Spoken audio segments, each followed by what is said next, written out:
This is the Danger Close Podcast, Beyond the Books with me, Jack Carr.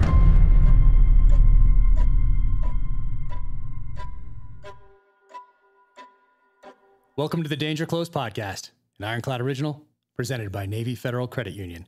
My next novel, Only the Dead, hits shelves this spring. You can go to officialjackcarr.com right now and check out the cover reveal video. My guest today, Kevin Owens.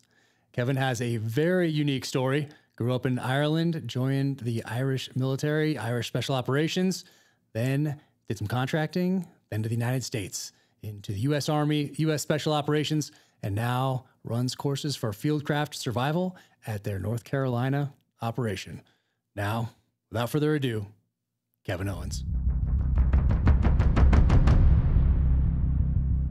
Let's kick it off. Awesome. Dude, thanks for making the trek. Yeah. And a little snowy out there. A little bit. And yeah, Mike Glover did not let you know. He did not. It's interesting because when he came up here before the snow, he asked if his car could make it, his little racing Porsche rally thing, and which is awesome. And I said, yeah, I can make it today. Everything's plowed and, you know, melted or whatever else. But it's interesting that he didn't pass any of that intel on to you. He did not share that. So when I landed, it wasn't snowing, obviously, in Salt Lake City, but we're higher elevation here. And they gave me a Dodge Charger. I got a mid-size and they upgraded me. So I said, cool. So coming up that hill, a little interesting, a little bit of backsliding. Had to take a run in a couple of hills. Yeah, I made it. Yeah, I might not make it down, but I made it up. It's so funny because most people I would for sure make a point to reach out and say, hey, make sure you have 4-wheel drive or chains or something. And for you, I was like, I don't need to tell him. He's going to be prepared for every single contingency. No. And then I'm coming back up the hill, and my car has the snow tires on it, so it's got the spikes on the wheels, on the tires, I mean. And I come up and I'm like, who is up here with this Dodge Charger thing that's like taking the wrong turn? I'm like, I guess they're visiting. They're visiting from out of town. That idiot in the 2-wheel drive vehicle works for a preparedness company. Yeah. And I looked as I went by, and I couldn't quite make out who was in there, and then sure enough. Yeah. I was like, thanks no for way. Embarrassing me there, Jack. I appreciate it. Well, it's more for Mike, sharing intel. I know, spreading situational awareness, up and down the chain. I like to keep it challenging. So, hey, anybody can get up here in 4-wheel drive. It's good to know, actually, that you made it up here in the 2-wheel drive. If it wasn't for a couple of bare patches, where I could get traction with one wheel, I wouldn't have made it. There's a couple spots on either side of the road and they were up here today making it a little wider because it was last few days. It was just plowed on the road up here, just the snow on either side. The walls of snow on both sides. I was like, how many inches of snow you get here? I have no idea right now. I just know that I've been I'm shoveling it, and my wife is in the tractor, so she takes care of the tractor portion. And last year we had this little tiny tractor. I mean, it was small. And the first snow of the season, and I meant to get one, but I've been too busy. And the first snow of the season, my wife called down and was like, hey, do you have any bigger tractors? And luckily someone had ordered one, like exactly what we they've never picked it up. Yeah. And so they said, sure, crazy. A couple hours ago, we decided to sell this one. We were holding it for someone, but they've been holding it for months, and he seems to have disappeared. So we got one, and I can imagine being up here without that. Yeah, it's so part of life here. If it sprinkles snow in North Carolina, the whole state shuts down. They close Fort Bragg, all the schools close. They just don't have the mechanism to deal with it. Yeah, but it's beautiful up here. It really is. Yeah, no, we love it up here. I was in Dallas once when everything froze, and I was flying in, actually going to on a hunt with my daughter. And a few years ago, and the whole city froze, and man, it froze. Like everybody it was dead stop traffic. All of Dallas shut down.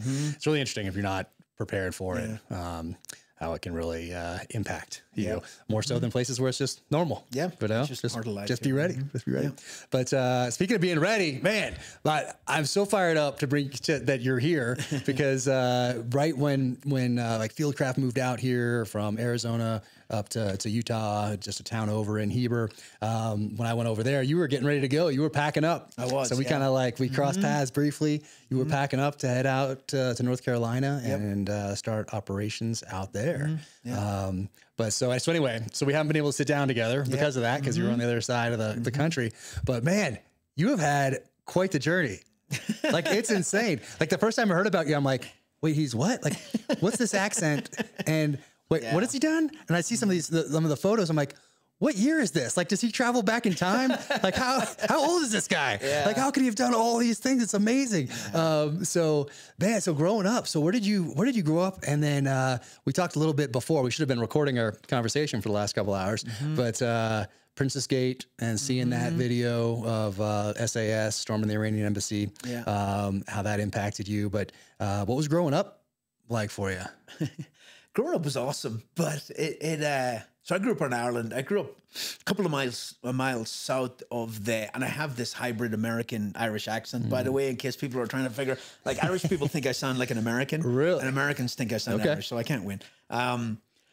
And I've modified the way I speak over the years because I did a lot of teaching and I worked in sniper school for special operations and all that. And so you have to modify things. But it's funny, I did a podcast recently with an Irish guy and my accent came back right away. Really? Yeah, it's funny. Your podcast? Yeah, my podcast. Nice. Yeah. What's that one called? It's just Kevin Owens Podcast. I couldn't think of a better name. Okay. Hey, that's I'm good. not real creative. No, that's good. That's good. Brand recognition. But I grew up in Ireland. I grew up a couple of miles south of the Northern Ireland border, midway between Dublin and Belfast on the East Coast. Grew up big family, 14 kids. 14, yeah, plus parents. So there's 16 of us in a really small house. It was a 3-bedroom house, but it was owned by the government. It was kind of government housing. And there was the master bedroom. There was 8 girls in there. And then the next size bedroom, there was 6 boys in there. It was like 3 bunk beds, right? It's one where you open the door and you can only open it like a couple inches and you got to sneak in and close it. And then my parents had a room and 8 girls, 6 boys. But you know, people look back and they're like, oh my God, but that's life. And when you grow up that way, you don't know anything else, right? So there's nothing weird about it. Right. And, you know, Irish Catholic family, there was the kind of subdivision, the housing estate we lived in, there was 36 houses. And there was other families there with that many kids. Wow. There was families with 14, there's families with 12, there's families with 8. So there was always tons of kids to play with, right? There was like whole tribes your age. And like we all hung out, but we didn't have a lot of money, but you know, my mom was a super strong person, very organized, very capable, and we always paid our bills. We all got educated, and none of us went to prison, probably because the cops were really bad. Wow. But you know, looking back in today's world, it would have been very hard, and it would have been very challenging. But back then it wasn't, right? It was more challenging, I think, for my mom, right? Yeah. Who had to feed 14 kids and to 16 people and had no car. And she had to go on the bus to go into town to get groceries, right? Wow. And imagine getting groceries for that many people and going on a bus. She used to take 1 or 2 of us with us to carry stuff. Yeah. But yeah, we had no car. Black and white TV for a long time. And we were lucky because we were near the Northern Ireland border. So we picked up the BBC news channel or TV channel, right? Whereas the rest of Ireland didn't get that. They just got the RTE, which is the Irish broadcast thing. So at least we got the BBC so we could watch BBC programs. Excuse me. We could watch BBC programs as well. But is it just one channel, just BBC? Just one channel, yeah. And when you mean it would be hard to grow up like that today, is that because you mean because you would be aware of how other people were growing up, or you'd be able to see that on your device? If people today had to grow up like that, they'd be like, but it's the same thing. And like if we grew up back in the pioneer days, we'd be like, oh my God. And we were talking about that earlier on about how just tough the pioneers were to move across this country in a wagon. With all kinds of danger, and you know, you cut your hand and then you die of an infection, right? Or another 1,000 ways you could die. Yeah. Just hard, resilient people. But I think every generation gets a little, you know, they change, right? They're not as resilient, they're not as tough, they're smarter, they're more creative, maybe. But it's kind of weird to watch it evolve, you know. But it wasn't a bad childhood. Like I was always kind of a wild kid, especially in teen years. Used to break into places and steal stuff. It was more for the adrenaline than actually the swag, because you're not stealing a lot out of the school. You know, you break into your school, what are you going to get? Pencils, you know? It was more, I liked that adrenaline. I don't think I knew it at the time.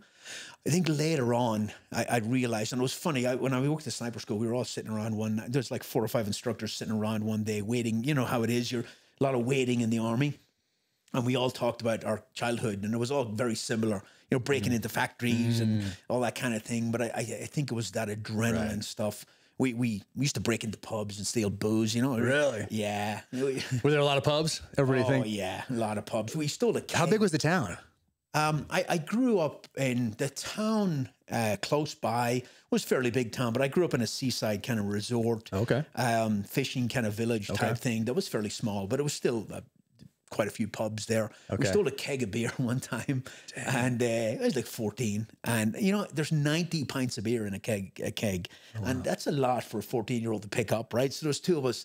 So we couldn't hardly move it. So we put it on a bicycle on the bar. And we put a coat on it and a hat. There you go. And I think we were drunk. See? We were pretending it was a person. Look at that. Master criminals. How we didn't get caught. Adapting. Look at that. Know. That's awesome. Creative. Good training. Yeah. Good training for later on. What did your parents do?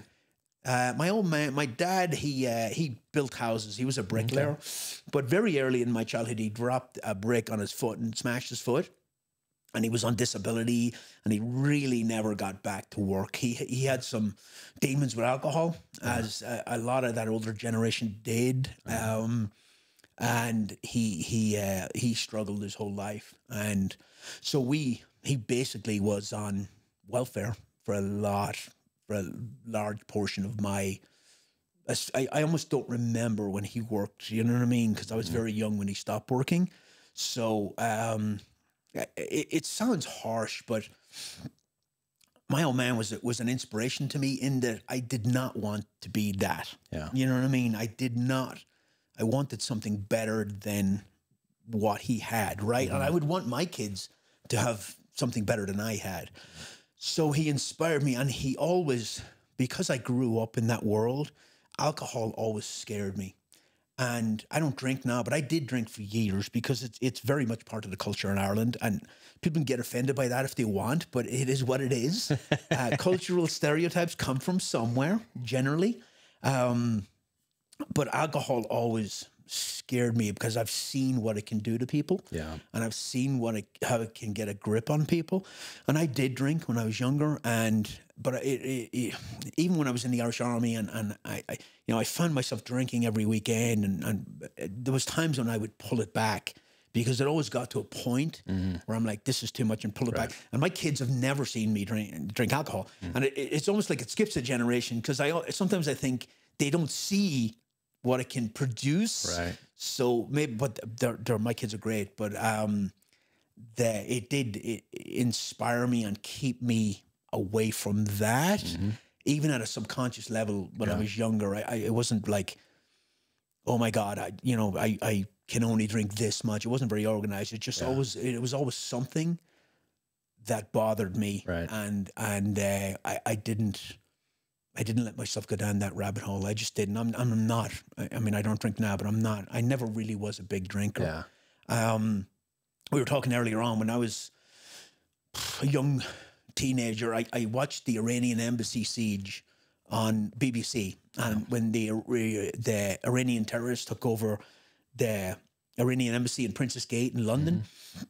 And the siege went on for like a week. There's actually a great movie called 5 Days or 5 Days. There's a couple of them. One was more recent. Yeah. So I saw that. That one, I think it's called 5 Days. But, it dragged on, and the negotiations went on and on and on. And eventually the British SAS stormed the embassy, right? Yeah. And Thatcher, who'd just come into power, she wanted the cameras to film it. She wanted to show people. She was a big supporter of the SAS. She was very the color of the Iron Lady, right? She went into the Falklands like that. She did that. She let the hunger strikers die in Northern Ireland. Like she and she was hated in Ireland, absolutely hated. But hence the assassination attempts and the books about it, fictional and real. Yeah. I was jumped forward. When I was in special operations in Ireland years later, she came into Ireland for a summit on Northern Ireland and European community and stuff like that. And the Gaddafi had sent 6 shiploads of arms to the IRA. And we can talk about this later, but in those arms shipments, there were surface-to-air missiles. And they were so afraid that the IRA would shoot down her plane. Mm-hmm. I was there, and her plane, her version of Air Force One, came in, flew from England, landed in Dublin Airport, taxied, and nothing happened. Waited. And about 30 minutes later, 2 Wessex helicopters flew across and landed, and she got out of one of the helicopters. It was a decoy. Yeah. Oh, yeah. And that's how seriously they took it. But the IRA tried to kill her a few times. But I watched that embassy, that rescue go down, and you see these black-clad figures with the balaclavas and the pro masks and AP5s, and just old school as hell. And I was like, oh my God, it wasn't like, okay, that's what I'm going to do. It was, that is so freaking cool. And it just appealed to me. And I think there's that, a lot of young men have that draw. And you look at old pictures of Vietnam, and you look at, special operations and all that at a very, very young age. Mm-hmm. And it's just a very, very powerful draw for young men especially. And I don't know, it's very hard to explain. Mm-hmm. But you had it, I had it, a lot of people have it. And I've ran into young men or, middle-aged men since who really wanted that life and went to pursue that life, but had a physical thing, like they had a surgery or something as a young man, or they had something disqualifying, and that was taken from them. Mm-hmm. And now I ran into one kind of younger guy in Texas a couple of months ago, and he's a truck driver, and he listens to all the podcasts, and he loves that whole culture and that whole life, but he wasn't able to pursue it. Right. That would be hard. That That'd would be tough. be difficult to deal with. When I was trying to go into the Irish Army, I was waiting, and I couldn't get in. They weren't recruiting. I was going to the French Foreign Legion. Myself and a buddy of mine bought tickets for the boat, like it's a boat trip into France and down, and we were going to go to the French Foreign Legion because we had that urge to have that life. And the Irish Army at the time, it very rarely recruited, a very small army, defense force, internal security type stuff, But it just so happened that I got into the Irish Army instead, right? Then years later, when I was out of the Army, I was working in America, and I had no green card, and I was going to go again. Really? And then fate stepped in again and stopped me. But it's funny how one decision early on in your life will pivot your life in a completely different direction, and for better or worse, right? Yeah. But growing up in Ireland, a big family, went to school, did my thing, kind of grew up with a lot of anger issues, did a lot of fighting, part of the culture, right? It's just, hey, again, cultural stereotypes, punched a few people in a bar in my time, usually the biggest guy in the bar. Yeah. But at a certain point, me and a buddy of mine, I met him one day, and I was like, do you want to go in the army? And he was like, yeah. And the only thing you knew about the army was the Irish Army escorted cash. When armored trucks would go around the banks picking up cash or dropping off cash, they'd have a military escort because of the IRA, because of the war up the road, not too far, right? A few miles, right? Yeah, like 6 miles north of where I grew up. I heard bombs go off sometimes. There was a bomb in my street as a kid. We were coming back. I was probably 10. We were coming back from school, and they had the whole street cordoned off. And I never found out what it was. I think it was probably a loyalist paramilitary group coming down south to bomb in the south, because that happened too. Yeah. But the car was abandoned in my street and had a car bomb in it. And somebody found it, and they cordoned off the whole street. And we came up, and there was a blocking position. So we're kids. We just go into the fields and go in the back way and go into our house. And my mom was still in the house cooking. She didn't even know. And I found out, I talked about this, I think I might have told Andy Stump about this. And then my brother reached out to him, and he said, do you know why she was in there? The cops told one of our neighbors to go around and alert everybody in the street. And he was fighting. He was having one of these neighbor fights with my father. So he purposely skipped our house and didn't tell us that there's a car bomb outside. Yeah. And they said it was a massive car bomb. So we go in. My mom didn't know anything about it, but it got defused, There was a bomb you can look it up, Warren Point. 18 British soldiers, paratroopers were killed in this bomb. But I heard that bomb go off. I was hunting with my father, and it went up, boom. And he was like, that's a bomb in Northern Ireland. Like right off the bat, he pegged it. Massive bomb. So that's kind of how close we were. Yeah. And South Armagh, is that how you say it? South Armagh? South Armagh, yeah. And it comes in, it's called Bandit Country. When you talked about the book, you interviewed the author of that Toby book. Harnden. And, it was right on the border, very lawless place, but very innovative. IRA active service unit there. Lot of, like a massive bomb that was put off in London was built there. The Irish snipers that were operating out of there. Very active part of the, because in any counterinsurgency and any insurgency war, freedom fighter, whatever you want to call it, if you can jump across a border, it's across the world, right? It's sanctuary, and that's the South was a sanctuary for the IRA. They just blow shit up and jump across the border. I heard a great story once. I don't know if I ever told this before, but there was a guy in the army with me in the infantry in Ireland, and he was playing Gaelic football, which is like a hybrid between soccer and rugby, right? He was playing Gaelic football out on the border, like a mile from the border in South Armagh. And I mean, so close, you could see the British OPs up on the hill and stuff like that. And he said they were out there and half the other team were missing. And the referee's looking, there's like 20 minutes, there's half the other team are missing. And then boom, they're about to call the match off and a big explosion happened up the road, right? A few minutes later, a car comes screeching to a halt. Like 4 guys jump out of the car, already dressed in the uniform or whatever that they're playing in, and they run onto the field and start playing. Wow. Hey. Yeah. Talk about intimidating the other team. Yeah. Crazy place. But so I was like, hey, you want to go in the army? And we were like, why not? And but you'd already seen Princess Gate. You'd seen the breaching, and which is the greatest SAS commercial you could ever possibly get, and HK commercial at the same time. Yes. I have a framed photo of that of the guys as they're entering with the MP5 right there. I do. It's in the garage, all framed up. Yeah. And the MP5 is an iconic weapon. Oh, so great. I carried one in Somalia later on, and I threw it away because it wouldn't engage at distance. But I still love it. It's just a beautiful weapon. But so we were like, yeah, let's go in the army. We didn't know anything about it because no internet back then. And so there was this guy who was, and I apologize if you heard this story before because I know I've told it before. There was this guy who was a kind of a friend of ours that we met at the bar, and he was a funny guy. He'd been in the IRA, as far as I know. But he'd been in the army for 3 years and he got out. And we were like, let's ask Tony what the army was like.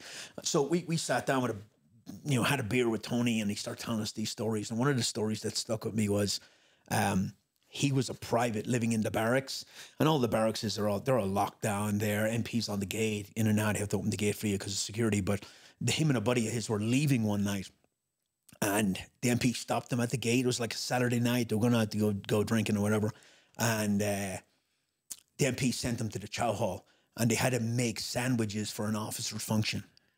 And they had to make 1,000 sandwiches. Oh, no. I don't like where this is going. Yeah. And Tony was like, the guy who was with him, let's say his name was Matt. I can't remember. He said, Matt spat on 500 sandwiches. He said, I could only spit on like 300, and I had absolutely no spit left. I couldn't do it. Yeah. You know, I knew exactly where that was going. I was worried it might be worse, but No, maybe it was, but that's what he told me.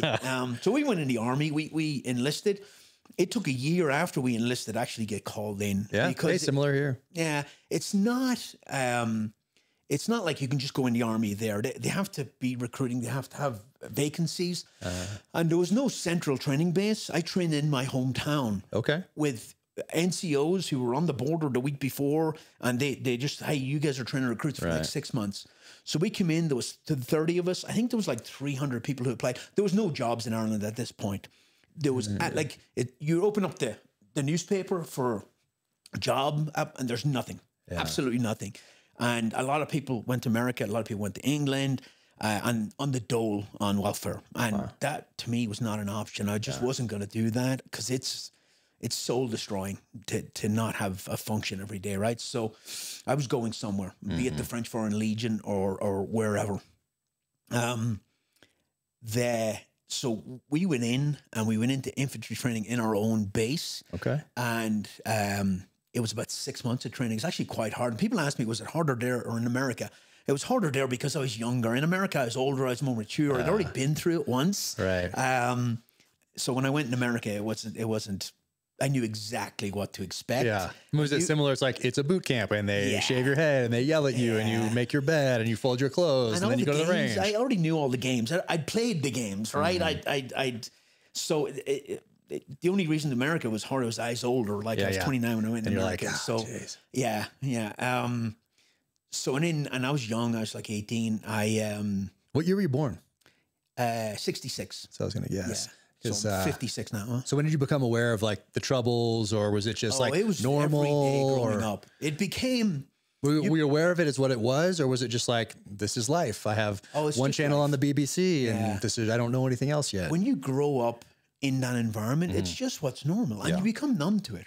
And bombings and shootings and killings every single day become normal, right? And the thing is, where I grew up, had I been born 6 miles north, I'd have been balls deep in the IRA. Right. Because a Catholic family growing up in Northern Ireland, they were second-class citizens. The whole Northern Ireland fight, the troubles, that whatever you want to call it, it all started as a civil rights movement because Catholics could not get jobs. They couldn't be in the police force.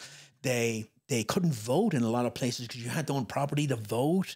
And it was very, very, and the voting kind of, what do you call them? The areas, the like voting precinct or something? Precincts were designed to keep the Catholics down, and like they couldn't. It was very, very discriminatory, and that's not an exaggeration. It really was bad. They lived in ghetto housing. It was a horrible place for Catholics to live. And then there'd be attacks on Catholics and the police would get out of the way and Protestants come in and attack Catholics. And it was very good because all the police were Protestants, right? So it started as a civil rights movement, and it was pushing, and it was based off the civil rights movement in America. For civil rights, mostly in the South, right? So it was based off that. It was very peaceful at the start.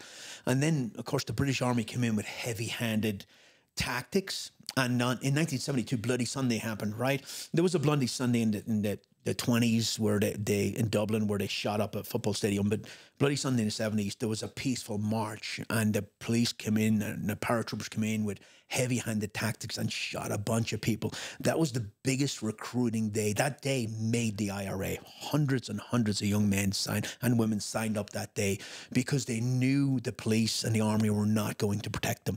So they needed the IRA to protect their neighborhoods. That's how the whole thing started.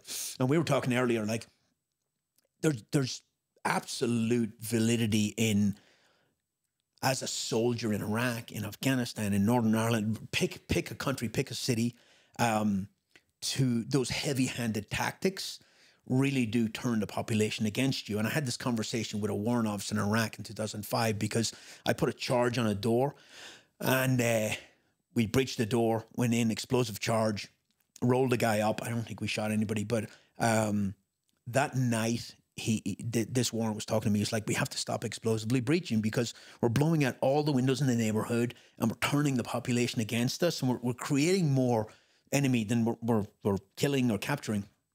And I remember, I said, Willie, you're absolutely right. And that theory absolutely is solid. The problem is I'm the guy at the breach point, and that charge buys me 10 extra seconds to get to that guy before he can grab his weapons and open fire on me at the breach point.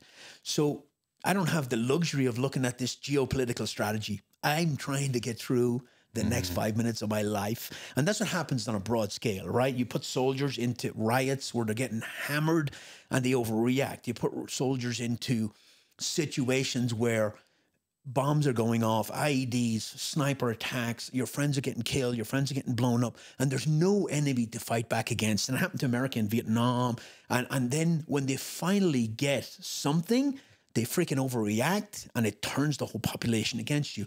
And that's why guerrilla warfare is so effective. And that's why it's been effective across the world, because the terrorist, freedom fighter, insurgent, whatever you want to call them, they only have to be right once. The occupying force have to be right every single time. And it's a very difficult fight, especially for a soldier, because soldiers want to fight in a stand-up conventional war. And it's just that kind of war doesn't exist anymore, or hasn't existed for quite a while. It's all these little proxy wars and guerrilla wars, right? And they're a difficult fight for especially expeditionary. uniformed. Like you're going from, let's say, the United States to Iraq, the United States to Afghanistan, or you're going to Central South America, wherever it may be. Expeditionary counterinsurgency is a little more difficult because now you are a foreign invader on that. And people are always going to it's different than if you're doing it on your home. If you're trying to suppress some sort of a guerrilla movement on your home soil, it's a little different than counterinsurgency going somewhere else because pretty easy to turn that population completely against you as the foreign invader. It really is. And if the enemy know how to manipulate, how to use propaganda. Oh, and now guess what? We have it right here. It's we're attached to it on our phones. Yes. And so they can, and they're typically much better at doing that than we are. We typically do a mission and then, you have your PAO, your public affairs officer, and you figure out how to explain it or whatever else. The enemy's working it backwards. Yes. Hey, what do we want to affect? What do we want to affect with this mission? Okay, this. Okay, here's how we're going to get to that. So they work it backwards when we're like, who are we going to target? Okay, this guy. Boom, we're going to go to their house, blow the doors off, grab them, bring them back here, interrogate them, go on to follow on target, whatever it might be. But guess what? We're like thinking of it in the other direction, not like, okay, now what is going to happen if we do that?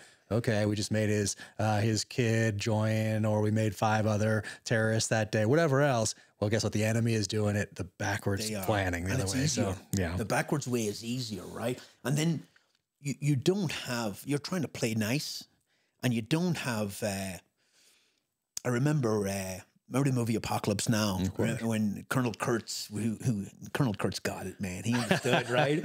Colonel Kurtz was talking about inoculating when he was in Special Forces. I know it's a movie, but it's a good example. In Special Forces, they went in and they inoculated all the kids in the village for polio.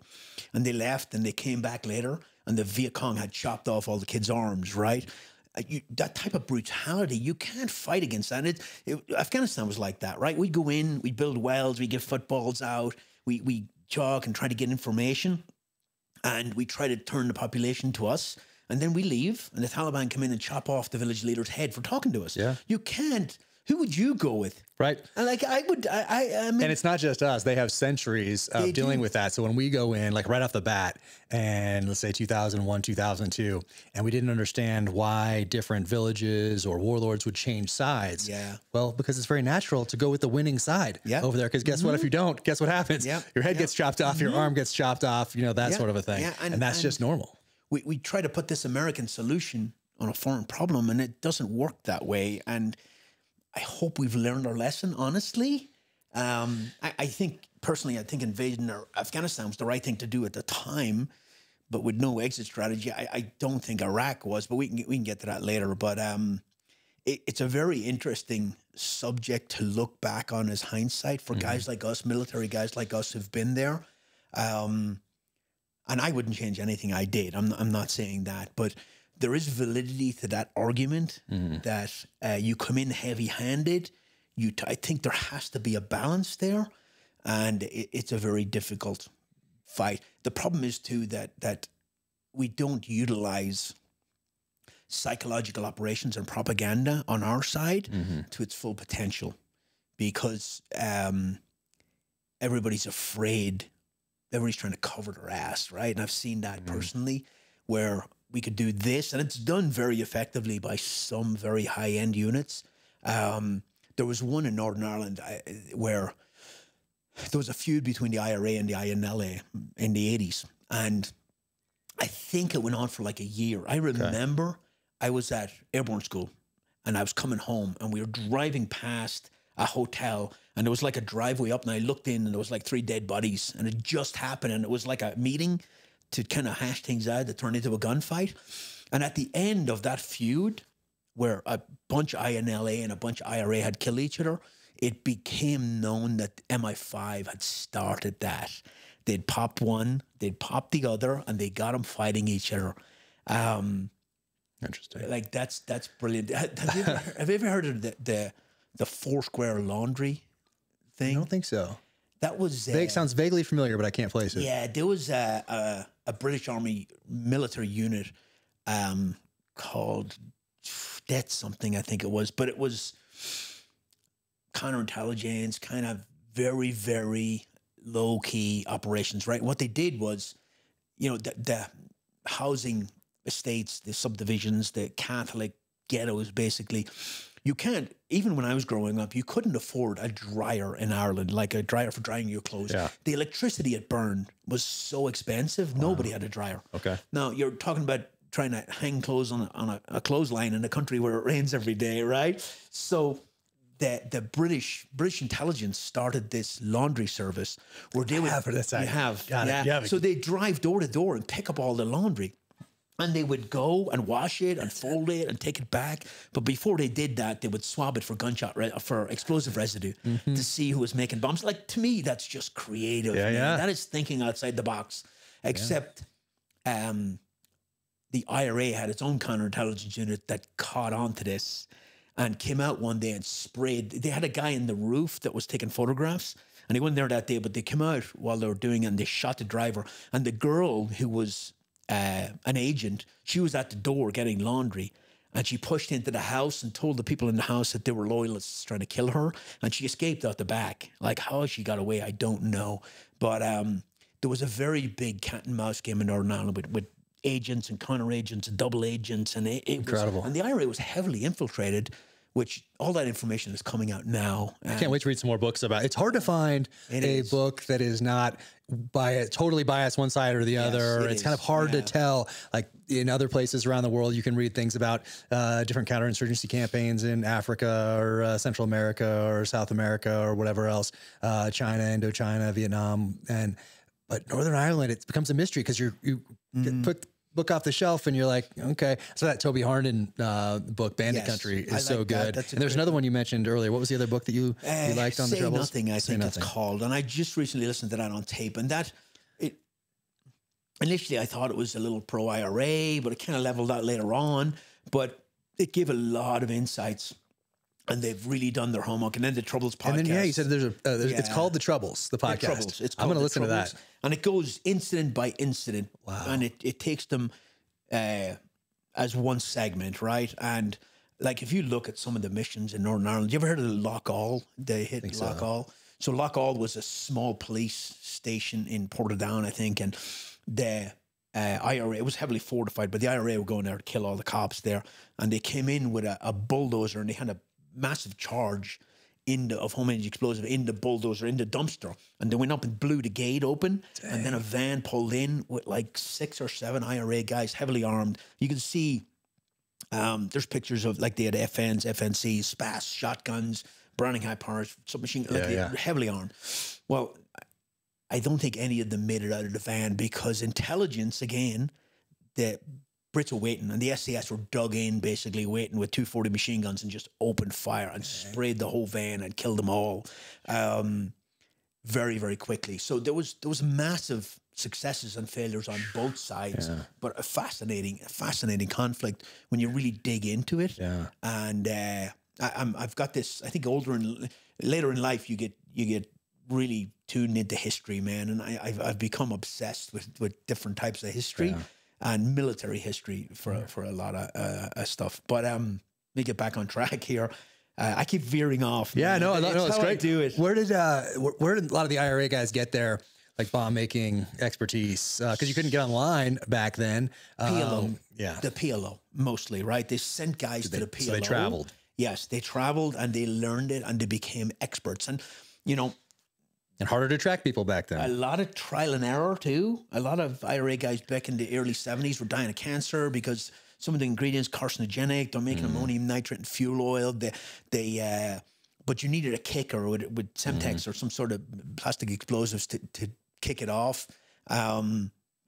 They went to the PLO and they got that. But I mean, once you've got that expertise, the trigger mechanism is limited only by your imagination. There's so many ways to complete that circuit. It's mind-boggling. And I did courses in the Irish Army on... Oh, wow. Yeah, because I needed to know what to look for, right? I needed to know what HME looks for, what a mercury tilt switch looks like, right? And we do the same in special operations. They have whole factories in where they have homemade explosives factories where they teach guys how to make HME and what triggers. And I mean, you'd walk into it and you wouldn't know what you're looking for.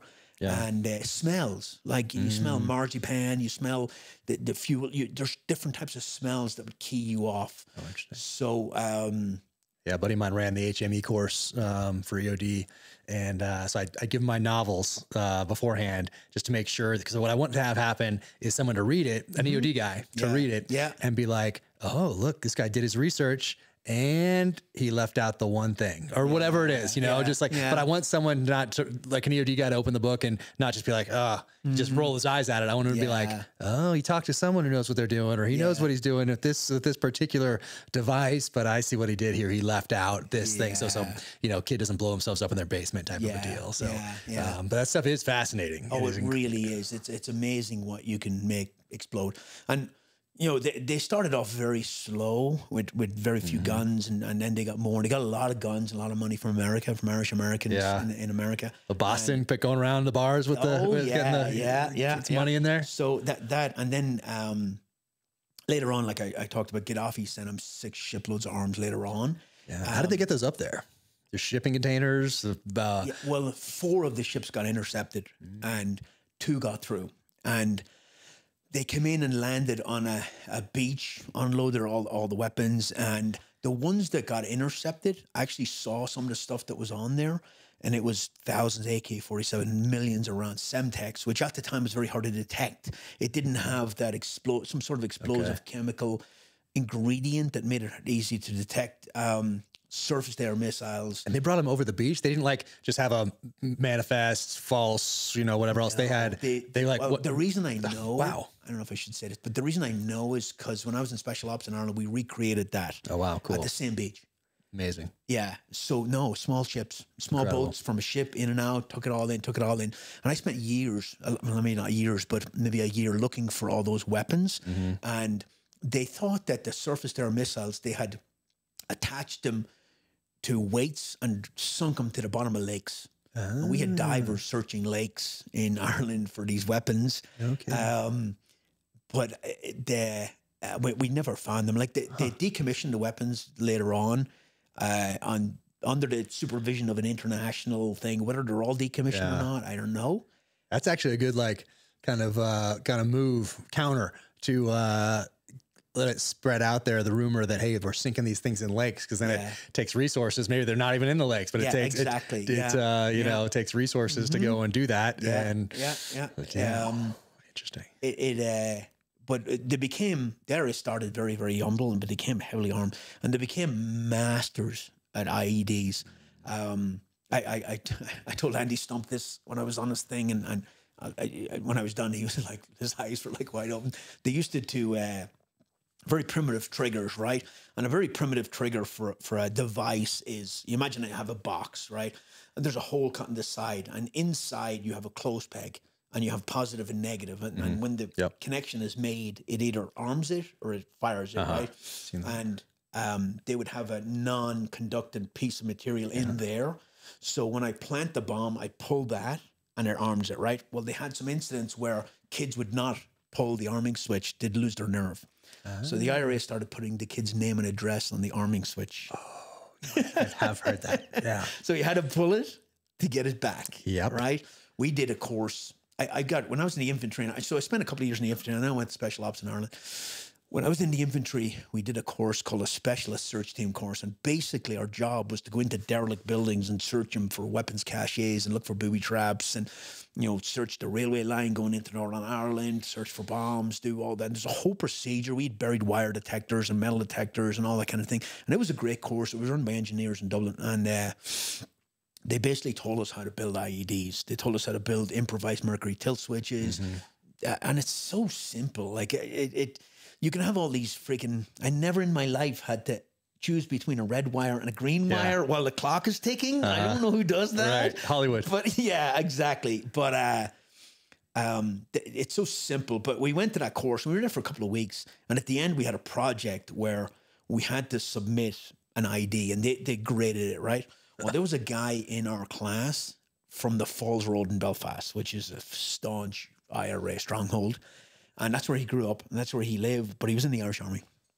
And he built a device at the end that was just mind-blowing. Like, and he didn't learn it from that course. I was on the same course. There's a couple questions for you. Yeah. So he built this, I think it was an ammo can, and if you lifted it, it went off. Like we had the wires coming out to a light, and that was the detonator firing simulator, right? So when you pick it up, light goes off, right? So it had an anti-lift switch, it had an anti-tilt switch. You shine a light on it, it went off. Like he had like 10 different switches on this thing. And the instructors were like... It's called showing your hand. Yeah. Well, the instructors were like, I'm glad you're on our side. They said, and they kept that device in the school as a demonstration model for future classes. So... that's wild. Yeah. So... Thatcher was hated in Northern Ireland. Like, there used to be posters up in my hometown, and it's wanted posters for murder and torture of political prisoners, because they went on hunger strike because they wanted political status in the prisons. They didn't want to be criminals, and she let 18 of them die. And it was, I mean, you can say what you want about insurgents and terrorists, but to starve yourself to death and let your body just eat itself away takes some courage and discipline. And I mean, that is just mind-boggling that the 18 of them died before they called it off. And they tried to kill her a bunch of times. And it's funny, when I was telling you early on, when she flew over in Air Force One to Ireland, but she wasn't even on the plane. I was in special ops, but we were in a helicopter, and we were searching that 5-mile stretch from the Irish coast to the airport. For people. Looking for guys with surface-to-air missiles, right? And we're mowing the lawn basically up and down. And helicopters are great for about 5 minutes. Then it starts getting boring. And then after 20 minutes, they're really boring. So we had ropes hooked up. We had snipers. We were all rigged up and ready to go. And after about 10 minutes, for the first 10 minutes, everybody's hanging out watching. Right. After about 10 minutes, people are sitting back a little. After 20 minutes, everybody's asleep except for the pilot. Oh, jeez. It was just boring.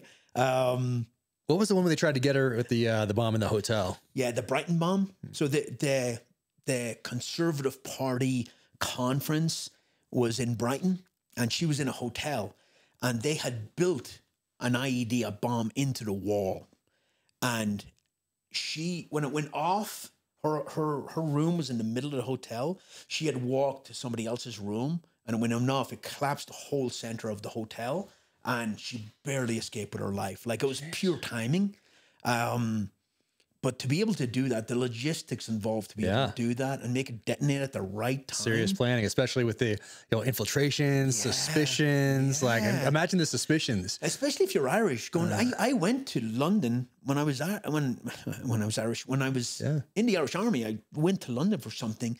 And I got grilled going across on the boat. And I had an ID card. I was in the Irish Army. Sure. And they freaking grilled me. So the ability to maneuver like that. I mean, we could talk about this for hours. Do you ever heard the Gibraltar killings in Gibraltar? It seems like it just rings a bell. But Gibraltar was a British colony, right? Yeah. Part of England. Well, the IRA were going to blow up the changing of the guard in Gibraltar. And they sent 3 members over to do a recce. Had no guns, had no bombs, nothing. It was 2 men and a woman. And the SAS were tracking him. And they just got told, kill him. And they shot him in broad daylight in front of hundreds of people. And they just bang, bang, bang, bang, bang, bang, bang, bang, bang, bang, bang, and just shot him a ton of times. And their defense was, we thought they had a bomb. They thought they had a detonator to blow up a bomb and all that. But that's another fascinating one. Like, they just gunned them down in broad daylight. And it was a warning to the IRA. Do not do this outside Northern Ireland. Don't play this game, right? But it's... I grew up in it, but I wasn't in it like I could have been in it if I grew up a couple of miles north. That's so wild. How did the snipers, when we're talking about the 50 cals in the back of vehicles and having hide sites built in vehicles and that sort of a thing, like where did they get their training, or were they just kind of...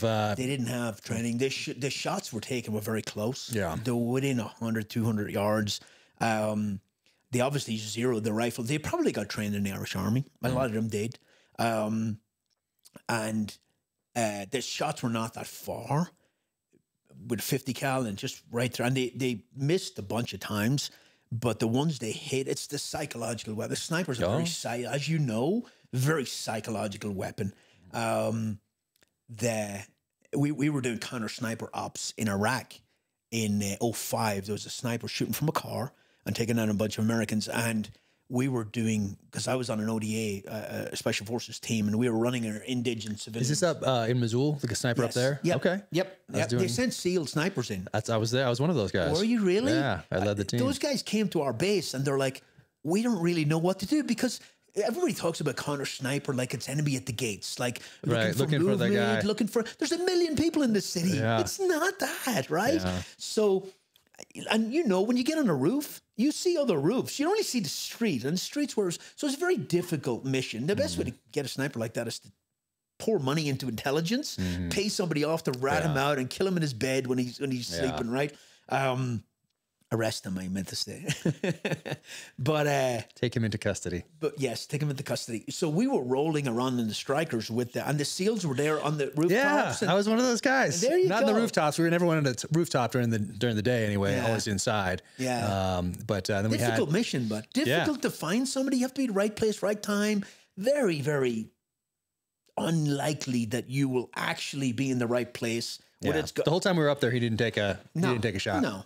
You know, I had a civilian who works at Picatinny in the whole Force Mod acquisitions world one time, and he said to me, best way to kill snipers with another sniper. And I'm like, no, it's not. It's with artillery. Yeah. So we're out there. We have our guys in the back of the strikers dressed as regular army guys, but they're running our indige. And our indige are civilian clothes trying to interdict this guy. And he's standing up. You know, the striker opens up in the back and you could stand up in the back. And he's standing up in the back, and the army guy beside him, as they're going back in the gate, as the mission's over, he kind of jolts, and he's like, oh, my weapon fired. And he looks down, and his dust cover's closed. The sniper's bullet struck his rifle on the way back in the gate. That's crazy. On a counter sniper op. Oh, wow. Yeah. That's crazy. And these guys weren't even good snipers. They were kind of improvising. They were shooting close range. A really good sniper, shooting that knows what he's doing, will wear your ass out, and you'll never catch him, right?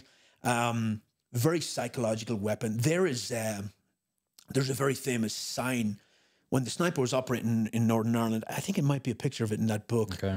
There's a triangle like road sign that said "Sniper Caution, Sniper at Work." Do you ever see that one? Man, no. I'm gonna go look in that book right after this, though. Right. And then when the peace treaty kicked in, there was like it came up and it said on hold or something like that.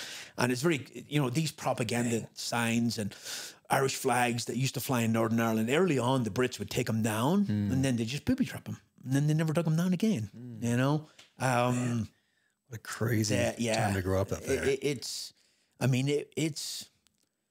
fascinating conflict, and it's kind of an old school conflict because it's almost like Cold War espionage, dead drops, and you know, there's no cell phones, there's no emails or anything like that. No, trying to figure it out as you go along, and the enemy do this, and then you do this, and then you do this, and the enemy do this, and it's the same today, but it's very, very, very old school war, and the amount the IRA were infiltrated by intelligence is kind of shocking, actually, and they still function. So they started off like a lot of groups like that start with big organizations, right? Battalions. And then they figure out that one guy gets rolled up and he rats out 20, right? So they broke down into 4-man cells and nobody on that cell knew everybody else's. One guy knew one guy in another cell and that's how it's broken down. So you keep that compartmentalization. People don't know what other people are doing. It's very controlled in that manner. And that's how you survive. But you never survive without the assistance of the people, right? If the people in that country don't give you food and shelter and transportation, and then you go away, right? And because of the British heavy-handedness in Northern Ireland, the Catholic communities supported the IRA in one way or another, and that's why it dragged on for 30. It was an old school thing, right? In the 20s, and the fight for Irish freedom, and Ireland got its independence in the 20s, and the British pulled into the Northern Ireland, right? And they stayed in Northern Ireland because the majority of people in Northern Ireland were Protestants and they wanted to be part of England and all that. And that stat might change this year. There's a census coming out, and a lot of people think the Catholics are going to outnumber the Protestants in Northern Ireland. But then it kind of went down, it quietened down. For a couple of decades, a little bit here and there, and then it flared up again in the late 60s as a civil rights thing, and then it pivoted into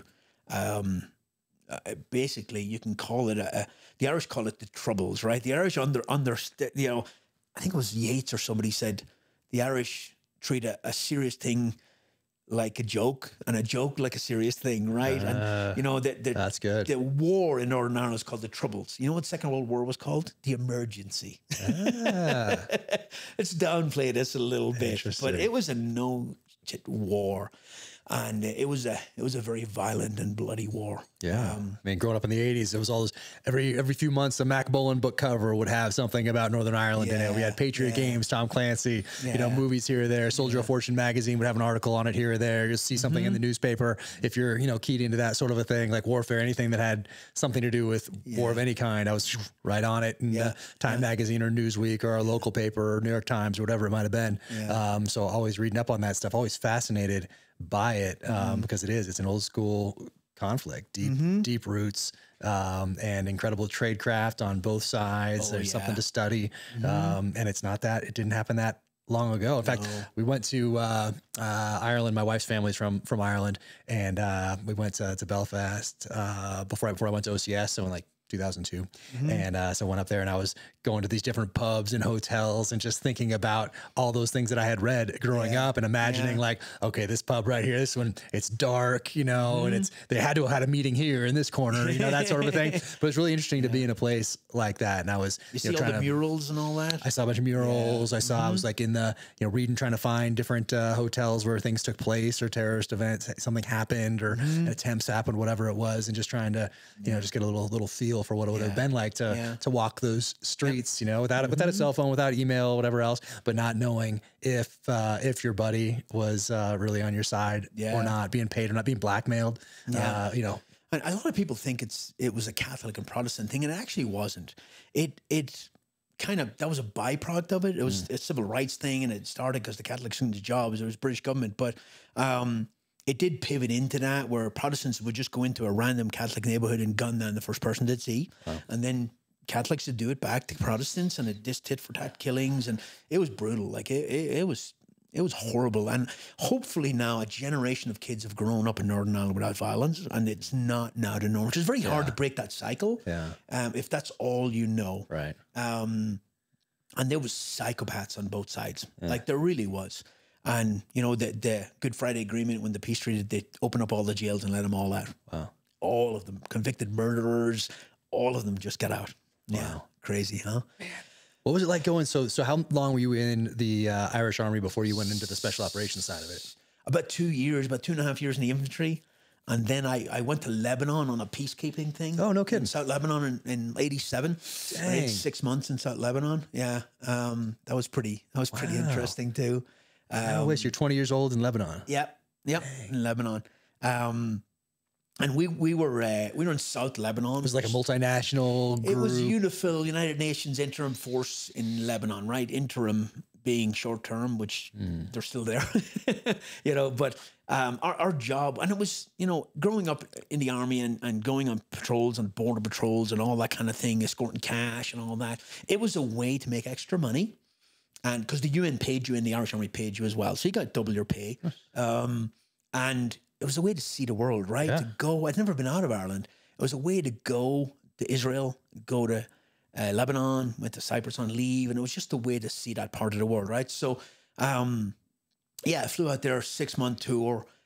And people did die. People got killed. An Irish soldier got killed recently in Lebanon, got ambushed and killed. And I really don't want to talk about it too much until I find out exactly what happened. But he's from my infantry unit in the 27th Infantry Battalion. But so we went out there. I was like 20, carrying an FNFAL that was bigger than me. You'd like the old school Browning high-power pistols, FNFAL rifles, the old Carl Gustav M45 submachine guns, NCOs carried them. Nice. But we went out there, and our job was to keep the militia units and the Israelis. Keep them separated, basically, right? Now you're not stopping the Israeli army, right? But you can report on them, right? And we reported all their movements and all that. And a lot of times they took a buffer into South Lebanon. They took a 5-mile buffer, so as rockets couldn't get launched into Israel, right? So they owned all the hills in that 5-mile buffer, or most of the hills. We took over some of the other hills, and we would report. And they would hire, the Israelis would hire Christian militia to man the hills. And they were pretty brutal on the local populations. And then you had the Amal militia and the Hezbollah. The Amal militia kind of went away because it was, and the PLO were kind of further up north in Beirut and stuff. But down on that border, the Hezbollah were the big threat. And they would attack Israeli outposts like insane with mined perimeters and machine guns and tanks and the thing. Like, but it was funny to watch that South Lebanese army through binos. They used old T-54 tanks. They used, remember the old half tracks from World War II, you know, very old school gear. Yeah. One of them actually came over to our OP one time, and because we were across from each other, and he had an M16A1, and he thought he was a dick, but he thought he was a badass, you know, and he was talking all trash about the FNFAL, and he had this M16, and my platoon sergeant challenged him to a shooting competition. So they took a piece of wood and they buried it into the ground at 100 yards. And old boy get up there and he fired 10 shots and put them all through the wood.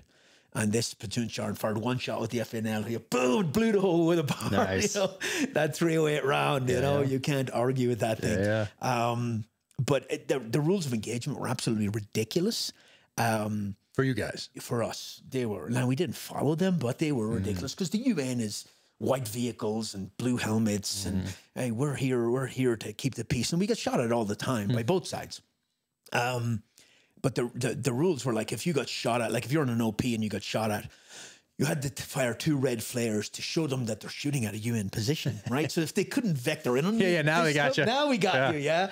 And if they fired again, now you had to fire 2 more. And if they fired again, you could fire like warning shots. And if they fired again, you could fire containing shots. It was ridiculous, right? We just shot back, and then when it was all over, we fired our flares in the air. Just to, you know, there was a checkpoint in the middle of a town called Tibney. It was called Tibney Bridge, and it was 3 roads leading down into low ground. Yeah. And they had a permanent checkpoint. We had a permanent checkpoint there. And the trip before us, they were letting the Hezbollah go through that checkpoint with guns and all kinds of stuff. Now, our commander was like, nope, we're doing our job. Boom.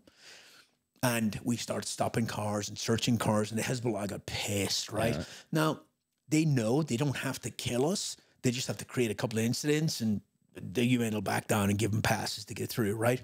So I wasn't on a checkpoint this day, but this one day, this big, huge guy jumped out of a car, and he had a Browning high power in one hand. And the NCO had that Carl Gustav submachine gun. And it's like a Sten or a Sterling. You pulled it back and hooked the action, right? And then you put it forward and it fires with an open bolt. It's basically, it's skin and bone, man. It's a barrel and a spring and like very, very primitive guns. But he had that bolt hooked back, right? So in order to fire it, you had to grab it, put the bolt forward, and then it fires an open bolt. So the guy jumped out and he had a Browning high power in one hand, and he reached across this guy's back and he grabbed the weapon where the bolt was in the recess. So the guy couldn't fire it. Even if he could get his hand on the trigger, it wouldn't fire until that bolt was let forward, right? So he had him like this, and he reached across him, and he was shooting. There was 3 privates. There was a machine gun position and 3 privates out on the roads that were coming in, and they're trying to fire at him. But he kept moving and shooting at them with this Browning high power, like bang, bang, bang, and dragging this guy around. Well, he got a malfunction on his pistol, and the NCO's thinking, when he releases his hand to clear it, I can put the gun in action and I can shoot him, right? So, oh boy, big, huge guy, big beard. He gets a malfunction. He grabs the slide with his teeth, racks the slide, and just keeps shooting. Yeah. And then typical UN, eventually he dropped the guy, got in the car, and they left. UN comes down after you risk your life, and they give him passes to get through the checkpoint with weapons. It's just ridiculous. Like, how long were you there? 6 months. Oh, wow. 6 months. I went back again. I did 2 tours there. Yeah. No kidding. So I did 6 months there, and there was a guy from the Ranger Wing in our platoon, and the Ranger Wing is the Irish Special Operations Unit, right? So they don't send guys in that role, and they attach him to the regular army as squad leaders or whatever. So he was with us, and very professional guy, very little too gung-ho for most of the Irish troops, but kind of talked me into going selection. So came back. I also saw... So on that trip, you get talked into it. Yeah. And then I'd also seen, when I was in Dundee, in my home base on the border, the Ranger Wing came up one time to do border operations. Okay. Very fit-looking guys, different equipment, different guns, H&K, everything, basically. Were they have like G3s or something? They had... best gun ever. HK-53 it's like the size of an MP5, but it's 5.56. Nice. It shoots a flame at the end like a freaking 3 feet long, right? It's a badass gun. It's the loudest. I love that thing. But they had those. They had HK-33s.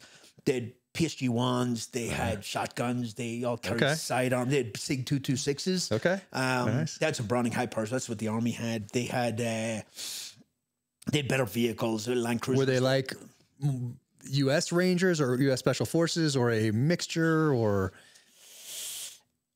It's kind of weird, right? Because you have this posse comitatus here, right? But in Europe, special ops units are used for internal security all the time. The SES are used in England.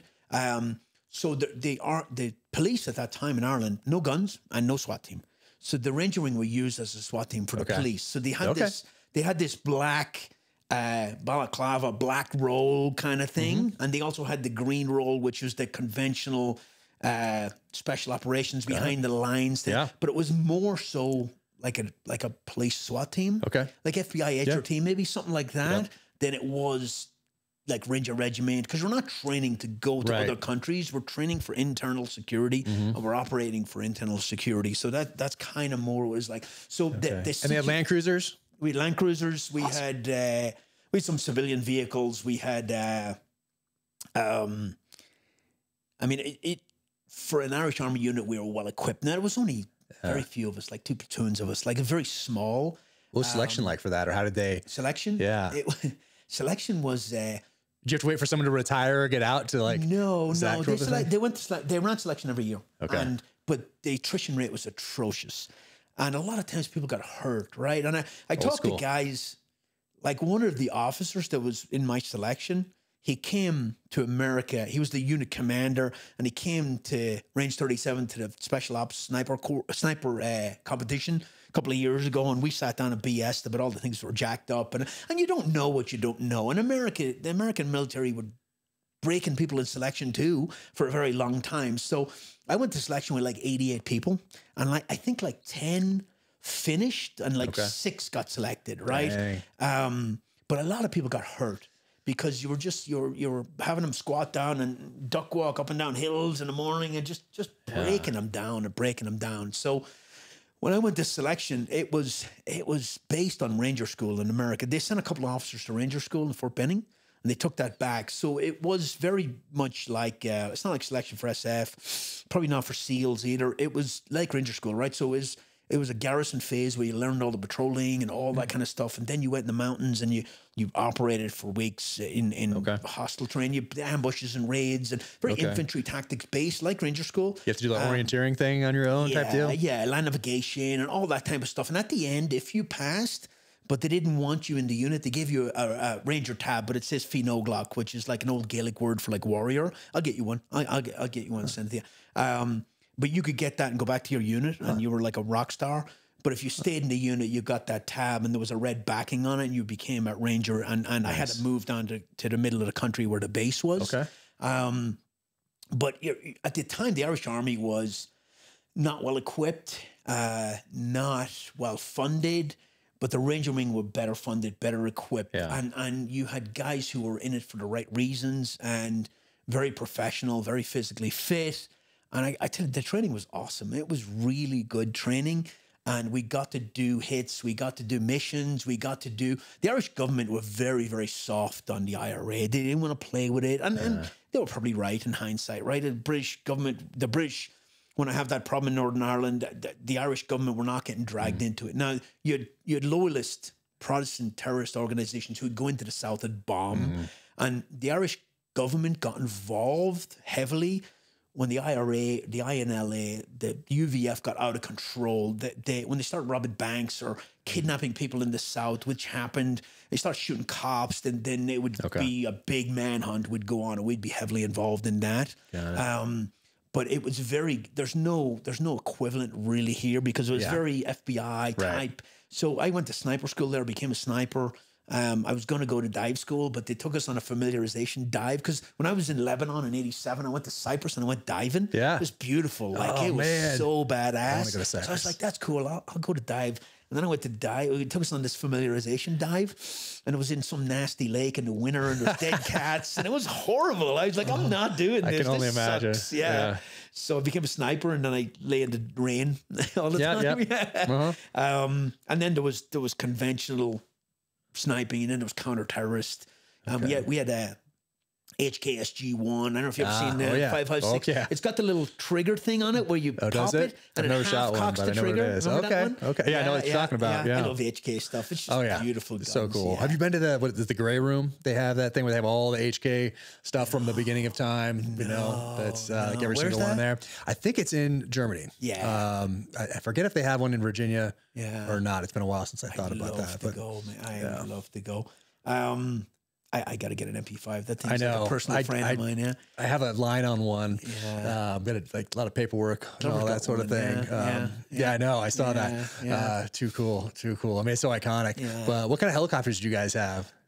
We had the Alouette 3. That's what I thought. Yeah, it's like flying in a goldfish bowl. Like it really. That's what we had. Yeah, I mean, helicopter. Yeah, it's like it's, and we would go to the offshore rigs. We had a couple of gas rigs off the coast, and we would retake those, which you've probably done in your former life. We do that GoPlat stuff. Yep. Scariest thing I've ever done in my life. Really? Honestly. Well, we'd come in, and because they were afraid that some sort of terrorist would take it, a multi-billion-dollar thing. We'd come in, cool place to visit because the chow was awesome. It's like 10 floors. But we would come in and with divers. And divers would come in and secure the spider deck on the bottom. And then they'd infiltrate up and secure the heli deck. And then we'd come in, the main force come in with helicopters and rope on and boats. But I remember coming in the big Sea Raider boats, those big, huge things. When you're out at sea, quite a ways out. Yeah. Coming like this. Yeah, like no this, joke, right? especially there. I'm at the front with a body armor and no cutaway body armor back then. MP5, fireman's axe, pistol, all this crap on me, and I'm in the ocean. And if I fall in, I am going to the bottom. And there's no way. And I remember coming in this boat, and it would lift you up in these massive waves. As you know, the ocean's a scary place. Very unforgiving. Yeah. So I remember coming in and the boat handles were awesome. You come in and lift it up, and there was a ladder there. I just grabbed the ladder, and the boat just disappeared from under me. And then God bless upper body strength, because fear of death, climb up that thing and retake that. We did the aircraft. We retake hijacked aircraft. Cool. Did a lot of training on hijacked aircraft. It was funny. I was telling this story on my own podcast. We had a guy in the infantry when I was in the American Army, and he was kid in my squad, and the guy was dumb as a box of rocks, man. And I don't say that lightly. Hey. I have 50 stories about this guy. And I was telling somebody, this is years later, I was telling somebody, we were at a training event, we were all standing around BS, and I was talking to an officer or another NCO, and he was asking me about retaking hijacked aircraft. And I was telling him, how you approach ladders and this and get up on the wings and blow the doors and all that kind of thing. And I was just giving him some background on it. And this kid's listening on the side. And when I'm done talking, he comes over. He's like, that seems really dangerous. And then I'm thinking, the plane is on the ground. And he was like, oh, that's totally different. Wow. Yeah. That's the guy that guards the pallets. Oh, yeah. He was good for get up on the that's brutal. The machine gun position in the turret in Kosovo in the winter. Yeah. But we did. We did a lot of breaching, CQB. You bus takedowns? We did. Yep. Bus takedowns. Trains? Yep. Trains, buses, aircraft, everything, right? Nice. It's all CQB, right? It's all, it's the techniques are a little different. Once you get into the room, it's a room, right? Yeah. Ladders and windows. And windows and breaching and the control of explosives was also very, very controlled in Ireland, right? Like we got it for the military. But if a quarry was using explosives, I would have to go as an infantry guy before I went to special ops. I'd have to go to the quarry with a police vehicle, 2 Land Rovers with 4 soldiers in each. We'd have to pick up the explosives, bring it to the quarry, watch it being used, and supervise the burning of anything that wasn't used, It was just, and it wasn't like, if you're escorting cash, let's say, with 2 cops and 4 soldiers in each Land Rover, it's not like the IRA couldn't kill you on and take it. It's just, it's a deterrent. To get to that $1 million, I have to kill 4 soldiers. And the public would turn against them if they did stuff like that, right? So it's more of a deterrent than anything else. But if there was a high risk and intel that a cash escort was going to get hit, then the Ranger Wing would go in and they would be the ones that escorted in regular army uniforms and clothes and all that. And we did that as well. We did covert observation posts along the border. People would come in and say, I heard, we heard machine gun fire up here in the wilderness mountains in Ireland. And we'd go in and in civilian vans, we'd put in OPs and we'd have a cop with us because we didn't have powers of arrest. We'd put in an OP, we'd dig in. I became really good at OPs. I used to teach it years later in sniper school in America. I was the guy who taught OPs, but we would dig in subterranean OPs and sit there for days. Observation posts. Observation posts, yeah. And we were there to interdict them if they came. And but that's, you know, you go to these rural places and that's where weapons get zeroed and weapons get test fired before they jump across the border and use them in operations. Almost sounds like some game warden stuff. Yeah, you know, up there in a ghillie suit or something. It was interesting, but I got to the point where I was like, you know, I went back again to Lebanon in like 91 as an NCO, as a non-commissioned officer, squad leader attached to the infantry, but I was a ranger. Okay. And went back. Great trip, great guys. I have a problem with officers, you know. I grew up understand. in that. Well, the Irish Army is very based on the British Army. As most places who were colonized by British, India, Pakistan, they all take that British Army model, and you have that class system baked in hard. And people don't even see it when you're there. You just don't even see it. Like, we were at a platoon in Lebanon, and we'd sit down to dinner, and the officers' dinner was visibly bigger than anybody else's, right? It's like the Navy, you know. Yeah, this class system, right? The Army are not really like that. The Air Force are more. Are the Navy like that too? Where Navy, I think. I don't know. The regular Navy, it seems like it sometimes. Yeah. I didn't spend much time on ships or hardly did anything with the regular Navy, so it's probably also baked in from films that I've seen, you know, the power of popular culture. Yeah. But you always picture the, you know, the officers' mess or whatever, really nice. And then, I mean, I was enlisted first, so I did some shipboarding operations as an enlisted guy and worked off a couple different ships. I'll say the Australian Navy, so we did some stuff before September 11th on a U.S. ship. Like an amphib, and it was morale was low, let's just say. And food not great, long lines, you know, just people didn't want to be there, it didn't seem like.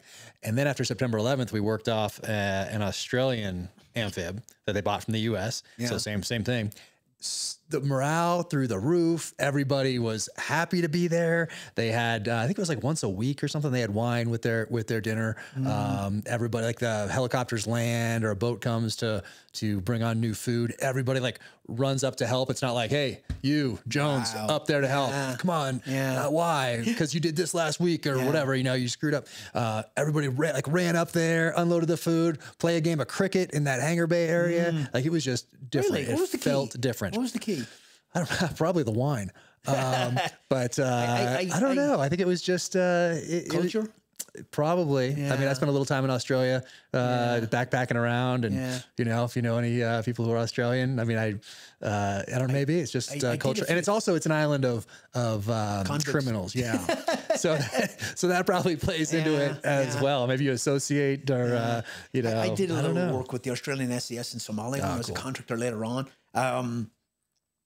To me, Australians are tough.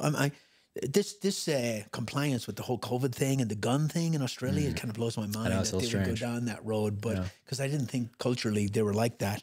But the whole officer enlisted thing in that house in Lebanon, the officer's room was the size of this room, and everybody else I was stuffed private, and there was 6 of us stuffed in a closet. That's what it was like on the ship. That when it was the U.S. ship, we were all stuffed as enlisted guys. We were stuffed down there with our special boat guys, and we were all smushed into these little bunk bed area thing. And then you go up and see the officers area, and you're like, wait a sec, private room and all that stuff. It's a little much, you know. I could go on and on. It's interesting. I did when I went to special ops. The very first course I took was a methods of instruction course. They taught us how to teach. Yeah, it's important. Which I thought was smart. Yeah. And even as a Green Beret, right, your job is teaching people, and you don't go to an instructor course until you've been on a team for a couple of years and you go back to be an instructor. Interesting. Like I thought that was weird. Right. And then they sent us to the naval base to do a Seamen's course, basic Seamen's course, knots, boat handling, Okay. ship terminology, because we did special ops for the Navy as well. You probably have more nautical training than I do. I might. I think you It probably was do. funny because when years later I was in a place, I don't know if I can say it, but one of our missions was to retake gold plats off the coast of this other country, like it was looking like it was going to happen in the Strait of Hormuz, right? And I didn't know, not all SEALs do gold plat training, right? And the SEALs that were there were briefing it, and I was like, I think I know more about this than he does, you know? And I was asking questions, and the guy was like kind of uncertain, and I wasn't trying to put him on the spot, but I'd done a lot of it, and I'd been on a lot of those gold plats back in the day, and it stuck with me, you know? Yeah, I think of all my platoons, I think 2 of the 7 I did gold plat training. Well, here's the thing. People don't realize about special ops, right? You can't be good at everything. You just can't. You can specialize. Like when I was a team sergeant in a SIF company in 3rd Group, I had 18 different tasks I had to be proficient on. Yeah. Like one is like military free fall, right? So you go, you train for a couple of weeks, and then you put it down and you move on. Breaching, mechanical, ballistic, explosive breaching. That's a whole nother segment. Reconnaissance has 30 different subtasks inside it, right? Language, driving. There's so many things that you become jack of all trades and master of one or two, right? Yeah. And it's the same thing, right? You go here, you do this, you do this, you're deploying all the time. It's very hard to keep current on everything. But that's not the public perception, right? Yeah, and everybody thinks that everybody in special operations is a gun guy. Yeah, you know, and that's not the case. Not the case at all. Like I shot before I went in the military, kind of training myself up, and then while I was in, I would go if someone was passing through town. It wasn't as prevalent people traveling back then. Some people did, but it was like schools, like Thunder Ranch, gun site, that sort of a thing. More established type schools. But I'd go there on the weekends. I'd drive from San Diego out to Arizona to do a course, come back, or I'd drive to LA or wherever else, or the outskirts at like Riverside, do a course back down because I was just keeping my skills up on my own. And I was like looking out because I would seek out people whose only mission in life was to teach firearm type training. It's not like they had tons of other things to do. And the firearm stuff is one. No, this is their sole mission is life. They're passionate about it. They love it. And so I would try to go to as many people as I possibly could to pick up as much as I could, especially with the shotgun stuff, because all we used the shotgun for was breaching. And I wanted to learn how to fight with that thing. So I went to a couple of different courses where I learned how to fight with an 870, fight with an auto-loading HK91 type of a thing. Or not, sorry, the Benelli M1 Super 90, and learn how to fight with those things. You know, use them as like a rifle, using those the different loads for different situations. How do you go between two different things?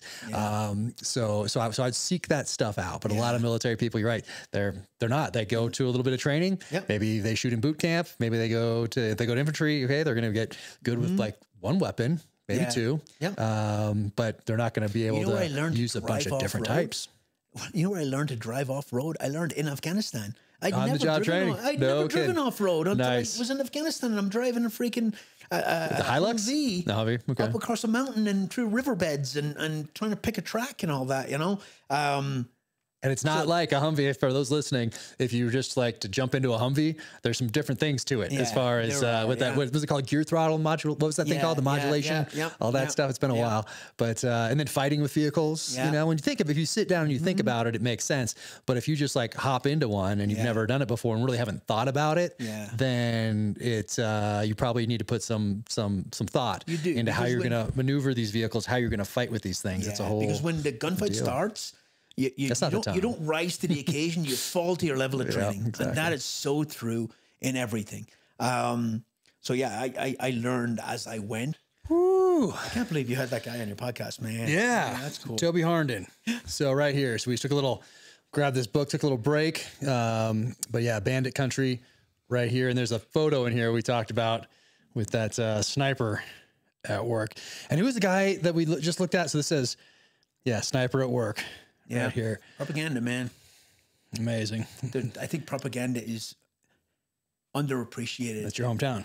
Yeah, Dundalk. That's that's the town close to where I grew up and lived till I was 25. Gosh, amazing. And where I patrolled in the border. That's where my unit was, where I trained, and where I launched border patrols from. Yeah, a lot of border. I did. You know the way they say, you know, proper sleep and all that. When I was in the infantry, we did 7 24-hour duties a month on the border, right? And so you'd work 24 hours on, 24 hours off for a week. So you'd work like, let's say, Monday, Wednesday, and Friday. And then the next week you'd work like 9 to 5 type of normal stuff, right? And then the next week you'd do Tuesday, Thursday, and Saturday, right? So every month you did 7 24-hour duties. Dang. And no sleeping. And it wore your ass out. It really did. Yeah. It took a toll. And of course, you're in Land Rovers with open backs and freezing your ass off in the winter and sweating your nuts off in the summer.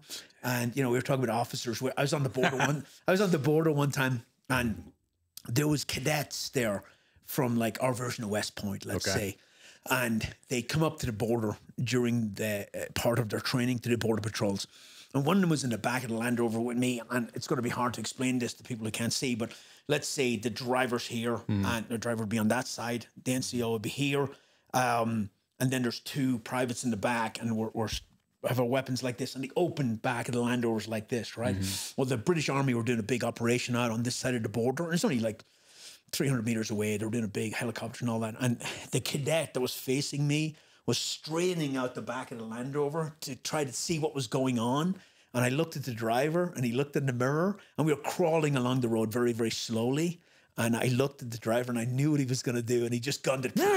This cadet fell out of the back and crashed on the ground. Fairly typical. Gear everywhere, weapon gone. Yeah, that's pretty funny. Fairly typical. Yeah. But that officer probably come back as an officer later on. Yeah. And That's it. Yeah. That's why officers hate NCOs, man. Yeah. It's possible. Who is it? The guy you talked about, Captain Robert? How do you say? Iraq. Yeah. Iraq was a very, very shadowy figure. There's a lot of speculation he was involved in a Miami sound machine. It was a band that was blown up, that he was there for that. He was so brave. He was almost suicidal. He used to get dressed up. There's a picture of him there in civilian clothes with a beard, and he would go into IRA pubs and sing IRA songs, and he was insane. Well, they caught on to him. That the places like South Armagh, they're so suspicious of everybody that they caught on, and they captured him, and they never found his body. They tortured him and killed him, and there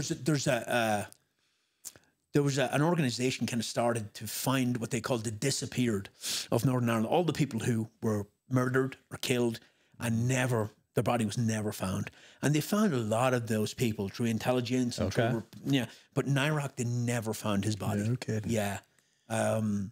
There's a picture of him here all in uniform. Here's a picture of him here in civies. Man, amazing. I mean, the balls on a guy to go into an IRA pub as an Englishman and sing IRA songs. Wow. Yeah. That's almost like Team America, Team Police. Remember when he goes in and is dressed up in the beard? Hey, you heard about any terrorist events going on lately?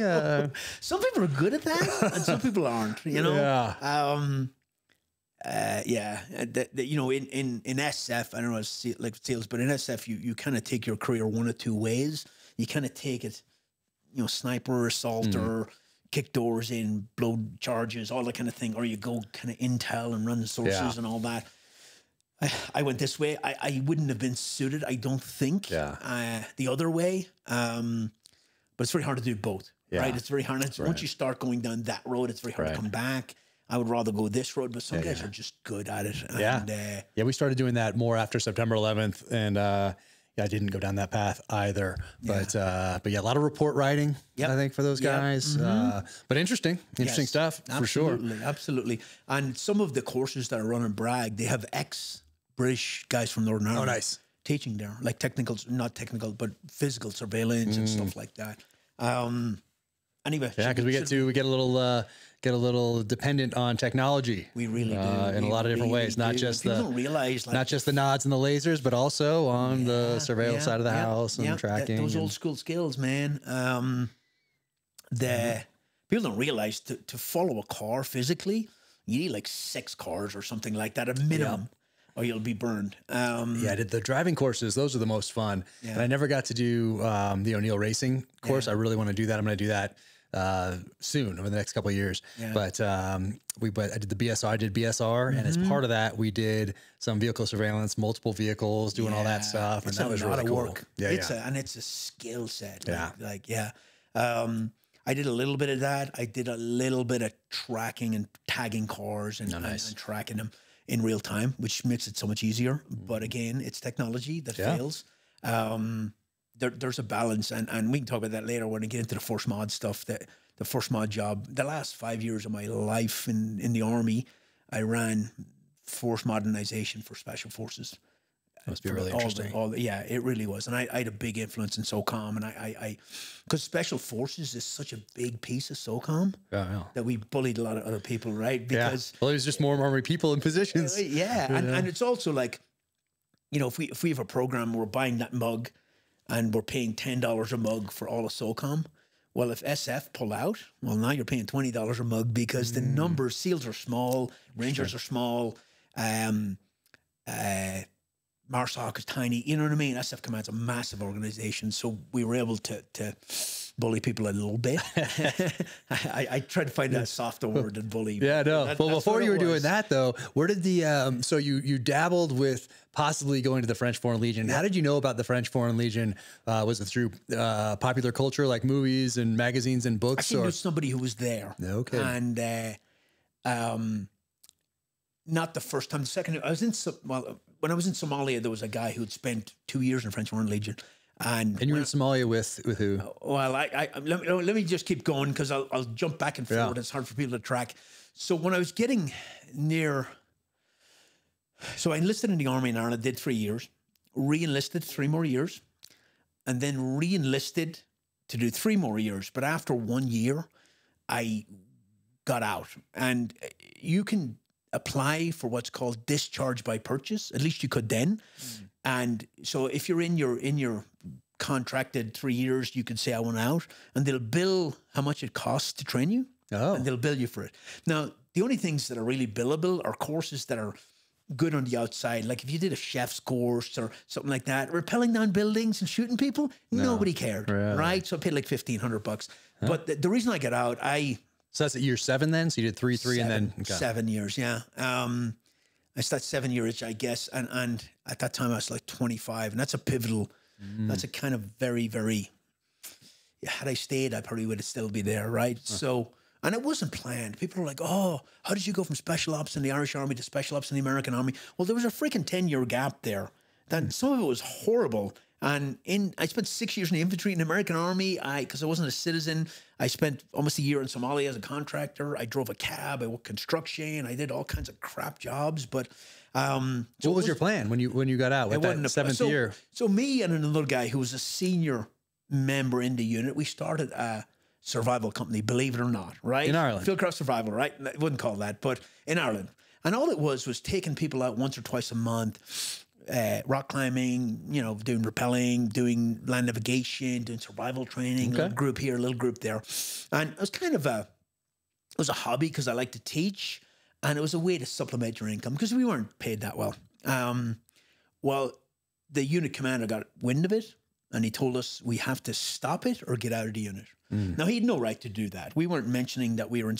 And it was because the Northern Ireland thing, and it was because the SAS, and it was very hush-hush, and it didn't really need to be as hush-hush as it was. But so he told us, stop what you're doing or get out of the unit. So initially, we were going to get out of the unit, and I have a really bad temper, so I was like, screw it, I'm just going to get out of the Army. And I know that seems like a very bad program to have in an Irish Army. Like you just pay back your $1,500 and you're out. Like it seems like you have whatever, you know, like one thing, like that guy, and I'm out. I know. Boom. Yeah. Because you know, if you owe 4 more years in the U.S. military, you're like, I'm out. Wait, I can't really get out. Right now. Yeah, I know, right? You got me. I tried to move to another unit, and then there was a whole lot of stuff. But in the end, I was just like, I'm getting out, and I have a bad temper, but. In the transition period of 6 weeks, while my paperwork was being processed, like they had me like cleaning toilets in the unit and pulling grass up, and they tried to, and that was very common back then. Yeah. And I told you I talked to that officer who was in there, and I he was like, it was disgusting. And that's the way things were done back there. It's like they punish you for having the audacity to leave, you know? So when I left, I actually had tears rolling down my eyes when I walked out of that unit, because I had that loss of sense of purpose. I had that all my friends were there. My whole identity was tied to that unit. And all of a sudden it was all stripped away. And I think because I went through it back then, I didn't go through it later on. Yeah. Right? And at the time I was like a little lost. So we did that company a little bit, and it's hard to have an outdoor company in a country where it rains every day, you know? In the end, it went round and round and round, and it kind of failed. I drove a taxi. I did a whole bunch of crap jobs in Ireland. Yeah.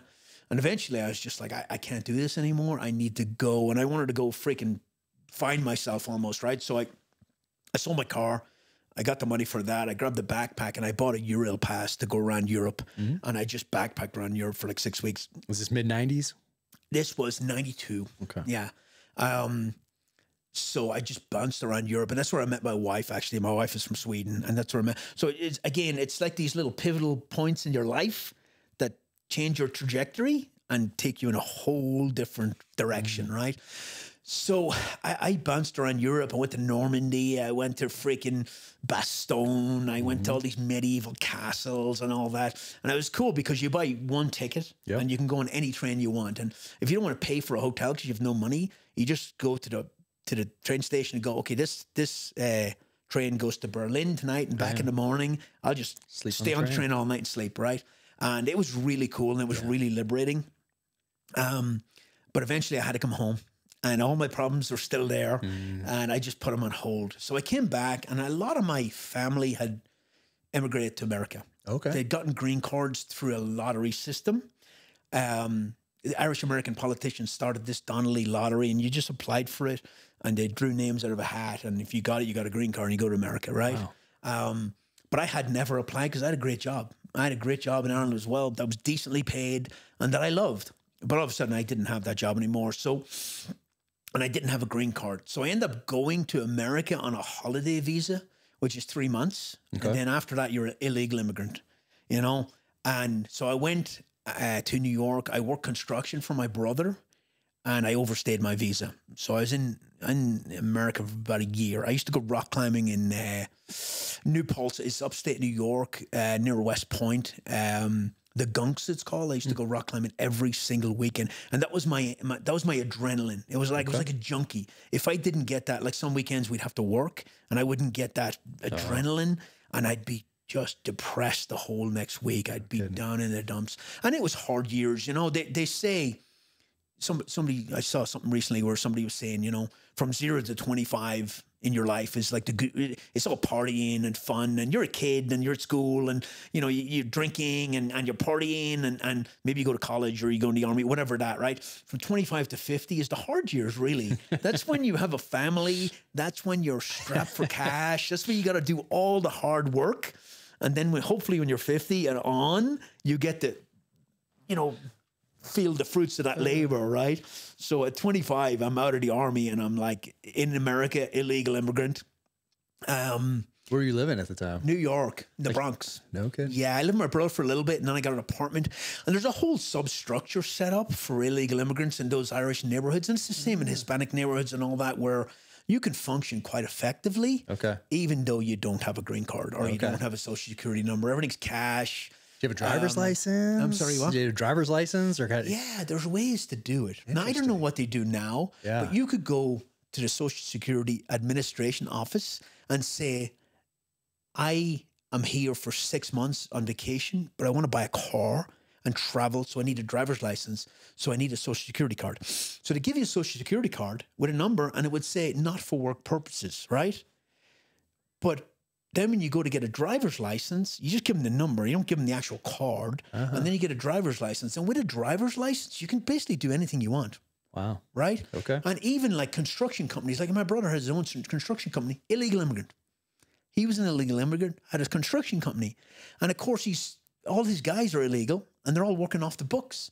So it's hard to compete with that when you have a legitimate company and you're paying workman's comp and all that stuff, right? Now, when a job pays you 20 grand by check, how do you cash that check, right? Well, it's all tied through the bars, the Irish-American bars in the Irish neighborhoods. The barman who knows you gives you the head nod. The check gets cashed behind the bar. They take a certain percentage and the rest goes to the guy, right? Wow. So it's money laundering on a massive scale. And that's Amazing. one guy. And there's probably hundreds of those going on at the time, in the 90s especially. Yeah. It's so, and it's hard for American companies who are paying all the workman's comp and all that stuff, taxes, to compete with jobs like that. Now, if people are like, oh, what do you think of the southern border, illegal immigration since you were illegal? I think I paid dearly for that later on. I paid thousands of dollars in fines to get legal, right? Anyway, so I worked there for about a year. And I wasn't happy, but I was like treading water. Like and that's when I was going back to the French Foreign Legion. That's when you're thinking about it. Yes. And I was... I did a lot of PT. I was very physically fit. I did a lot of rock climbing. That was my thing. I was a climbing instructor in the Irish Army. I went to a climbing instructor's course. I like climbing. But I was pretty fucking miserable, really. And then I got a call one day. My mom had cancer and she was terminal. And I remember the call well. It almost like my knees buckled when I heard it. Like she had problems and she was going in to get tests. And of course she had problems for a long time, but she's old school and she wouldn't get checked out. Says the guy with multiple injuries that will not get surgery. But very tough woman, very strong, very like minimal education growing up, but just hard and very, very intelligent and very good at managing very difficult situations. Anyway, and she was terminal. She had like 6 weeks to live or something like that. And so I was like, screw it, I'm going back, right? I'm going back to see her. Now, when you're illegal immigrant and you go back, you're not getting back. You're not getting another holiday visa because they know you overstayed your visa, right? So I'm like, I'm willing to do it. So I got rid of my car, my apartment, and I got on a plane and went back home.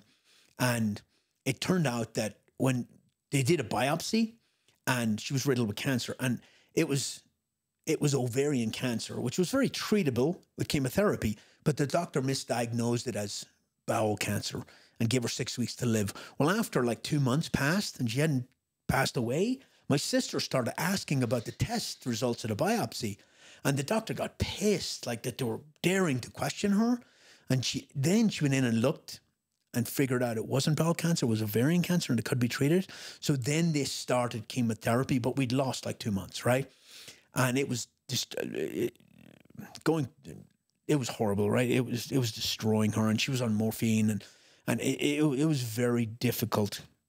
Cancer is very difficult on the family, right? It's a death sentence, and you know it just drags on and on and on, and it was horrible. But I was at home at the time, unemployed, no money, low point of my life, like really low, and It took a toll on me. It really did. And at the lowest point, a guy approached me about going to Somalia as a contractor. And, you know, we call it a contractor now. Back then we called it a freelance security consultant, right? And the leap between mercenary and security consultant and contractor is not that much, right? So this guy was in the ranging wing with me. He got out. He'd been in Somalia. And he hooked up with these Brits that were working for a logistics company out of London, and they needed hired guns, basically, because Somalia, Mogadishu was such a dangerous place. Now, Black Hawk Down was October 93. I landed in country in February 94, right after Black Hawk Down. And it was the most dangerous country or city in the world, bar none. And, you know, they hated Americans, even though I was Irish. If you're white, you're American. To them, you're all Americans, right? I jumped at the opportunity to go. I would have went for free for the adventure, and because it was like the therapy I needed at the time. Yeah. And I was at a very, very low point in my life. So I jumped at it. I had to do it. I would have done it. I got well paid, but I would have done it for free. And I didn't even know what I was doing. So I get there, I fly in, I take a flight from Dublin to London, from London to Nairobi, Kenya, and then a UN flight into Mogadishu, and I land. And I get met at the airport by two British guys that were SAS guys that they handed me an AK-47 and a pistol belt with some mags on it. And they're like, let's roll. And we drive out the gate into downtown Mogadishu and back to the house. We were living in a house, which is crazy, in downtown Mogadishu at the time. Now, we lived in several places in the time I was there. We had to keep moving because we kept getting attacked. But crazy adventure. Post-apocalyptic city, completely no law, dead bodies in the street, technical vehicles everywhere, militia running everything. And we had militia hired with us because you can't go anywhere without the militia who owned that part of the city. What was your mission? What were you guys doing? We were working for a shipping company out of London. And what they would do is when all the UN countries that were there, so when the Americans left, it was left with Pakistanis and Malaysians and Egyptians, a lot of Muslim countries, and they said they weren't there to fight with their Muslim brothers. And they let Somalis in the gate with guns and were taking bribes, and it was out of control.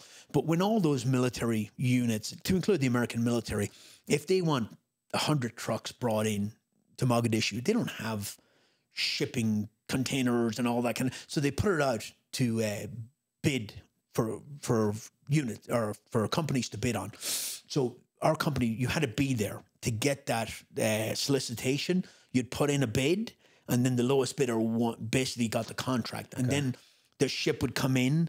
They'd fly in a port captain. He would come in. He'd supervise all the Somali stevedores, and they would unload the ship. And then, but they needed security because it was so dangerous for the civilian staff who worked there. Who's bringing it in? Like who's... shipping companies, right? Yeah, but what are they? What's on there? Are they bringing in food? Are they bringing in vehicles, armor. A lot of it was pulling stuff out by the time I got there, right? Because the mission had failed. But it was all kinds of stuff. It was containers, it was vehicles, and I actually learned a lot about ships at that time because you have these big shipping things and all the heavy stuff, the vehicles is on the bottom, and they're roll on, roll off, and then all the containers on the top, and they're all attached together, and cranes, and it was insane. But if you weren't there to bid on that contract, you wouldn't get it. Now we were. I have to be very careful what I say because I could say this. I think like there was incidents where certain contractors with special operations backgrounds, not us, of course, would pick the locks of the UN offices, hack the computers, see what the other companies were bidding, and underbid them. It's called industrial espionage, right? Totally unethical. I mean, who would do that, right? But so we were there because we had shipping assets and because we had staff there who needed security in the most dangerous city in the world. And we were well paid. And the mission was not super well defined. But it became, you were showing me a Dragunov earlier on. I was going to tell you a Dragunov story, but when we were living in this house, we had this big mansion outside in the city, basically, which we ended up leaving because we kept getting attacked. But when I got there, we had like 30 staff. Most of them were guards. There were security personnel who were all high on cot. You know, they're chewing the cot. And but if you don't have them, you'll be killed instantly, right? And then some of them were staff to make food for us, laundry. Like we lived in the high life, at least at the start, until we had to leave there. But a guy brought me up on the roof the first day or two I was there, and he said, check this out. And between us and the airport, there was a road, and there was a bandit that used to sit on that road with an AK, and people would be walking to work, and he'd just shoot somebody dead, bang, and you'd see them fall. He'd go up there, he'd rob them, and he'd roll the body into the ditch. And then he'd go back, and everybody run away. Now, 20 minutes later, they're all back, because they had to go down that road to go to work, or go wherever, and he'd shoot him again. So I got a Dragunov, and I was going to shoot this guy. And, of course, I don't want to draw a bunch of fire in the house, so I pull back deep in to the house and shoot from a very, very concealed position. But the freaking Dragunov was a piece of garbage, and it had a cracked sight on it, and it just didn't work. It's like an AK, even at its best, it takes you 200 yards farther. Yeah, it's not a great piece of gear, you know. And then, you know, we bought weapons at Bakara Market, but it's mostly Soviet stuff, like no really good weapons. And, you know, we had MP5s that we brought into the country somehow. And MP5 is a great weapon. It is a classic. Not real good at 300 yards. It's a pistol caliber, right? So one time we got fired at from distance. So I hung that thing on my wall, and I got a Galil out of a captured weapons facility and ran a Galil. That's awesome. It's very, people want to hear all these war stories and shootings. It's very difficult to navigate, honestly, because number one, I have a couple of concerns when I talk about shooting and gunfights and combat. Number one, I don't want to sound like a douchebag that's on the freaking internet all the time talking about shooting people in the face and look how cool I am. I don't want to be associated with that. Number two, I don't want people to think I'm a freaking sociopath and taking human life is taken lightly. It's not, right? I just happen to find myself in a couple of positions where I had to do it, right? I put myself in those positions, and that's number three, or number two. Number three, there's no context. There's no context to how dangerous it was in Mogadishu, in Afghanistan, when you were there, in Iraq at the height of the war. It's very hard to explain how dangerous it was there, right? So I try to navigate through without being too specific. And I did a podcast a while ago, on my own podcast, about Somalia and Mogadishu. And after it was over, my wife was like, "You shouldn't say that, because you were not even part of a military there. You were a hired gun, and you talk about shooting people and stuff like that." And I re-recorded it. I did. Oh, really? Yeah, I did. And well, now people are going to want the director's cut. I know. You know? Well, I often said if I ever wrote a book, I'd write it loosely on my life, but I'd make it fiction, because then I could put anything I want. I could tell the truth, and nobody could say. I was going to ask you about that actually at the end. I can't believe you shot that guy, or I could embellish where I wanted. Well, did you get the guy by the shooting people as they walked by? No, I didn't get him. Did he just stay there? What? Yeah. We got attacked in that house. We got attacked the night I arrived. We got attacked. And we got attacked multiple times. And it was just bandits. We're trying to take our shit, basically, right? So the night I arrived, I came in. I got a briefing on how to do laundry and where the kitchen was. And I was like, what are the rules of engagement, right? Because I dealt with rules of engagement in Ireland, in Lebanon, and now in Somalia. And I'm like, and nobody really could give me an answer. It was so dangerous that it was so loose. So I didn't get any answer, really. Well, I was jet lagged like crazy. And the guy I came in to replace, he went on leave, right? So I came in, he flew out that day. So they're like, hey, his room is up there. Go ahead and crash out. So I go up, I have my AK, I have my mags. I drop him in the corner. I lock the door so the Somalis don't kill me in the middle of the night. And I crawl into bed. Well, the guy that left, he liked to party and sleep late. And all his windows were completely blacked out. So in the middle of the night, gunfire started hitting the house, and we're under attack. And the rest of the guys, I think there's 3 of them there at the time, they're on the roof with our Indige, and they're getting after it. And there's no nods. No nods. I roll out of bed. I have no flashlight. I can't find the door. I have no idea where I am. I spent 15 minutes crawling around the room trying to find the light switch. I'm totally unfamiliar with the building. By the time I get the light switch on, get my guns, get to the roof, gunfight's over. And I'm like, wow, these guys think I'm a coward now. And I was hiding downstairs. It's funny to look back on, but man, I should have been better prepared. But I had no idea what I was getting into. Honestly, it wouldn't have stopped me, but it was extremely dangerous. We got attacked a bunch of times. And in the end, we had to bug out with a bag and go live at the airport. Oh, wow. Because it was...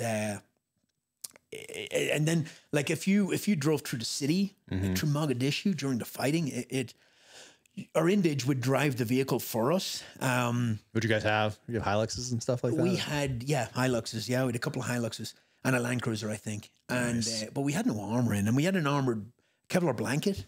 And we got shot at a lot. Like, if you went through the city, you were generally okay because your Indige are driving, and they own the city, and everybody knows them, and it's the only way you can function.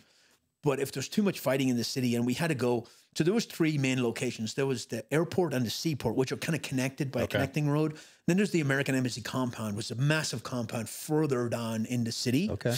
And they were the only places we went. And generally, if you went from the airport to the American Embassy compound, you took a flight, a helicopter, a Huey. Okay.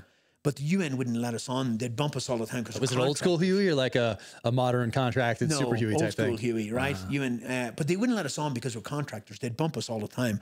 So we had to drive. And driving was extremely dangerous. And if you when the Americans were there, there was a ring road that went out into the desert and in the other side. And the Americans had positions, checkpoints every 100 yards on that thing. But after the Americans left, nobody was out there. And it was full of bandits that were trying to disable your vehicle and take your shit, basically, right? So you'd be in a running gunfight the whole way and then the whole way back that day. And it didn't faze me, not even slightly. I didn't care. I was at a very low point before that because of my mom and all that. And I was almost at a point where I was like... Had your mom passed away? Yeah, she died. Yeah, she died before I left. But I was at a point where I was like, this is awesome, you know? It was a little surreal. I have no pictures. I'm very bad at taking pictures, and almost every picture I have, somebody gave me. I have a couple of pictures from Somalia. There's some good ones on your Instagram. Yeah, yeah. You know, they're the those ones where I'm like, how old is this guy? Like, how is he? Yeah, yeah. The body armor on. Yeah, old school. Yeah. It was a crazy, crazy time. And no law, right? There was an Islamic courthouse downtown. Okay. And there was railings around it, and there was hands stuck to the railings in various degrees of flesh rotting because they'd chop people's hand off for stealing. In the airport or at the seaport, there was a prison. I looked at it recently on Google Earth. It's still there. But you look at the seaport, and then up on the hill behind it, there was a prison where they threw people in prison. But it was up to the families to come feed them, or they just starved to death. Wow. And one day we could hear shooting, like boom, boom, like short bursts all day. And we asked this guy who was head of security for the seaport, what's going on? He said, they're overcrowded. They're making room for more prisoners. They're just executing people, right? Savage place, absolute, stoning people to death, stoning women to death while we were there. Mutilation of young girls, like just a savage place, and totally broken down and totally lawless, and no accountability for anything. But exactly what I needed at that point in my life, and it really did put me back on the right track, you know. How many of you guys were there? Well, did people come in and out while you were there, or was it like one group? I stayed there the whole time with one other guy, and he had been Royal Marine Commando, fought in the Falklands, had been SAS, had been 14th Inc Group in Northern Ireland. Great guy, freaking great guy. A little big dude too, a little too aggressive for a big dude to be. Me and him went to pay a bill one time at the Mogadishu Port Authority, and when we got there was a riot going on outside. People with stakes banging, and we're like, oh, we better come back later. And we went back and we're drinking tea, and he was like, screw this, let's go. I'm like, all right. And we push our way through a riot to get to the door. And of course, they won't open the door at the Mogadishu Port Authority. They're like, no. And we're like, shit. We turn around, there's an angry mob around us. And we're just, well, there we go. We got to push our way back through. And had they attacked us, a lot of them would have got killed, because I had a mini Uzi and I just would have started killing people, man, because, but it was stupid to do that. It was, we went back to that house we bugged out of to get our gear, our furniture back, and got in a freaking gunfight. Like, it was just dumb. And a young man doesn't look at things like that. But when you look back now, you're like, what do we need? We needed our furniture. We needed, like, why did we go back there? It was just dumb. Like, it didn't make any sense. Yeah. But it was, one guy got shot in the hand. Nobody else got killed. Before I got there, about a week before I arrived in country, they were going on that ring road, and they got stopped and pulled out of the car by children with AK-47s. Oh, wow. They put them all on their knees, disarmed them all, and they were going to execute them all. And the village elder came down and kind of defused it and gave them one vehicle to get out of there. Wow. And they lost all their weapons, all their radios, everything. So never again was the policy, not getting stopped. Everybody dies if that's the case, because they were very close to getting executed. That's great. I love all the stories. Like, are these executive outcome days? Like, you know, the British military. Yeah. I don't even know if they called them private military companies back then. They called them, well, it was called Sandline International for a while, and then it was executive outcomes, right? It's amazing what a few motivated, well-trained soldiers can do in a conflict like that.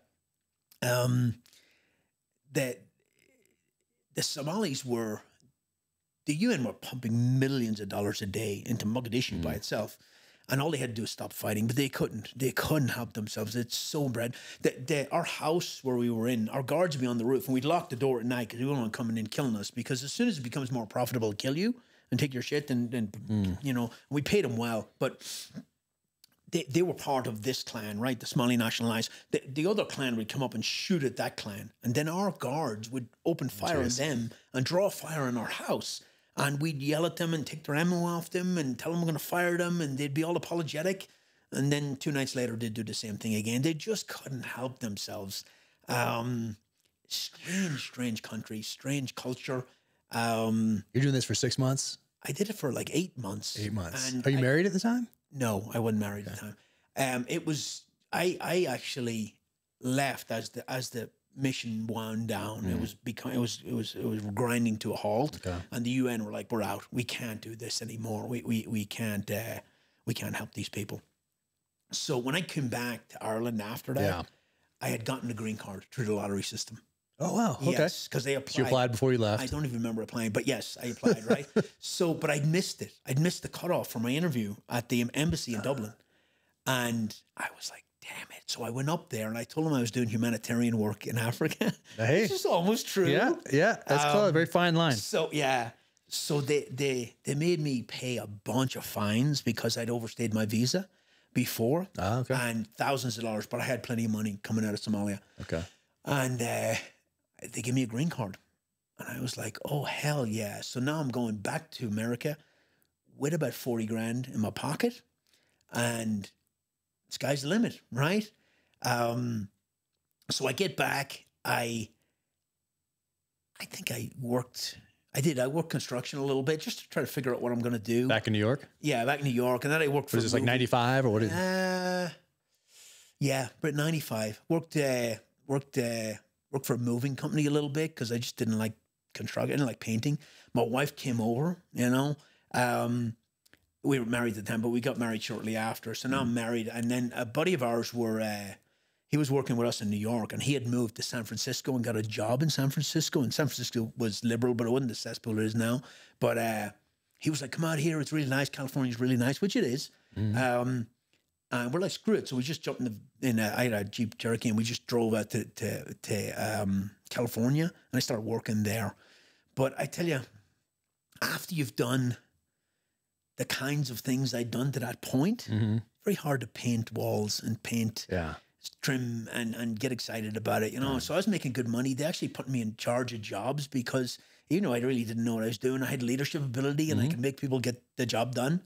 But I felt myself getting that black cloud over my head, and I just could not see myself doing this for the rest of my life. And I felt that draw again. And I came home one day and I said to my wife, I want to go in the army. And she understood. She was like, do it. So I'm back in the American Army in March 96 as a private E1, starting at the bottom. And I was 29. And 29 is young, but it's old when you're with a bunch of 18-year-olds. And they're all calling me Pops, you know, like I'm an old man. And where is basic? Where do you? Fort Benning, Georgia. I just said I want to be in the infantry. Infantry, boom. I couldn't. I was not a U.S. citizen. I had a green card. You can join with a green card. You have 8 years to become a citizen, or you have to get out. Okay. So if you do 3 and then you do 3 more, they will not let you re-enlist for 3 more unless you're a U.S. citizen. Okay.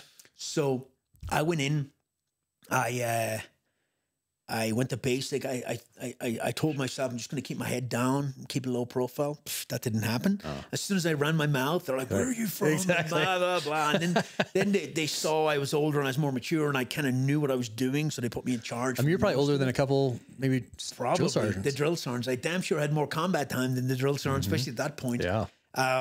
But they treated me pretty good. You know, my background came out. I talked to them a little bit. Some of them had been in Somalia with 10th Mountain Division. Okay. They treated me quite well, but I did basic AIT, Advanced Infantry Training in Fort Benning, and then I got sent to Fort Hood, Texas, my first duty station, which was a crappy duty station. It was a horrible place to be, especially in the 90s. Clinton had gutted the U.S. military. As you know, you were in at that point too, right? He gutted the military, and there was, were you? I came in 96, Buds. Yeah. January 97. I came in 96 too, yeah. But Fort Hood, Texas was not a good duty station at the time. They put me into a mechanized infantry unit. And it was kind of crappy, right? It wasn't great. But my first kid was born in my first two boys were born in Fort Hood, Texas. Okay. My wife was still a Swedish citizen, did not have a green card. And even though she's married to me, she doesn't get a green card. Interesting. And so she was illegally in the country. So I went to JAG and I'm like, look, two boys, American citizens, I have a green card, my wife's an illegal immigrant. Let's do something here to get this done. But because I was private, nobody would help me. No way. Shitty chain of command. I went to JAG, talked to JAG, and I didn't know at the time, but JAG's job is to protect the commander, really. Mm-hmm. And they said they'd look into it, and then they called me back a couple of weeks later. They said, not only can we not help you, we have a legal obligation to report your wife to the INS and have her deported. That's what they told me, right? So I put in for a compassionate. Did they do it? No. I put in for a compassionate reassignment to Germany on the grounds that my wife's illegally in the country, and I got denied. Yeah, ridiculous. Like that's grounds for a compassionate reassignment. So it dragged on, and then when my 2-year window, my 2 years in the army came up, my window opened up for re-enlistment. So I re-enlisted to go to Germany. I'm trying to get my wife out and sort that stuff out, right? So I went to Germany. I spent 4 years in Germany. Where were you? In Vilseck, in southern Germany, near Baumholder, near a lot of bases down. They're really nice. Had a good time in Germany. Did a lot of travel, went to Italy a bunch, but all pre 9/11, obviously. So when eventually I got my citizenship, and it was funny because I had to fly back to the States from Germany on my own dime. I had to go to New York and do the interview and all that kind of thing. Then I had to fly back to Germany. And a couple of months later, when my paperwork's processed, to fly back to swear in. So there was a guy in my platoon who was Colombian. He said, ask them to, where your class is, and ask them to do it right there and then. And they'll do it. And so that's what I did. And I flew back to Manhattan in January 2002. So right after 9/11. And there's this whole U.S. military, support going on. So I get back there in Class A's. I'm standing in this big line of INS in New York. You can imagine the port of entry. And the guard sees me. He comes walking out. He asks me for my ID card. I show him, and he takes me in the back door. He's like, "You're a Predator employee. You don't stand in this line." Wow. They take me upstairs. They process my paperwork, swear me in, boom, leave a U.S. citizen. Nice. Yeah, it was awesome. Okay. So then I'm cleared hot for selection. So I put my packet in for selection. I get a selection date. I go to selection for Special Forces. I pass, and I go back to Germany. So you just had in Bragg? Yes, I flew back to Bragg, did selection, 3 weeks, flew back. I was like 35 at the time, right? But I was in great shape.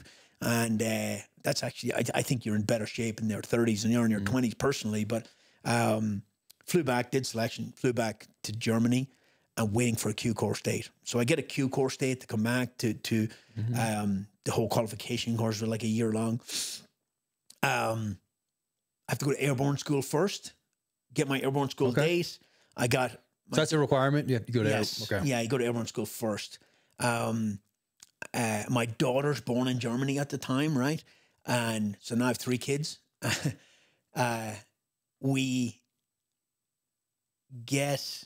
I'm a U.S. citizen now, so my wife can get legalized, right? We do all the paperwork. We're waiting on it. It's coming. We turn in, we ship our car, we ship our household goods. We're turning over our house. We go to pick up my wife's visa, and they tell us that they tell us that she's banned from the U.S. for 10 years because she overstayed her visa. Yeah. Oh, jeez. So I'm like, oh my God, what the hell do we do now? I've got a Q course date next week.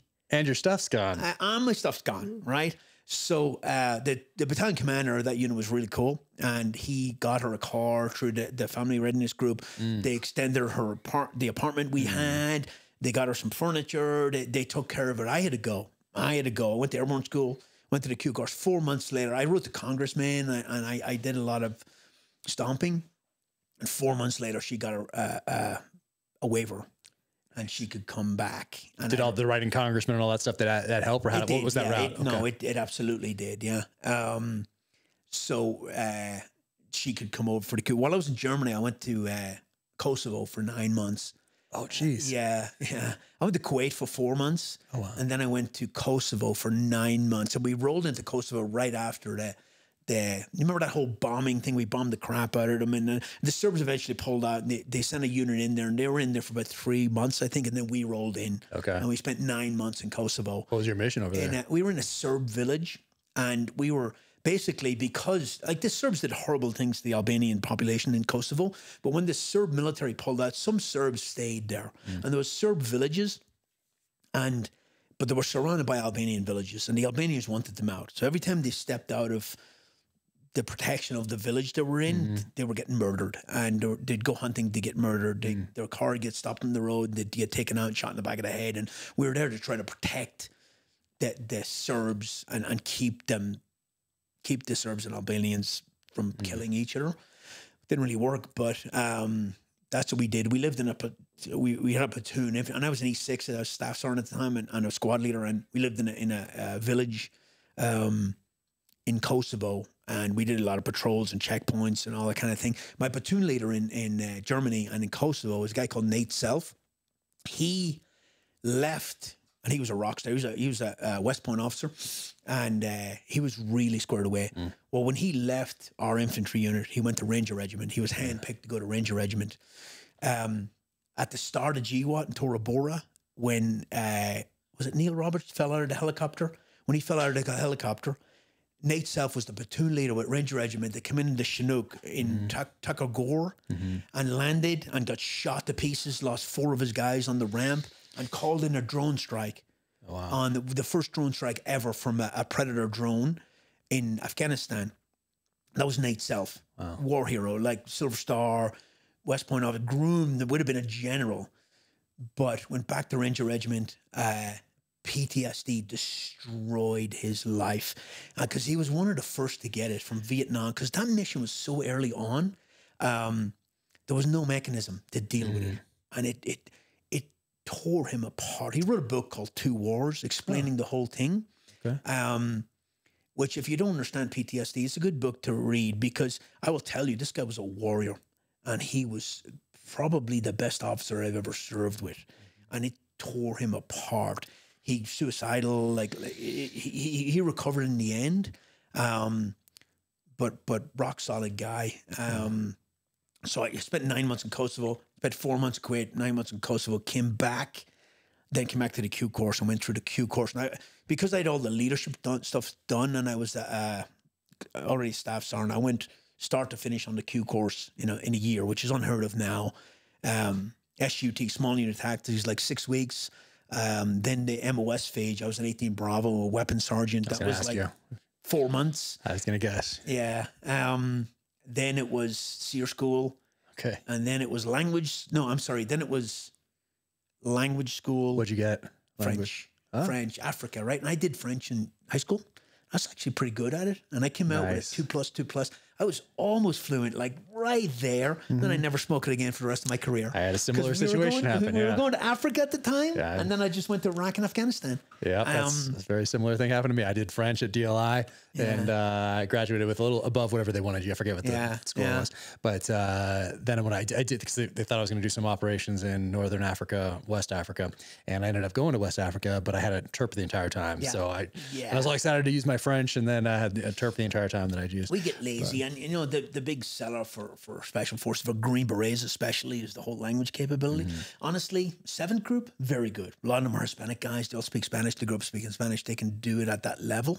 It's hard to teach somebody in Mandarin Chinese or Russian or Pashto or Dari. And then you've taken them out for some of those languages. You've taken them out for a year, 18 months, I think, for some of those courses. And then you're back in. Now all your peers are ahead of you as far as tactics, deployments, whatever experience, that sort of thing. And, you can do some guys can, pick it up or whatever, but it's an investment. It's that 18 different tasks, right? Language is one. And then they realigned the groups later on, and in 3rd Group had a different area, and they changed all the language, made people go back to language school. And now they're back at that. Was your language school at Bragg? Did you guys do it at Bragg? I didn't have to go because I was a master sergeant. You didn't have to go if you're a master sergeant, but and then they realigned it again. And what is your initial language training? Oh yeah. Most things are there at Bragg. And then you did Robin Sage after your language? We did Robin Sage. Oh, I'm sorry. We did SUT, small unit tactics, 6 weeks. Then we did the MOS phase, the 18 Bravo Weapons Sergeant course. Then we did Robin Sage, which was phenomenal. And then we did language school and SEER school, and that was the end of it. Now, when I was done, I just want to go to war. It was 2003, and we just invaded Iraq. We're in Afghanistan. I'm like, woo, here we go. So because they'd pulled so many guys from the Q course instructors to send them back to their groups, because there was so much going on, they needed instructors at small unit tactics. So they took like 15 of us with infantry backgrounds and said, you guys are going to go back and be instructors at this. And I was losing my mind. And where's your family at this point? oh, we're all at Bragg. Yeah, we're all at Bragg. I eventually got my whole family over, right, when I'm 4 months into the Q course. So we're all at Bragg. But, so I'm like losing my mind. This is BS. I'm pissed. And I end up I was only there for 2 classes, like 4 months or something, 5 months. But I had all my arguments why this is a bad thing, because we had to go see the training group command sergeant major, right? And I had all my arguments lined out. This is a bad idea, blah, blah, blah. And before I got to talk, you know, the command sergeant major started blowing smoke. Like, you guys were the best guys we could find, handpicked. Oh, bullshit. We're just in the wrong place at the wrong time. And one guy said, hey, Sergeant Major, I failed small unit tactics when I went through the Q course. I had to recycle. And the sergeant major said, this is a good opportunity for you to brush up on your skills. Oh, yeah. So I was like, I'm not even going to speak. There's no getting out of this. So I did 2 classes there as an instructor at small unit tactics, and then I finally got to launch to Afghanistan in 2004. So what group are you with now? 3rd group. Okay. Yeah, and link up my team on the ground. Flew into Kandahar, got a flight to Bagram, and then got a helicopter out to Organy, and then we moved from Organy as a team with a bunch of jingle trucks and all the crap to Skin Firebase. Been there too. Yeah, have you? And so I spent like 6 months, about 4 months in Skin. Skin's an interesting place because it's so close to the Pakistani border. We got rocketed all the time. But it was very cool to be able to do that early in the war, because later on it was all about the Afghan army. But back then it was militia. And we had what's called the ASF, the Afghan Security Force. And they're basically just mercenaries, right? They were militia. So we had a small core of them, like 5 or 6 of them. And we rolled out to Skin, and there was about 6 of us. And we took over from like 2 companies of infantry, and we resecured the base. I built the base defense plan, and then we put word out to the local population, hey, we're building an army to fight the Taliban. Come tomorrow for an interview and bring your own gun, because we don't have any guns for you. Wow. And we took them in. We vetted them as best we could. We trained them in very basic infantry tactics. Yeah. We found a confidence target to start off with, something easy. And then we hit target, and we built all our own intel. We did everything ourselves. And we hit another target. We'd get weapons. We'd issue the weapons to our guys. We'd hit another target. We'd find RPGs. We just kept training them and building that army. And that's the classic SF mission. And before 9/11, that was SF's thing, right? Yeah. Then during GWAT, everybody was doing it because that's where the work was. And everybody wanted to do the work. So everybody ended up doing that mission. But early on, that was a very, very classic, austere, make it up as you go along SF mission. And it was great to be able to do that, because later on, working in Iraq and working with JSOC and all that, everything's given to you. Assets, helicopter gunships, Spectre gunships. You're out there, you got nothing. You might get air if you're in a gunfight. You might not. It depends what's available, right? But to be able to start and build an army like that from scratch was actually really cool and very, very interesting. And I'm so thankful that I got to do it that early on in the war, while it was still that kind of very, very seat of your pants type stuff. Kind of figuring it out. Cool. Well, there were different lessons there from Vietnam, you know, working at the Montyards and generating your own intel. It's interesting because it's like when you were training in the 90s, let's say late 90s, you get these target packages that intel comes from somewhere, CIA. It's just they make it up, whatever, boom. And you go and do your thing. But it's always intel pushed down. And then we get over there to the first Afghanistan, then Iraq, and we realize very quickly that we have to generate our own intel. Yeah. And when I read those Vietnam books now, a lot of it, they're talking about having to do that same thing back there. They're generating their own intel, generating their target packages, putting together, just like you would, putting together like a crime family or something, who's related to who and who, all that stuff. Very similar. But I mean, the lessons were there. We didn't do any of it in the interwar years. We're bad at lessons learned in the military. Not really good. And I don't know how the only way you harness them, I think, is you institutionalize them to school. But so many things get lost. Like all the lessons we learn in the GWAT, how many of them will be relearned in the next war with blood, basically? Because even Vietnam or even Afghanistan, like the whole VSO thing, that's the Hamlet. Village stability operations. That's the Hamlet thing they did in Vietnam. Yeah. It's the exact same thing. And it didn't work there either. Yeah. Marines did a little bit. What are the Marine platoons called? Escaping me right now, but they did that as well in Vietnam. But yeah, you're right. Yeah. Yeah. We relearned the same things. We drove into ambush sites in Afghanistan that the Russians drove into. Now you're very limited in Afghanistan because there's very few roads and you're driving on riverbeds and that country was made to ambush people, really. So to get to do that mission was really cool and it was very austere. No internet back then, that was the last trip I wrote letters, physically wrote letters. Because after that it was email and it was even Skype later on. But back then there's something cool about writing letters and receiving letters. There's just something, I don't know, there's something nice about that, right? But to be cut off like that with how long were you there? 6 months, 6-month tour, right? So probably in Skane for about 4 months, built the base defense plan, got rocketed a lot, pushed out that white space, cleared it, hits my IDs, rolled up a bunch of bad guys, battlefield recovery, a couple of pretty vicious firefights. Our team didn't lose anybody. The other team, there's another team with us on the fire base. They lost 2 guys in an ambush that we responded to. Difficult. Like you can respond to an ambush. The guys shoot. They know how quick our air. They have our air timed. They'll break contact away. They'll move into a village. They'll hide their weapons and they'll pick up farming tools, right? And you can roll up there. You can gunshot residue test their hands, and you can battlefield interrogate them. But you can't take everybody. You've only got so much room in your truck, and if you have no evidence, you can roll them up and send them back. But they're going to get released. They're going to be back on the battlefield in a week, and you don't have the assets to. Especially all those guys we rolled up, they had to put on a helicopter within 24 hours or something like that after you roll them up.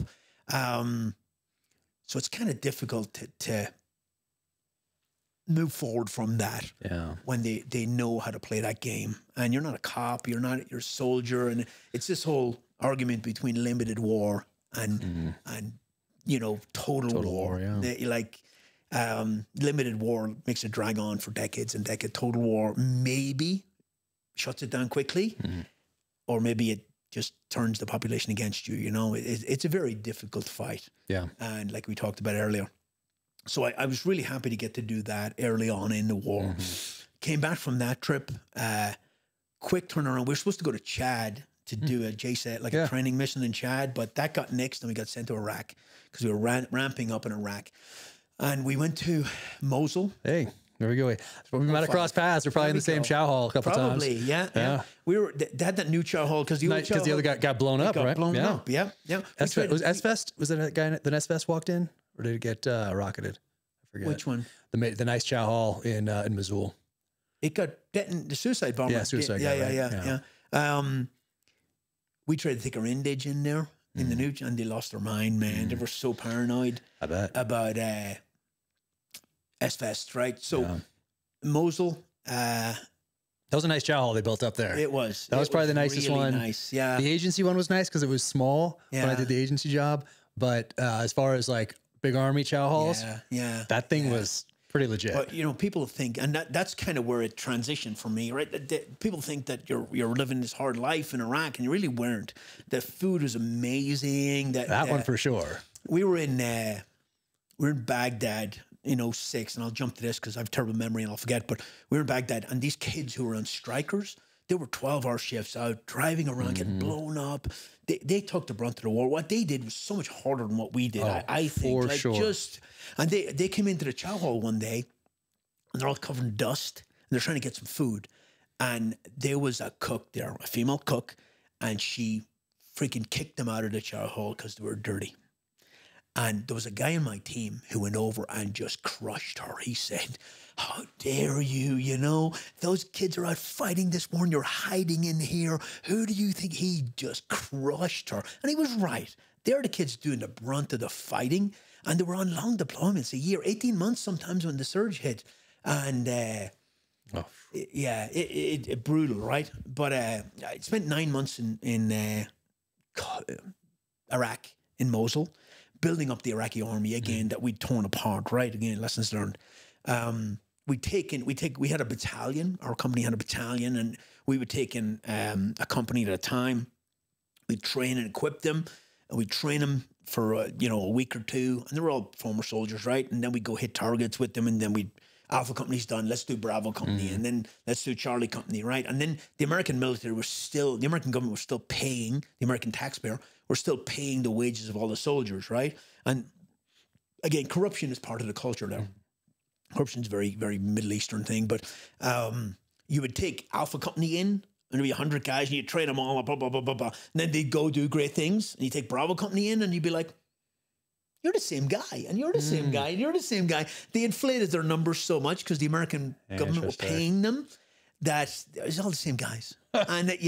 And then we'd issue them all with AK-47s, really nice AK-47s, and they go home and leave, and they come back with a piece of garbage that they had at home, and they sold the other one that we gave them, you know?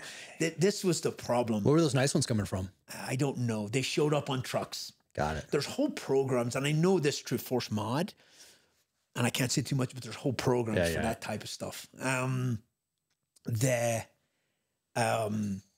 So again, we built up that army. We got a lot of our own intelligence. We used their intelligence networks. We had their S2 officer in that battalion had been Intel, for anybody listening. Yeah, Intel, I'm sorry. You're used to that, right? You can pick it up now. Because so their Intel officer had been an Intel officer for Saddam. And we took a bad guy one time, and we rolled him up, and he was a big, tough guy. And we started interrogating him, and he told us to F ourselves, basically, because he knows we won't do anything to him. Well, we put a hood in his head, and we flex cuffed him. We took him over to the Iraqi base, and we took that hood off. Different deal. This guy was sitting in there. This guy's probably worked in the fingernail factory a couple of times, right? This Saddam intelligence officer was there, and this big, tough guy pissed his pants when he saw him. And I never seen him put his hands on a prisoner. He would whisper in their ear, and they would spill their guts.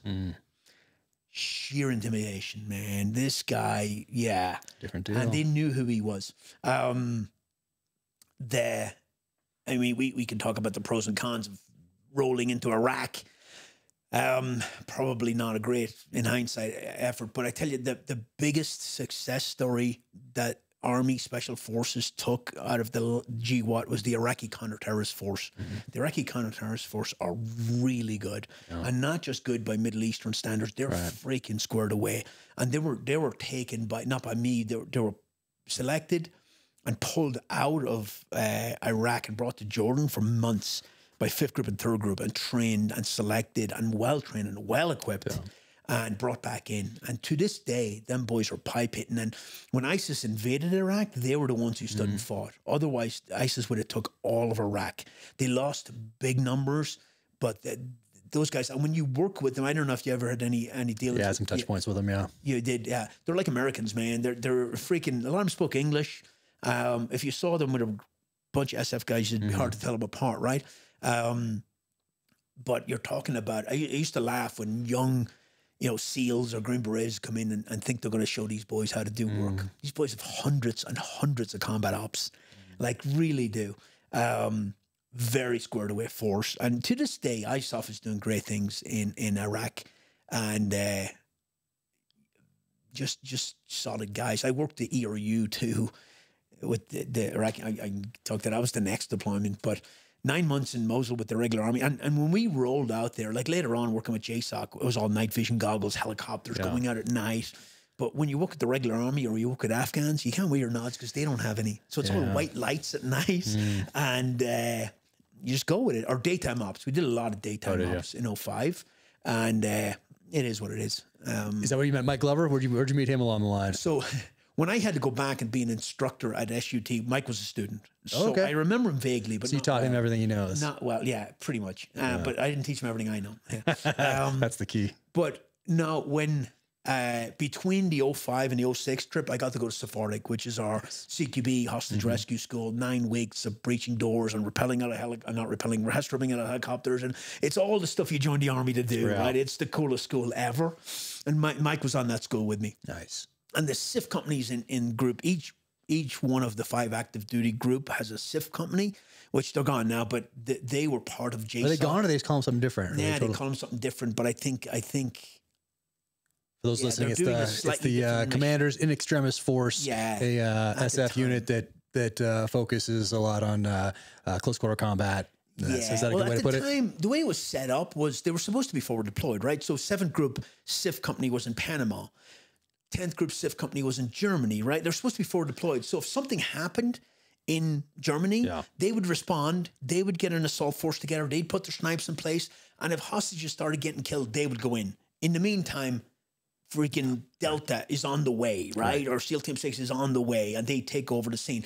No, so that was the concept. It really never worked like that because, you know, C-37, the 7th Group SIF, ended up coming back from Panama. They were, but I went in with Charlie 3rd of the 7th. I went into to Haiti with them. Yeah, okay. It was pretty cool to see. Yeah, they were a very smart unit. Yeah, to see them like start with essentially an empty hangar bay somewhere, and to come together and put together this huge rock drill and have all these different assets working through all these things. And I was just liaison attached to them to go in there. Yeah, and it was really cool to see that come together and work. So guys go to there's no selection to go to SIF company, right? You have to be Sephardic qualified, and guys go there, and it's based on your reputation if you can go there, right? And guys got drawn there at a certain point because they were the guys that were fighting most, and it was very offensive in nature. You know, you drive around Afghanistan, you're hitting IDs, it's very reactive a lot of times. But when you go to SIF company and they were part of that JSOC mission, you were freaking going in, and you were going in hard, and you were bringing all the assets that JSOC had to bear and the intelligence, which was huge. So in 06, I went to Sephardic and I went to a couple other schools, and then I made the transition over from a regular ODA to the SIF company because I knew they were in the fight and I wanted to get in the fight. And that's me and Glover got there at the same time. Okay. He was a staff sergeant, I was the sergeant first class. And we got to the SIF company. And you needed 2 years of team time and to be allowed to go to the SIF. And Mike didn't have 2 years. But he's Mike Glover, and he used the charm. Yeah. And he got to same way he got to be a Bravo. Yes. Yeah. Some guys follow the rules, and some guys make the rules, right? So he got the sergeant major to let him in, and he was very young at the time.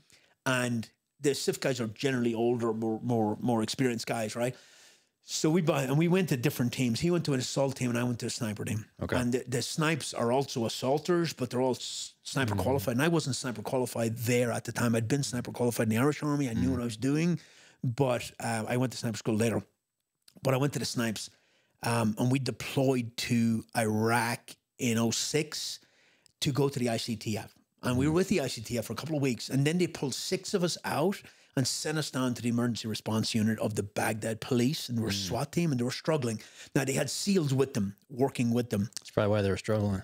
Well, no. Well, what the SEALs were doing, and it's understandable, is they were doing all the hits themselves, and they weren't letting the Iraqis do anything. They would put one Iraqi in each vehicle. I remember. Yeah, they would put one Iraqi in each vehicle, and then they'd all run and hit the house, and the Iraqi's job was to turn the vehicle around. For mission approval, you had to say you had a certain number. It became a number, or it was a percentage at some point, or something along those lines. And it got worse later on, where you had to put a bigger percentage. And it makes sense. You're trying to work yourself out of a job. You're trying to let them take over. They stand up, we stand down. Yeah, but the SEALs weren't playing that. They were like, no, we're doing it all, right?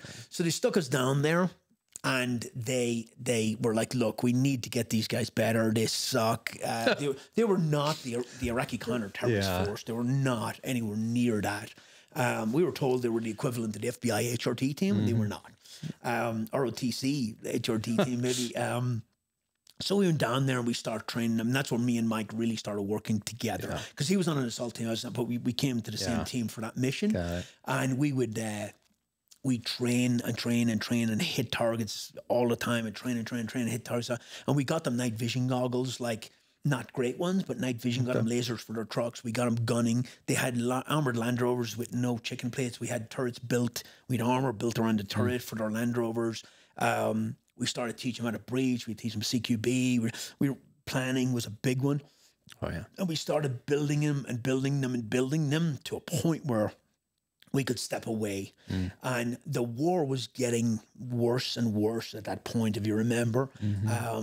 It was worse in 06 than it was in 05, and it was way worse in 07. 07 was pretty much the pinnacle, and then it started coming down in 08. It started leveling out. So I spent 6 months in Iraq at that point with Mike. Me and Mike were worked together daily. It's funny, man. We were training combatives with the Iraqis, and for people who grew up in violence, not real aggressive sometimes, right? And I saw that in Afghanistan too. Like, we tried to show them videos in Afghanistan. They didn't want to see war movies. They want to see chick flicks like Made in Manhattan or something like that. Like, because when you think about it, they lived that shit all their life. They wanted an escape.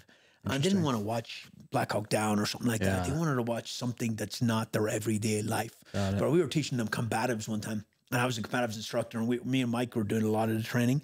And at one point, there was two big guys and had a boxing, trying to build some aggression. And they're like playing, you know, like, and I could speak enough Arabic that I could tell what they're saying. They're like, you don't hit me and I wouldn't hit you. And I said, oh, okay, guys, check it out. You fight him or you're going to fight him. And I point to Mike. And Mike's a pretty tough guy. And they won't do it. So I'm like, Mike, come over here. Fight this guy. And now this guy's fighting for his life. And him and Mike beat the crap out of each other. It was awesome. But they really liked us. We you know, that Middle Eastern culture, negative reinforcement does not work. You have to be part of the team. You have to treat them as equals. You have to be very, very cautious about what you say. Can't embarrass them. They just won't work for you if you do that. They'll just do nothing for you, right? I picked up enough Arabic that I could function in combat with these guys with me. They needed a lot of guidance. They needed a lot of control. They couldn't breach. They had no breacher training. Me and Mike breached hundreds of doors that year, explosives and ballistic breaching. And at one point I was like, I'm going to teach these boys how to breach. So I go to the captured weapons facility and I find like half a dozen breech-loaded single-shot shotguns. And I cut the barrel off and I cut the buttstock off and I tape it up like gangster bank robbery shit. And I'm like, okay, we're going to breach. And I have them all there and they're all deathly scared of this gun. So I put a round in it, like double odd buck, and I shoot it, boom, into the ground. No big deal, right? And I'm like, okay, you, the smallest guy I can find, because I want to prove a point. And I did, but it wasn't the point I wanted to prove. So I shoot it, and he shoots it, bang, and it recoils out. It hits him in the face. And I think there's some videos online that show busts his nose open. Yeah, wouldn't touch it after that. Wouldn't touch it. Pretty cool mission. Rolling around in police vans and white lights sometimes and working with the police force. It's actually pretty cool. And but being part of the SIF company, you got to do that type of JSET training, train, assist, advise, and accompany with higher tiered element units, right? Not just regular army guys with higher tiered. So really cool mission. Learned a lot. Got to do a lot of hits. And I got a million funny stories. You guys are working out of Baghdad?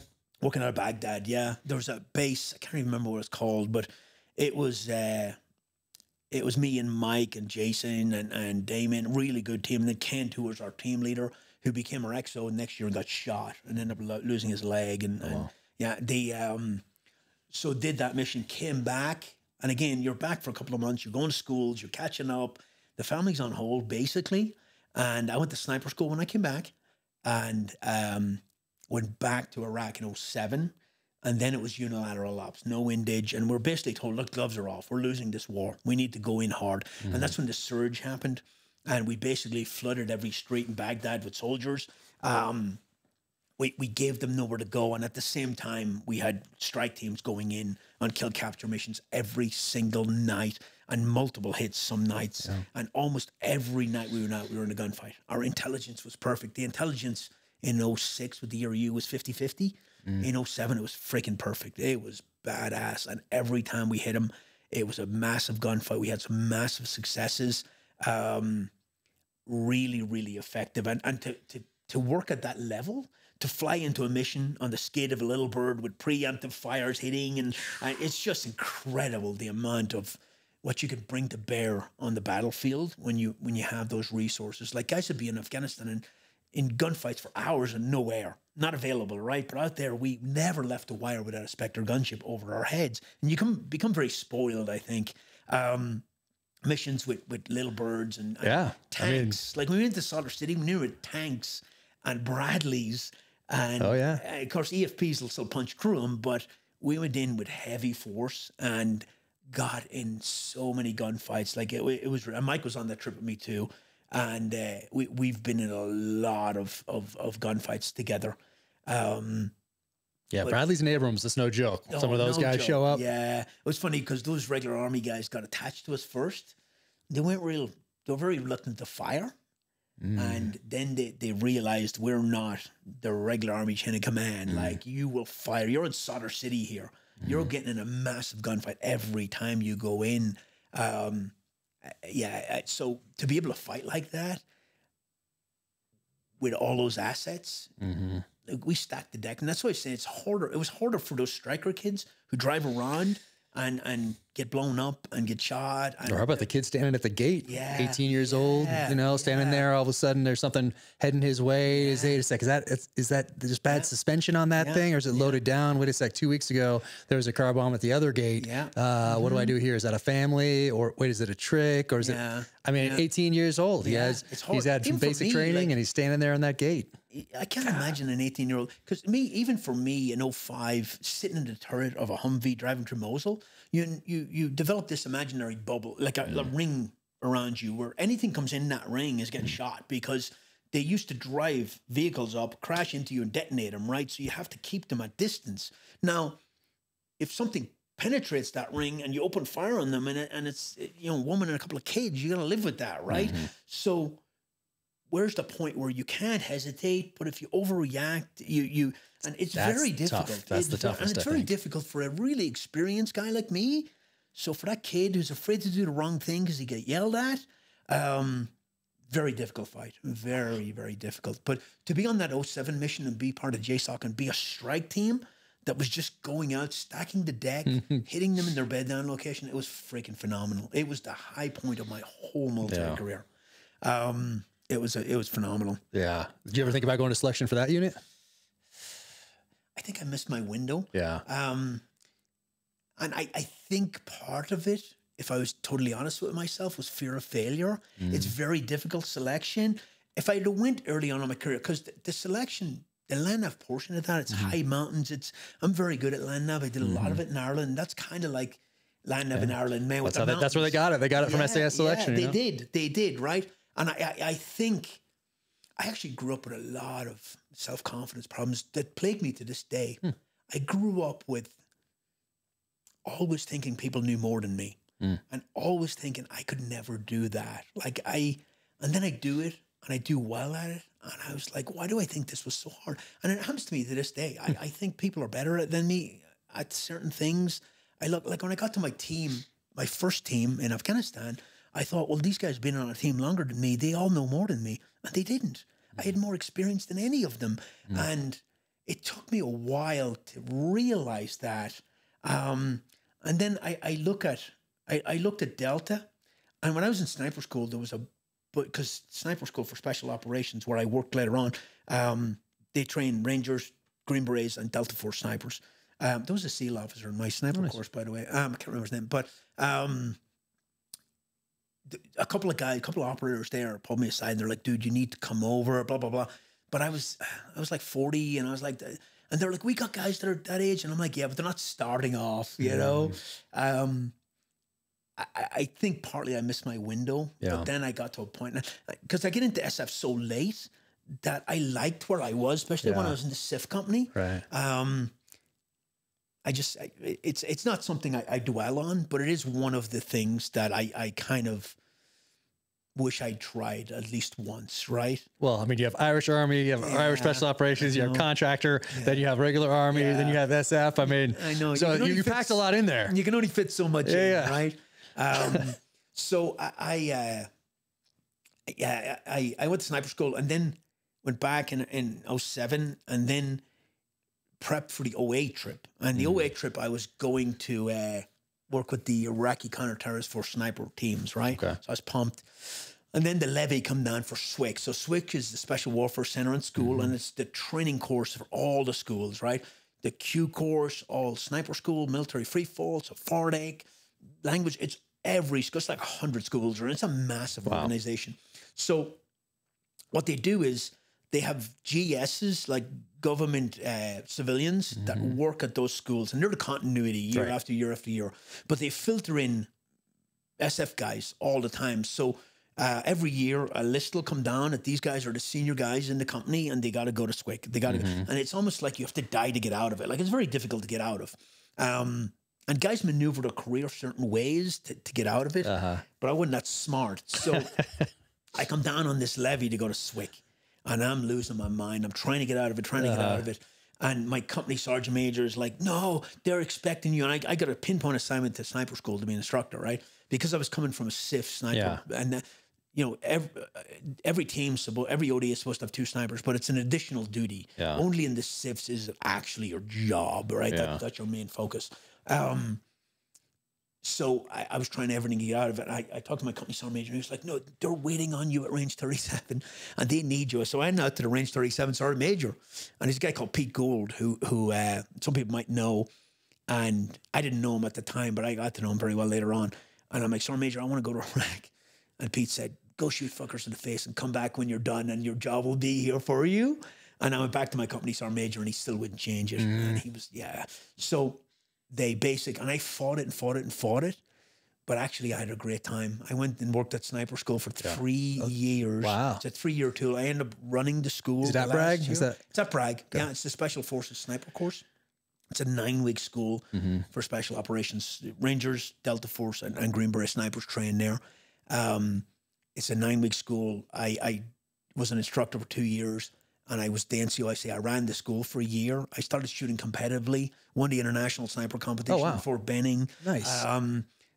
Shot a lot of civilian comps, won a lot of comps, won a lot of guns. Nice. Which is always nice. There you go. Became a pretty decent shooter, but got to teach. And teaching is very, very fulfilling for me. It's to get around students and they're energetically just taking all that information in, to be able to pass those lessons learned down. I've been a sniper in Ireland, and it became a complete obsession of mine, a passion.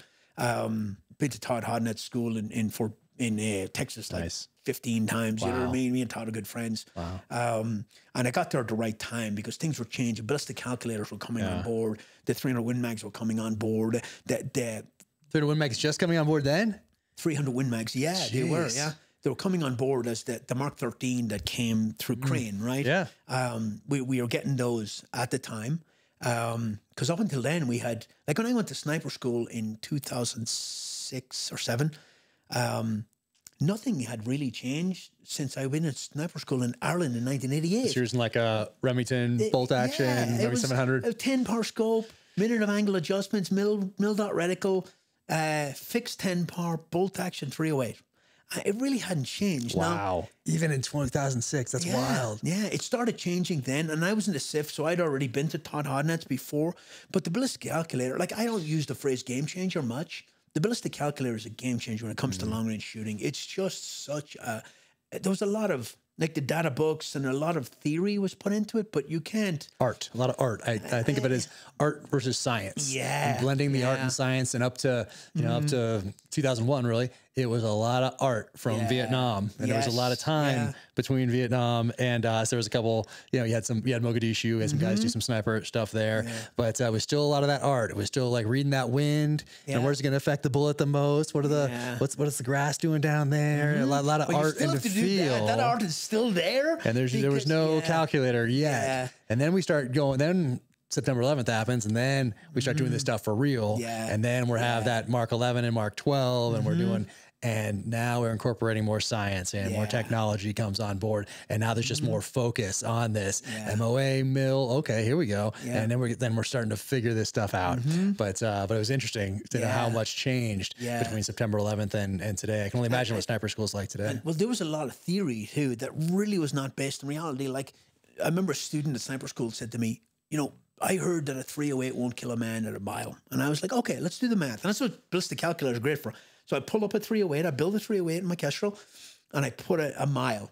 And then I go to, never mind retained energy, look at the muzzle velocity. At a mile, it's going 900 feet per second. That's a 1911 at the muzzle. That's going to leave a mark, right? Yeah, you don't want to get hit. So, yeah. With anything, and really. it's pointy. The bullet's pointy, right? So you don't want to get hit with that, right? And there was a lot of theory that, humidity, this and that and the other. And then the ballistic calculator gives you all the answers. And long-range shooting's hard enough without inputting mistakes before you get behind the gun and screw the shot up, right? Or the wind call. The wind is our nemesis. We still can't do that. When I was in Force Mod, we're working on wind sensors that will read the wind, and I can talk about them later on. But I got there at the right time to kind of be part of the change to modernize it. And shooting in body armor and helmets off rooftops with gas guns, running and gunning, because that's what we did in Iraq. That kind of urban sniping versus the very, very long range.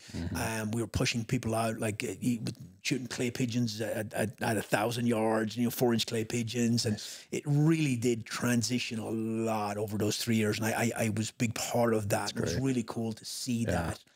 Did you still start them old school? Like we talked about learning how to land nav with a map and compass and then going, did you start them like iron sight M14 and then work up to a scope on 308?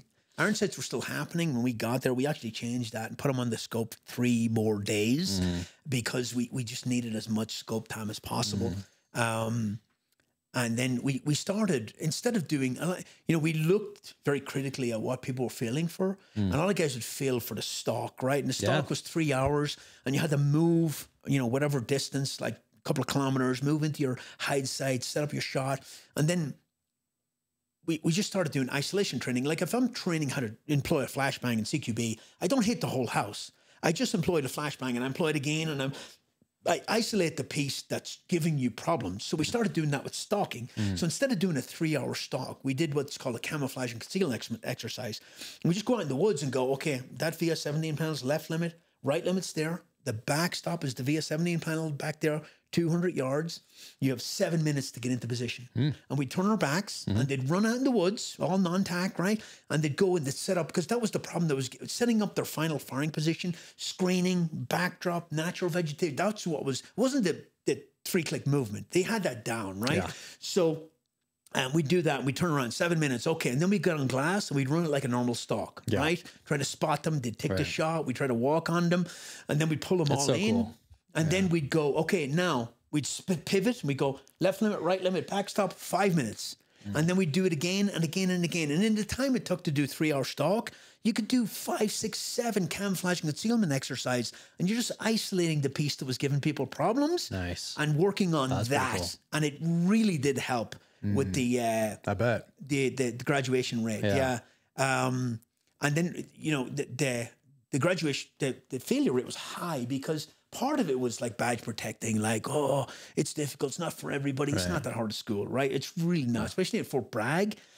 The wind is not high, you're shooting fairly close ranges. So if people were struggling, we'd come in on Saturday and Sunday and give them extra training to make sure they had the tools, because we needed shooters in the force. We needed, and as a Green Beret instructor, your job is to train Indage, right?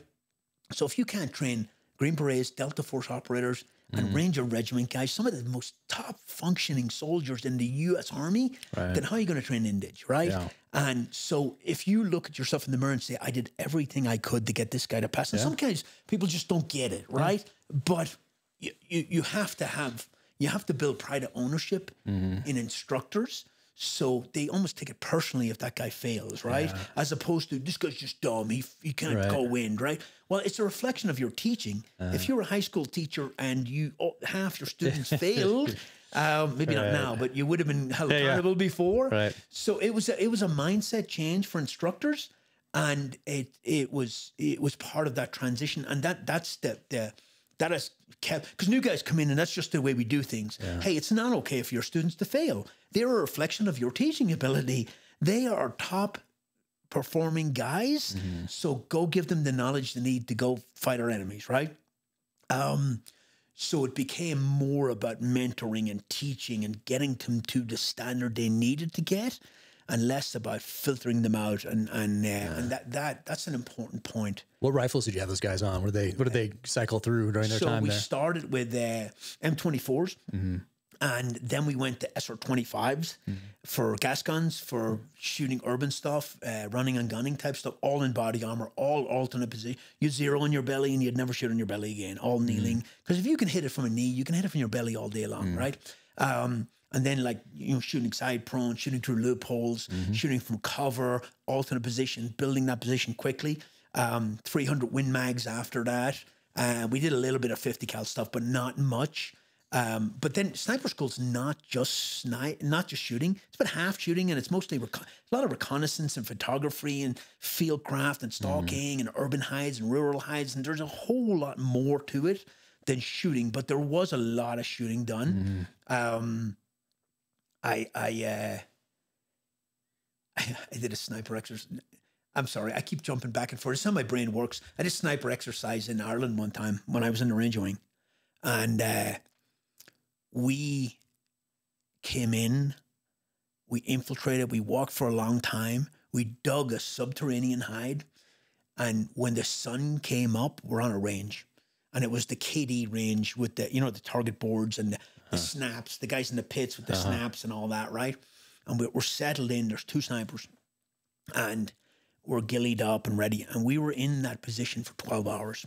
And in that 12 hours, at any time, our target could come up with a balloon on it. Wow. You had to shoot it, right? It's fucking hard, right? Yeah. So now there was like 6 teams dug in different positions, and each team was assigned a color, right? So let's say I can't remember, I think let's say our color was blue, right? Yeah. So you're looking for a blue snap target with a balloon on it for 12 fucking hours. Like, it was brutal, right? Yeah. So we're in there, and it's freezing, and it's raining, and it's shitty, and it's horrible. And, you're watching and watching, and observation will burn your ass to the ground. That's why I always observe with my non-shooting eye, so I can shoot my shooting eye. So I'm not burning my shooting eye at the time. So anything on glass, I'm in my non-shooting eye. So we're watching and watching and watching, and I'm like, this sucks, man. And then I come to think that the guy running the exercise is like the most senior NCO we have. And we're thinking, there's no way he's sitting in the pits running this, because it was cold and it was raining for 12 hours. We were talking, me and my sniper partner, we're like, I bet that fucker is in the range shack at the fire, drinking coffee and coordinating with them on the radio. So we're both wearing radios. So I keep on my radio, and my buddy starts flicking through all the channels, and he hits the channel where he's telling them what target to put up. Right? Yeah. So we're chilling. We're laughing and joking and chilling, because we can hear him. Okay, next target's going to be red, and it's going to go up to position 12. Nice. Put it up for 3 seconds and then move it. And then eventually it's like, okay, we're going to go blue next. And I'm like, okay, let me get ready. It's going to be in position 4. Boom, I'm lined up. And you're going to put it up for 3 seconds. They won't get a shot at it. Pull it back down, and then put it back up position 8. So it comes up to position 4. Whoosh, boom. Nice. Crushed it. You must have been like, what the? They knew in the end what we did, but they couldn't prove it. And, some people call it cheating. I call it leveraging technology to gain a tactical advantage on the enemy. There it is. There it is. There it is. Solid. Got to outthink the instructor staff. Well, got to outthink the instructor staff. You have to. Sometimes you do. Sometimes you do. I love those innovative ways of training, exercises like that. It's kind of cool. Another thing we did was when we did a coordinated shoot, like if you had multiple snipers shooting, on a countdown, they took this, like the burlap, like that Sandvik Tornado. They had a big, massive roll of that. They stood it up on the range, and it had windows in it. Okay. And so it looked like a facade, looked like the side of a house.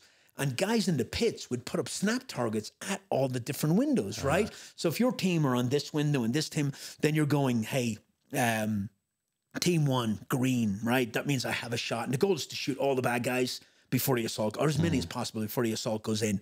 And so you're up there, and you're in window 5 or whatever. And nowadays they have like little clickers here where when the target comes in, you click the button and it lights up on a panel so they can tell how many snipers have a target in their scope. Back then we had cards with green on one side and red on the other, right? So you go team 1, green, green. Team 4, green. Team 3, green.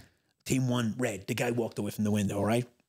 And then ideally when you have all 4 green, you go snipers, ready, fire. Here you go. 5, 4, 3, 2, bang. Shots go off, breach goes off, it all goes in. But they would stick it up in front of the window and then take it down periodically so you could work your coordinated shoot piece. And it was actually really good. And it was really, but it was innovative when you didn't have all that tons and tons and tons of money to train. I think what I got out of that portion of the Irish Army was a very healthy respect for, it's about the training. It's not about the gear. It's about training will trump equipment every time. I had a commander at Range 37 when I was a sniper instructor there, and he was a shooter. He liked to shoot. He ended up going, I can't say where he went, but I'll tell you offline. But great guy, freaking solid. They did a running and gunning exercise as part of the stress shoot in the body armor, pistols, SR-25 one, right? Running around, climbing up buildings, going across buildings, shooting. But it was all kind of close range, 400 in, right? And it was designed to fighting and running and gunning in the city, right? Well, the commander wanted to make a point, and he ran that event with an M1 Garand in a 1911. Nice. And he beat bunch of the students. That's awesome. Yeah, it's about. That's cool. I mean, of course, equipment helps, right? But I know guys that I could put anything in their hand and they'll crush most people with a rifle. It's just, and I think we have a tendency to try and replace training with equipment. And it doesn't work like that. And I saw it in Force Mod again and again and again when I was there. But working at sniper school, and guys fight, going to SWIC, going to that. And it's a great model. I learned a ton as an instructor. I did learn a ton. I mastered my craft. I trained I was in Todd Hodnett's later on with 5th Group, and they had Israeli snipers there who taught at the Israeli sniper school. Oh, wow. And they go through sniper school to become a sniper instructor and stay there for the rest of their life. And they were like, your model is so much better because you're constantly getting guys back from the fight who are bringing new stuff back every time. You have your civilians there as the continuity, but every year you're getting new instructors. They're constantly rotating out, and you're getting guys straight out of the fight going, this is what we're doing now. Evolving, And it's actually quite a good model, and it's across every school is like that. What were the Israelis shooting? I don't think they had guns with them. They were shooting our guns when they were there. But 3 years of sniper school, NCIC, learned a ton. I'm sure. Got to shoot competitively. And then I went back, when I finished my time, I went back to the same team. So I went back to be a team sergeant in a sniper team in the 5th Company. Oh, wow. And it was easy. You know, all my guys were all senior E7s. They were all freaking rock stars, man. It was the easiest gig ever. Like, I just... Did you deploy again with those guys? I did. I did a couple of deployments with them. Back to Iraq? No, we didn't go to combat. We went to some contingency operations for some other stuff, and we were in multiple countries training people. Actually went to Jordan for a month, and they linked us up with these Jordanian Special Forces guys. Now, there are Jordanian units that are actually really good. The guys we were with, not so much, man. We did a training exercise out in the desert, and they were like, these guys are going to go with you, 2 of them for each of your teams, right? So I'm a team sergeant, and I have 2 teams, right? 2 cells. And we're going in, we're doing a free fall operation, jumping out of a freaking C5 or something, jumping into this place in the desert. We're setting up an overwatch on a village, and we're setting up an urban hide in the village, and we're setting up an overwatch up on top of this hill. So we freaking drop razors, we parachute in, and they're like, these Jordanians going to jump with you. And I'm like, no, they're not. I'm not jumping with them. No, I don't know their capabilities. I'm jump master. No. I refuse, right? So we free fall or static line? Well, free fall or static line? Free fall mission, right? So I'm like, no. I mean, you can do a second pass if you want, and but no, I'm not doing that. So this commander wanted us to jump from 25,000 feet and do a hey-ho, and I'm like, not going to happen. He's like, you'll do it. I'm like, you really want me getting out of the bird in Israel? Because that's the only way that's happening, right? Because the wind has a say. Because you have so much drift, right? Wherever you get out, you open up. You jump out of a bird at 25 grand and open up right away. It's like you're in an airplane, but you're outside and you're flying for a long time. The wind is pushing your van. There's no way to do this in the place we were in, you know? But so we jump, we land, we get our razors, we freaking put them up, and we drive up into this. They meet us on the ground. We drive up into this overwatch position up on the hill, and I have a team in the village, and I have a cell in the village and a cell with me on top of this hill, and these guys are with us. So they come to this 3-day exercise with a bag of candy, no gear. They ate every MRE we had. They slept the whole time. The guy in the urban hide that was in the middle of the village, which the guys are like whispering and being super tactical, he had night terrors. He woke up screaming in the middle of the night. Wow. Yeah. At one point, the guys on the hill, the guy stole my glasses, my sunglasses. I was like, you son of a bitch, right? It was a complete mess. Like, it was horrible.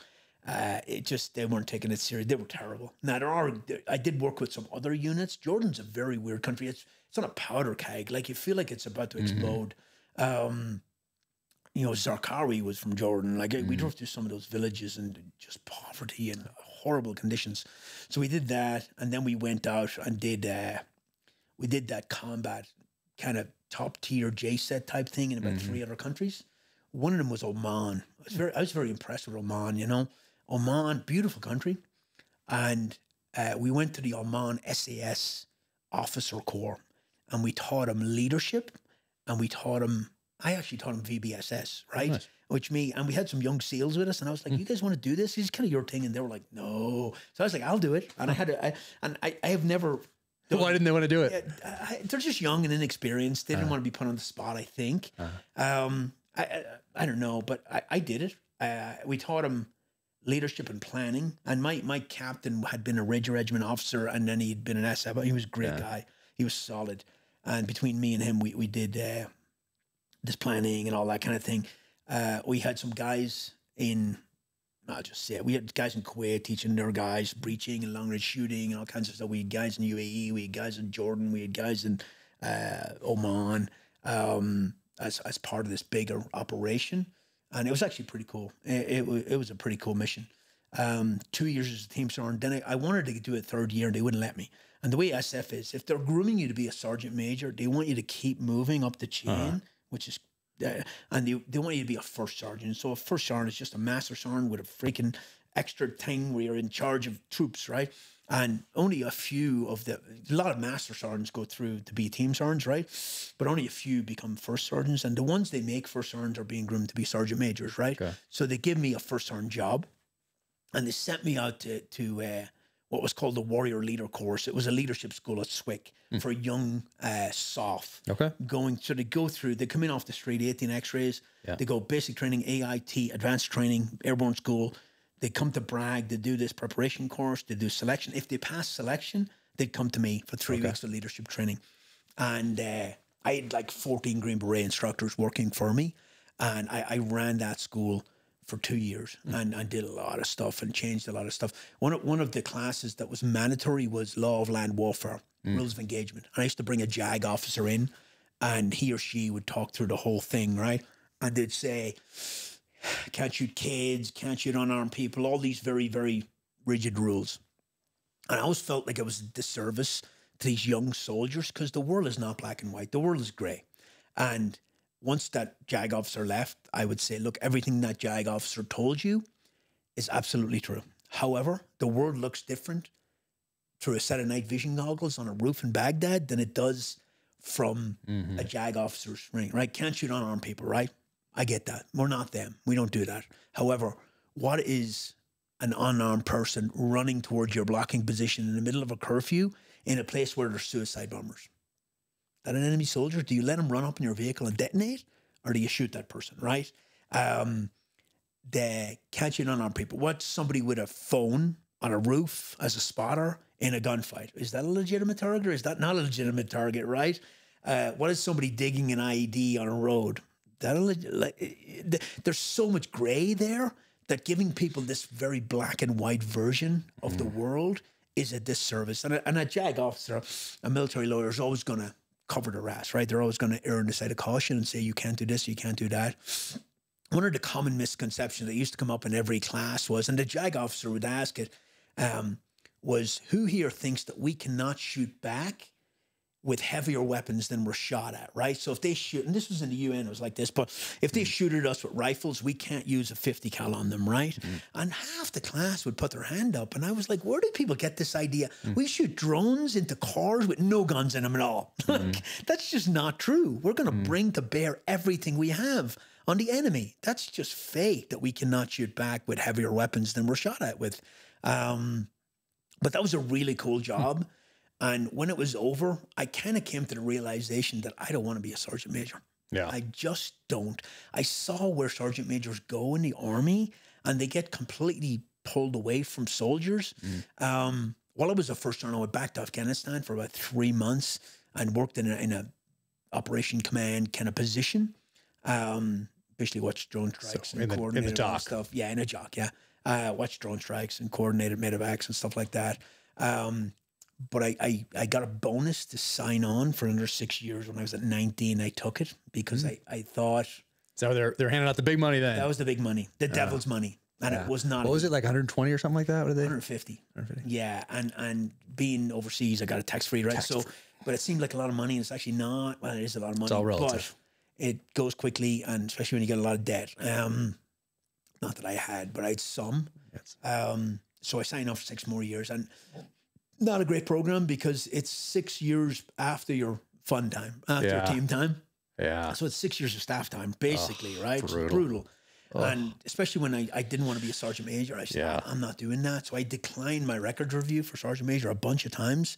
But then I got to go somewhere. So I was offered to go back to Range 37 to be a sniper instructor, to run sniper school. Yeah.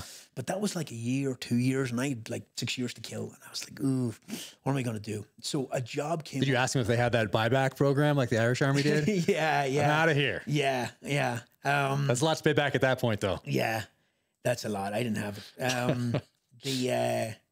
So a job opened up in the Force Mod office for a weapons guy, weapons and ammunition, night vision goggles, all that kind of stuff that I like, right? This is at Bragg, or is this down in Florida? It's at Bragg. Okay. Yeah, it's at Bragg. So the way it works is within USASOC, like if there's a requirement in the Army, when they get new equipment, it comes to the Pentagon. Pentagon goes, we're going to give you a new rifle. It's going to be 6.8. It's going to be this. Soldiers really have no say. In SOCOM, it's top-down driven in the Army. In SOCOM, it's supposed to be bottom-up driven. SEAL team goes, this is what we could not do. Yeah, here's what we need. This is what we can't do with the equipment we have, and this is our requirement, right? SF team and all that kind of same thing, right? So it gets pushed up. Now, if an SF team come up with a requirement, it gets signed by the group commander, it gets pushed to me. In the Force Mod office, again, I had a dozen E8s, E7s working for me, Green Berets, right? Gets pushed to me. We rated up a validation document. The 2-star general signs it. It goes to USASOC, and they start the whole process. Now, it's a 5-year process to get anything done. Partly because there's extensive testing with stuff, but partly because it does this staff circle where it just goes round and round. It sits on somebody's desk for 90 days, and then it goes back for a spelling mistake. Like, it's just an inefficient system. Yeah. Anybody who thinks the government can run things has never worked for the government. Right. And it's I spent 5 years in that job, right? It was in some ways very satisfying because I got some great programs through. And in a lot of ways, it was the most frustrating job I've ever done in my life, and it was exhausting. You're surrounded by GSs as well? Yeah, I had some GSs, but the ones that worked for me were very good. Yeah. There was other ones there on the same floor that were terrible, but so it's mostly Green Berets, some GSs, and each group has its own little mini Force Mod office, but they don't really do anything because every program is a joint program in SOCOM. So when you start something, you get the Navy on board, you get MARSOC on board, you get everybody on board. And we go there with a united voice, trying to get systems pushed through. That's the only way you get anything funded, right?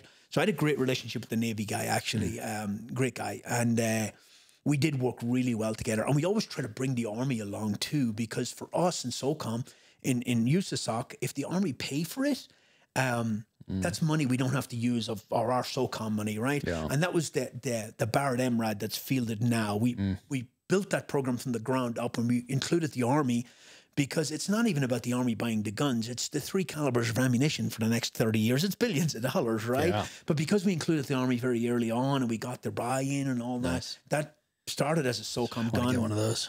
Yeah, me too. It started as a SOCOM gun and became a big Army gun, which the Army fielded, right? So so when the requirement would come up, then we would work that system. Now, the problem is when you spec, so you can't go, hey, we want to buy that gun or that optic. It's illegal. There's federal regulations where you have to do an open competition for everything. And that's what drags it down and makes it very, very slow and cumbersome. And then when you spec something, if you say I want a new optic, or I started the 1-6 optic that SIG ended up winning because I wanted to get rid of. I love that optic. Yeah, it's a great optic. Yeah. So we wrote the specs for that. We said we want it to be this reticle, this focal plane, this power range, this. We read all those specs and then we push it out to industry, and then they all submit, and it gets tested against those standards, and whoever wins wins. That's how the regulations work. But you can't write that spec unless you know what's possible, right? Because if you make your standards too high, the documents will all get written, the money will be spent, and then a year later, all the scopes will come in, they'll all fail, and you're right back to where you were. Now, if you spec it too low, you already have something on the shelf. Or you get the HK Mark 23, that pistol, that 45 pistol that's like as big as a rifle. There was a guy I want to get one though anyway. When we worked with ERU, me and Mike Glover, there was one of the SEALs carried that. No way. On his hip. This is the first person. This is the first I've ever heard of someone actually carrying one with the downrange. suppressor on. That is wild. It was down to his knee. With that big Safariland holster, I think it was. It was specially made for it, baby. Yeah. I've never heard of somebody using that downrange. If you hold that up, I think it's longer than the MP5. It's if pretty. You collapse the buttstock on anything. It's close. He carried it, yeah. What? Was he a giant?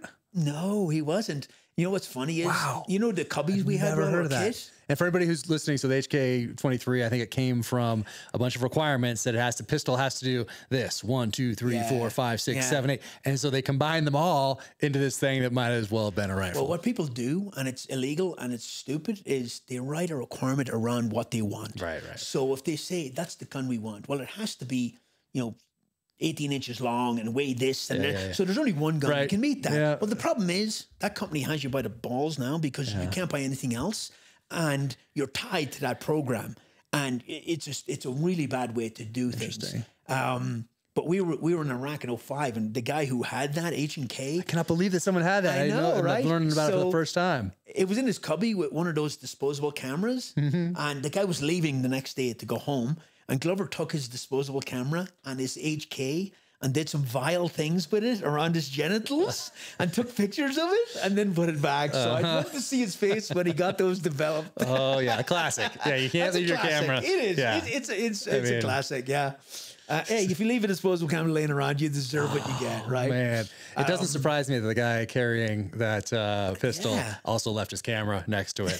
It's not shocking to me. Yeah. Great pistol. I mean, I do want that pistol just to have for historical purposes, you know? Yeah.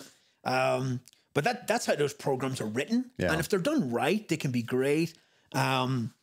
And if they're done wrong, like the SCAR was a top-down driven program from SOCOM. Okay. And pretty much a disaster, that gun.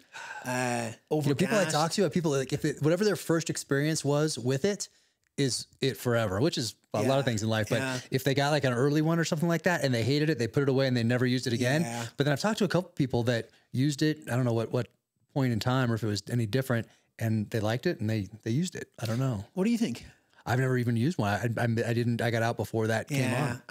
The problem is, if you ever pick one up, it's like as soon as you pick it up, it's so awkward, and it's like picking up this chair, right? Yeah. At one point in SOCOM, we had 7.62 SCAR heavies in the inventory, and nobody used them. Right. And I was thinking, why don't I put a 6.5 barrel on it? If I rebarrel it in 6.5, it gives you a better capability. It's a better round. So I wanted to take a look at it, and I could have spent the money. I had the ability to spend the money. It was about $1 million, and so I had them bring me a couple of SCARs, and as soon as I picked it up, I was like, no, it's overgassed. Like there's specifications for every piece of kit for recoil, right? Lasers and optics and all that. And the specs are all written that it has to be able to shoot on the SCAR Heavy because it's the worst recoil of any weapon system we have. So if it doesn't break being shot on the SCAR, it'll survive anything. So how did that one come about? And do they still use it? Is it still out there? It's in the inventory, but nobody uses it. No, it's very, very minimally used. That was a top-down driven program. That was not operators going, we want and during the early GWAT, there was a lot of money, and the whole requirements process was completely shrunk. One document could buy a ton of gear. So a lot of stuff came across. Some of it was good and some of it wasn't so good. And I used to fight with the groups all the time because they just didn't understand the process. They'd come to me and go, we want a new trigger in our carbine, right? And I go, you have a Geisley trigger. It's a really good trigger. Yeah. And they're like, well, we want this. Because the company would come to them, give them a bunch of free triggers, and then they'd come to me and like, we want this trigger. I'm like, let me explain how it works. I can't just buy that trigger. I have to put out a full and open competition, right? Now I'm going to get a trigger from everybody who makes a trigger in his basement. Yeah. And I have to test those triggers. Yeah. And I can't test a sample of one. Let's say I get 5 submissions. I have to test 5 or 10 of each trigger. And I have to fire thousands of rounds, whatever the requirement says. Now I have to buy all that ammo. I have to pay contractors to shoot all those bullets. In a year, we probably spend $1 million to get something, or 2 years, to get something that you think is incrementally better than what you already have. Yeah. Not going to happen. And they'd be like, well, my group commander says. I said, I don't give a fuck what your group commander says. It's not going to happen. I was very blunt and very honest with people, but I ended up fighting with people every day because they didn't want the truth. They knew that the general would throw some shit out and he'd be gone in a year, so they just play him out. Just wait him out. It became an exhausting fight. Every time a new general come on, he'd go, oh, I want this and I want that. And I'd just be like, here we go again. You don't have the friggin' money. It's $20 million that you don't have. Right. But the GSs would tell him whatever he wants to hear because he'll be gone in a year. Right. And the next guy will come in, we'll do it again and again. It became exhausting. And I ended up fighting with everybody. And I ended up getting angrier and angrier and angrier at work. So when I had 2 years left in the army, everybody was telling me, you need to document your injuries because I have a lot of injuries over a very long career. So I started going and getting x-rays and stuff. And it wasn't long before they said, you can medically retire. Wow. You are fucked up. Okay. Because the standard to be a Green Beret or a SEAL physically is so high, it doesn't take much not to be able to do that. You have to be able to pick up a 200-pound man and run fucking whatever that standard is. It's not easy. And it's higher than everybody else. So I knew I had injuries, but I'd never really done anything about it. So I started documenting stuff. And it wasn't long before they were like, oh my God, I have 2 bulging discs in my neck. Both my rotator cuffs are torn. I have a fractured back. I have a bunch of injuries. Still. Like 60 injuries, right? Like all small things. The traumatic brain injury, they can test with an MRI. And they have white spots in your brain. And 50% of my disability check is TBI, right? And it doesn't really affect me. My memory is my old memory. I can remember my serial number, my rifle in Ireland. Oh, wow. And I can remember what happened last week sometimes, right? So it's kind of weird. But once I started going down that rabbit hole, they're like, you can medically retire. So I ended up medically retiring like a year early. Yeah. And I got out. And as I was getting out, I was trying to figure out what I would do. And I hadn't talked to Mike Glover since we shot a sniper comp together in 2014 up in West Virginia. And I hadn't really talked to him since. Now, we were really good friends, but people were telling me, oh, Glover's all over the internet. And I had no Instagram. I had nothing. Yeah, I barely had an email address. Yeah. So I started looking at stuff, and I actually liked what I saw, and I liked the positivity of it, and I liked the company mission and the way things were framed, and I really enjoy teaching people, and I really enjoy teaching civilians. Sometimes you teach army guys, they think they know it all already, but I really enjoyed teaching civilians. So I came out, even when I was still in the army, I flew out to Arizona when he was there. I taught a couple of long-run courses for him, and I came back, and then I ended up coming on board full-time. And so you did do the medical retirement whole thing? I did the medical retirement. Yeah, I got out, and I'm 100% disabled. I'm actually, you know the way the VA works. I don't even. It's very complicated, but I couldn't deal with it. Yeah. But I ended up working for Mike a little bit, and then teaching more and more and more. Then we moved to Utah, and we did all that. And then at one point, I was just like, my wife and kids were still in North Carolina. Oh wow! I was back and forth, and I was like, They didn't want to come out here. No, and my kids were still in school, and I realized I was repeating the pattern I did in the army. I was putting work before my family, and I did it for years, and I carry a lot of guilt because of it. I just wasn't there. And even when you're home, you're not home. Mentally, you're not home. And even when I was in sniper school for 3 years, I worked my ass off. I worked I worked way more hours than I needed to work, and it's who I am in some ways, but I just got to the point where I can't do this. And I went to Mike and we come up with a solution. I'd go and I'd open up North Carolina and I'd run all the training from North Carolina. So in North Carolina, we have a small office, podcast studio, classroom, and I use local assets because there's so much there for special operations. And I have so many contacts that we use local ranges and shoot houses and stuff to train. And basically that's where all the training is run out of. So that was... That's a solid move. Have you tried the Rise triggers? Do you know Rise? I hadn't heard of them before either, and I just tried them out the other day. I'll tell you what I just really recently tested. The X95 to VOR. Bullpup. Yeah, I saw you on your Instagram. You held it up, right? Americans hate Americans don't like bullpups. I was going to ask you about that, actually. It's freaking nice. Did you use them over in Europe at some point? We had Steyrs. In the Irish Army, we had Steyrs. Now, I was in SOF. We used 8Ks. But when I went to Lebanon that second trip, I carried a Steyr for 6 months. I liked the bullpup configuration. Yeah. I could never... And the Steyer's a good weapon, but I could never really find something I really liked. Now, you get that long barrel and that short configuration. Yeah. It's shorter than a 10-inch M4. Yeah. But it's got a 16-inch barrel. Yeah, I remember you explained it on your Instagram. Very comfortable to shoot. I like it. Now, I need to get one. I need to get a couple different ones. I tested it side by side with a 16-inch BCM. It does not shoot as well. It was not as consistent. The BCM shot sub-minute angle. I do like this my was Bravo like company. A 1.2, 1.3, but it shot like what's acceptable for a carbine? Like if it shoots, let's say it shoots 2 minutes of angle. That's a 6-inch group at 300. I mean, that's not bad for a carbine. I liked it. I love the way it feels. I love all the weight in the back. I can shoot it with one hand. I like how compact it is. Yeah, it was cool hearing you explain it. I was watching that video. I'm a fan. Yeah. People hate it. I like it. It's like back in, let's say, mid 80s, even mid 90s, like a P7. Like, wait a second, you gotta engage this, disengage this safety by squeezing. It's just different. It's not a 1911, and it's not a Glock, and it's not a 226. It's too different for Americans. Similar to that kind of. So I did a rifle. video on it, and it's not out yet. My wife's editing, but I side by side them because saying it does this to a lot of people doesn't mean anything. But if I compare it to something, right now. I said, people don't like it because it's different. That's why I like it. If I wanted another M4, I'd just buy another M4, right? Right. It is. And then they multiply quickly, those M4s or those AR type weapon systems. And I love the M4. It's a classic, but I wanted something different and something kind of unique. Now, the arguments against it are, you can... the ejection port's here, right? Yeah. So if you switch it to your left side, the ejection port's right here. It can be configured to move to your left side if you want. But people will say, well, if I shoot right side of cover, I'm like this, and I'll switch hands to go left side.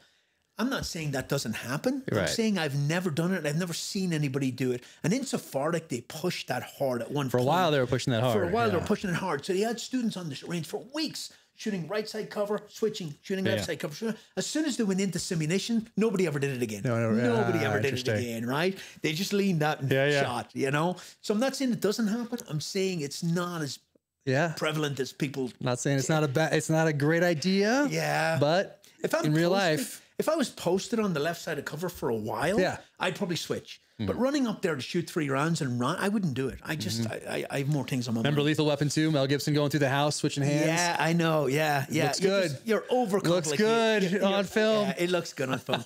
So I liked it to VOR. And that video is being put together now. I like the compactness of it. It's very concealable. And in this world where the NFA and the brace is going to get, the ATF are going after the brace, so you can't have a short barreled rifle and all that. This is a short rifle with a 16-inch barrel, which gives you that muzzle velocity, right? It gives you that high muzzle velocity, flatter trajectory. I don't know. I like it. People hate it, but a lot of the people who hate it have never even fired it. They just don't like how it's covered. Now, I did reach for the wrong place to change the mag a few times. That's going to happen. Yeah. I mean, you've done it for how many years now? How many years did you have? Total? Overall, 35 or something in military, right? So I did reach for the wrong place a couple of times, and then I caught myself. Especially under stress. Like, give somebody that thing, give them a FAM, and then do a stress course. Like, it's, But I tell you, my wife held it, and for her to hold an M4... kind of front heavy weight. It takes a little, but back here, all the weight's back here. She could hold it very, very comfortably. I have to get my wife one. It'd be another excuse. Sweetie, it's for you. I don't know. I like it. I think it's a very comfortable rifle to shoot. Yeah. And I'm a fan. I never really. To pick one up. And the Steyr was okay, but cool looking, Die Hard. It does looks yeah, Die Hard. When they needed in the movies in the 80s when they needed a bad guy, you needed a futuristic weapon. Yeah. They put exactly. a Steyr in there because it looks different. Yeah. You know, I went to the Force Mod office. I thought I was going to see all kinds of cool weapons and lasers and all. It hasn't evolved. Like bullets are still lead and gunpowder and brass. Like you know, Brian Litz. You know, Brian Litz is a ballistician, and he said that. Brass or lead was put on this earth to make bullets. There's nothing better right now. The whole push now is, and I'm not giving anything away, it's all a lot of technology, right? Augmented reality pushed into your night vision goggles so you can see these whole patterns, eventually into glasses and eventually into contact lenses, believe it or not. All the communication stuff, all the GPS denied environment stuff, drone and counter drone is a massive thing. Like counter drone in itself, I've seen 50 different counter drone systems, and I've been at tests for them, and it's a twofold problem, right? Because you have to detect it, and then you have to interdict it, and they both have unique problems. And it's a tiny little thing that's out there, way out there. And you can have acoustic panels that pick up the sound, but they don't work well in the city or anywhere there's any noise, right? You can have all these things, pixel trackers and all these things, and trying to locate it and then trying to interdict it. Ideally, you'd kill the operator, right? But it's a massive problem. You know, one of the best things that they've ever come up with to take down a small drone? A net? Falcon. Oh, wow. A Falcon. Hunts on command. Wow. Awesome eyesight. Yeah. Strong talons for the props. Take that thing. Problem is, can't fly at night. That's give one him those of contact lenses. Give him little nods. I was talking to somebody the other day about hunting with falcons out here. Someone has a setup here in Utah. I've always been fascinated with that. I wanted to get out to do that at some point. But it's really the training, this how they just living with this thing. I mean, it's pretty impressive. Amazing. Yeah. The other problem with drones is that, you know, you can shut off the signal to the drone. The drone's just it'll rise and it'll go back to its operator, right? You're not stopping it. And then the number of places in America where you can test counter drones is very limited because there's commercial aircraft. You can't interfere with their signals. You can't interfere with communications. There are very few places. So that's a massive, and it's not just an American problem. It's a worldwide problem. Yeah. And it's not even the whole threat of flying over our troops and dropping something. It's the whole reconnaissance element of you can't have the enemy seeing everything you're doing. It's so funny. The next war, like I think there's what the Iranian drones I'm reading about that are in Ukraine right now, right? The Russians are using. They're everywhere. There's drones you can send down underground bunkers and caves, and it'll map the whole thing out, and it's crazy. But in this day and age, where you can get on a computer and you know blow up centrifuges in an Iranian nuclear facility from a computer in Langley, you know what I mean? It's a whole new world. Yeah. They're starting to strap a lot of gear on soldiers now, and equipment technology does not reduce the training requirement; it increases it. Yeah. And something else to learn. We tend to try to replace training with equipment. It doesn't work like that. And an example I used to give is I was on a sniper team in a SIF company, all that. When I went to sniper school, we had those Viper rangefinders. Remember those big green ones? I do. So they have a GPS in them and everything. Now, I didn't know. I was using that on a team as a rangefinder. 400, 395, 261, right? You can actually shoot that laser, drag it, and you can measure like an HLZ with it. You can almost measure a doorway with it. Okay. But I didn't know that until I worked at sniper school. So there's a piece of equipment that we had that we weren't using to its full potential. And that's very common across SOCOM.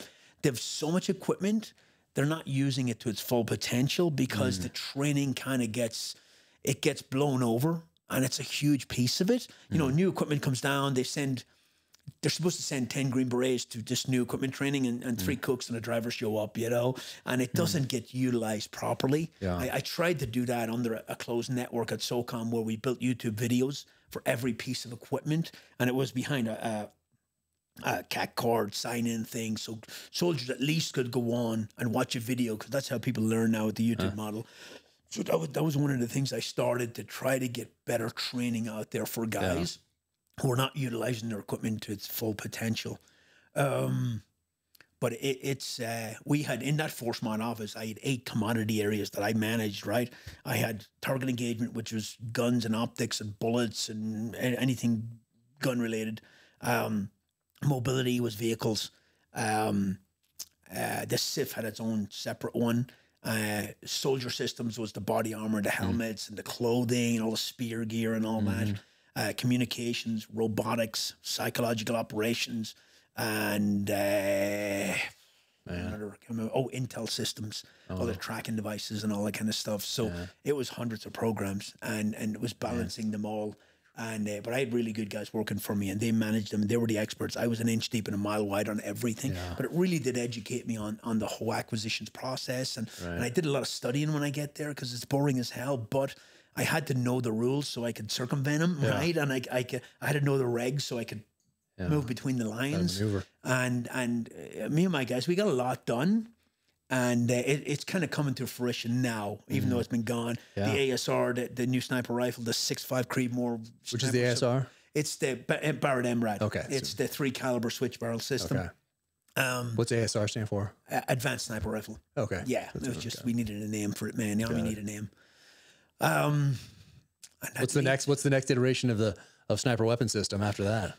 So the smart scope is coming, right? Where you laser target and it drops the thing. But again, you have to be able to revert back to an optic if you have to. They have wind sensors now that will shoot out and it will pick up the dust particles and it'll give you a wind call. Now, they're slow to return. They're only good to a certain distance.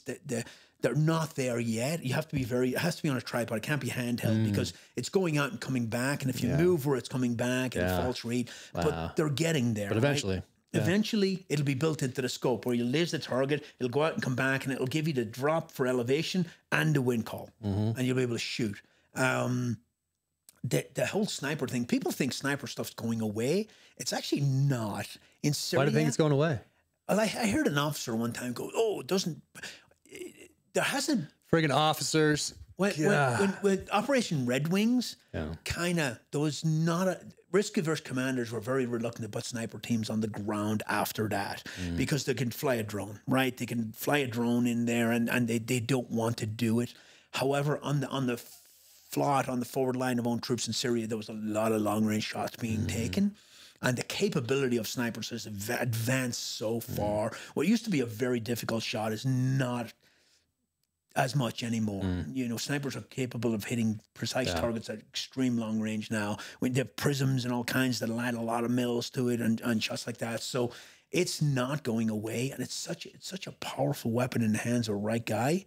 It's I think as technology grows, or it gets better. Like the Anod Block 3 that we have now in SOCOM for the thermal weapons sight. You ever shot that thing? No. I'm going to get one, and I'm going to let you shoot it because you'll get behind that thing and you'll shoot it at a mile, let's say, at a heated target. Bang. No way. And you watch the bullet fly because you're seeing That's the heat. crazy. You watch the heat of the bullet fly all the way to the target, and you see it hit a foot to the left, and you adjust, bang, and you watch that bullet fly all the way. It's insane. That's pretty cool. It's really cool. Yeah. Okay.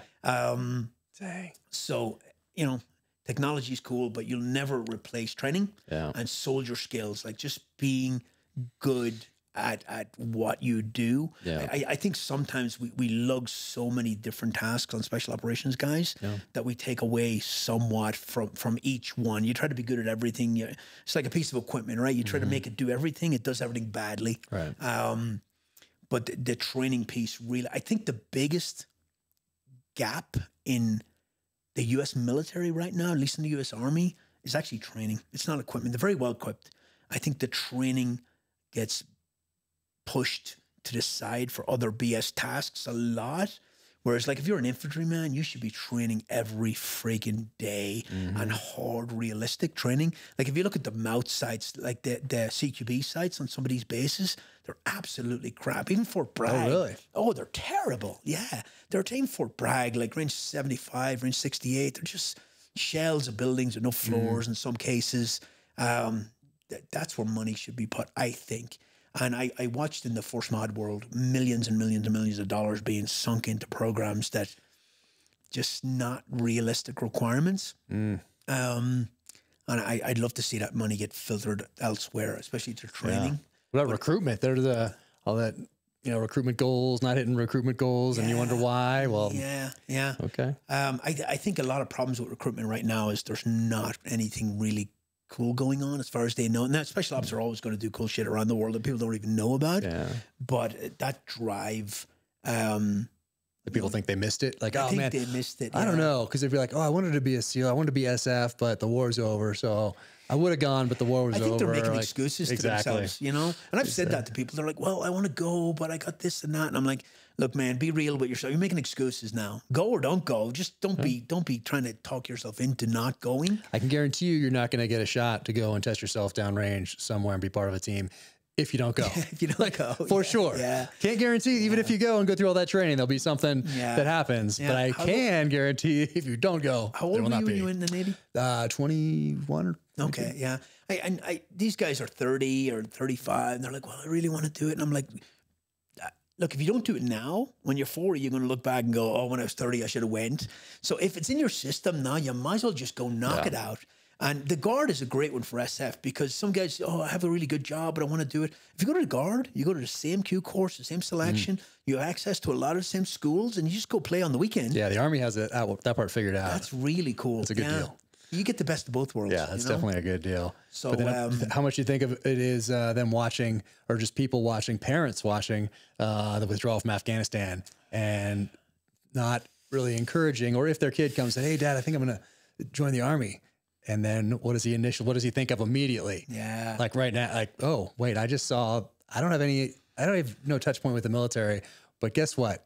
I could have done that better. Yeah. Well, you look at all these generals who make massive paychecks and they spend their whole career in these leadership schools and planning schools. And this was the best you could do? This is it? This is what we have to show for it? My son's in the Army. My oldest son's an intel analyst in the Army. Oh, how old is My he? daughter's in the Army Reserve. Oh, wow. She's an MP in the Army Reserve in Colorado, yeah. He's like 25, young. But I didn't push either one of them into the Army, They chose that path on their own. And they were already in when that happened. Yeah. So, yeah, I mean, that's a point, right? You look at the Afghanistan debacle after 20 years and yeah, that's the other point. You had 20 years to plan for this. Yeah, and a lot of blood and a lot of money. And you look at that withdrawal, and we left it maybe worse than we armed them with so much equipment. You know what was bad? When I was in Afghanistan in 2014, a buddy of mine was the first sergeant on that Camp Sadler there, and he was going over one day. They had whole systems in place to destroy equipment over there. Big screen TVs, military equipment, chopping up vehicles, because we had so much gear there and we knew we were leaving and we didn't want to leave it there. And he was like, do you want to come over? I got to drop this stuff off. And I was like, I can't go over there and watch that conveyor belt that's putting all kinds of equipment and just shredding it. Wow. And, but if a soldier lost something, he would be charged. Oh, and then they'd get it back. What Lieutenant Colonel Paul Yingling said back in probably, let's say, I might get this wrong, let's say 2005, 2006 maybe, that a private who loses a rifle gets in more trouble than a general who loses a war. Yeah, that's true. It really is. What do you think? Let me ask you this. What do you think a lot of veterans become very disgruntled with the government? Yeah, it is a thing, isn't it? You know why? It was in Vietnam too. It is. And I'm not, look, government has its place, but I think when I worked Force Mod, I sat at the table weekly with the generals and all the staff. And I think I seen behind the curtain and I wasn't impressed. I saw a lot of people who made a lot of decisions that were better for their career and not for the force. Yeah. And it pissed me off. Yeah. And when you're lower rank, you don't see any of that, right? You're in your little bubble and you're doing great things for the war. But as I climbed up there and I saw what was going on, I got pretty disgruntled near the end. Yeah. And I'm glad I left when I did, because I was getting straight up disrespectful to generals. Yeah. Like things that people were like, dude, you can't say that to the general. And I was like, oh, fuck, Yeah. And I'm glad I left when I did. And I didn't want to leave on bad terms, because I really do like the military. The special operations community, I had a great time and I wouldn't change anything. But I got to look behind the curtain near the end. And I was like, man, the government, the fraud, waste, and abuse, and the expenditure of money, of taxpayers' money, used to drive me crazy. You know, if it wasn't $1 million, like if you had a bill, nobody cared, nobody batted an eye, and I always looked at it as taxpayers' money, and it bothered me greatly that people would just sink this money in here for no reason other than to advance their career, and it did, and that is a very common thing where these vets come out and they start bad-mouthing the government they serve for many, many years, you know? Because the other part of that is there's no accountability. No, there's not. And we saw it for 20 years. Yeah. We saw no one held accountable for these decisions. And it's out there for everyone to see. It is, yeah. Well, when the invasion of Iraq happened and all these media outlets, which are super biased, were talking about, you know, Cheney and Brown and Root and financing all that. And I dismissed it all. But now when I look back, it wasn't all propaganda from the left, you know? Yeah, there's big business. There's big business there. There really is. The military-industrial complex is a thing. It's huge. Huge. It's really, they got to show profits. Yeah. Got to show profits each quarter. And when there's no war, guess what? Yeah. Well, the war is pretty profitable. It really is. You know? That's wild. It's wild. So what are you doing now then? You got the podcast? I got a YouTube channel. You got a YouTube channel? Podcast. Man, heading up FieldCraft in North Carolina. Training. And it's not just firearm stuff. For people that are listening, it's not just firearm stuff. You're doing it's survival, accounting, jarring, and medic. I tell you, people ask me, okay, I want to start training. What's the first course I should do? And I'm like, medical training. If you don't know how to put a tourniquet on, you really don't need to worry about CQB, right? Tourniquet right here. Yeah. Medical training's phenomenal, and we have some great instructors. We have we do all kinds of stuff, kind of jarring. We do edible medicinal plants. We do personal security now, which is it's a very popular course. It's basically it's for all the millions of people out there who are carrying guns, who've never even thought about when to use that gun. And we start with mindset. We talk about the law. We talk about castle doctrine, duty to retreat, hostile intent, imminent threat, all these things, right? And then we talk about carry options and guns and tools. And then we go in and we do scenarios in the afternoon where we put you in scenarios at a gas pump where a creepy guy's asking you for gas, and you know people pull that gun, and we have simunition guns. And so you can pull that trigger and you can shoot that guy, but you better be right, you know? And I'd hate to see people try to defend themselves and go to prison. And then we teach you what to say when the cops show up, because you can do the right thing and say the wrong thing and still get in trouble. And you have the right to self-defense, but in some of these states, you will get in trouble, right? So we run a bunch of scenarios in the house: home invasion, burglar in your house, creepy guy in your house. We run gas station, road rage, all these scenarios. And if you're not actively in the scenario, you're watching and you're still learning, we do grade AARs, and it's a very popular course, and a lot of people need to take it. And we do a women's course usually on Saturday. We do a co-ed course on a Sunday, and the co-ed course we encourage couples to come, because we'll put them in the car together. And it changes the dynamic completely. That's a really good course.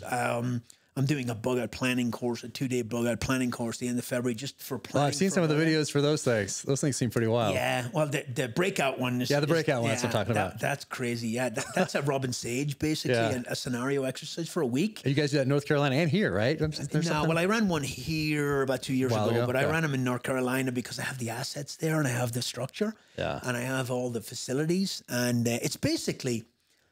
It's leadership training, it's decision making, it's planning, it's resilience, it's all these things, but it's done under the umbrella of a scenario-based exercise where you're trapped behind in a foreign country when there's an invasion and you're trying to get out, basically, right? Cool.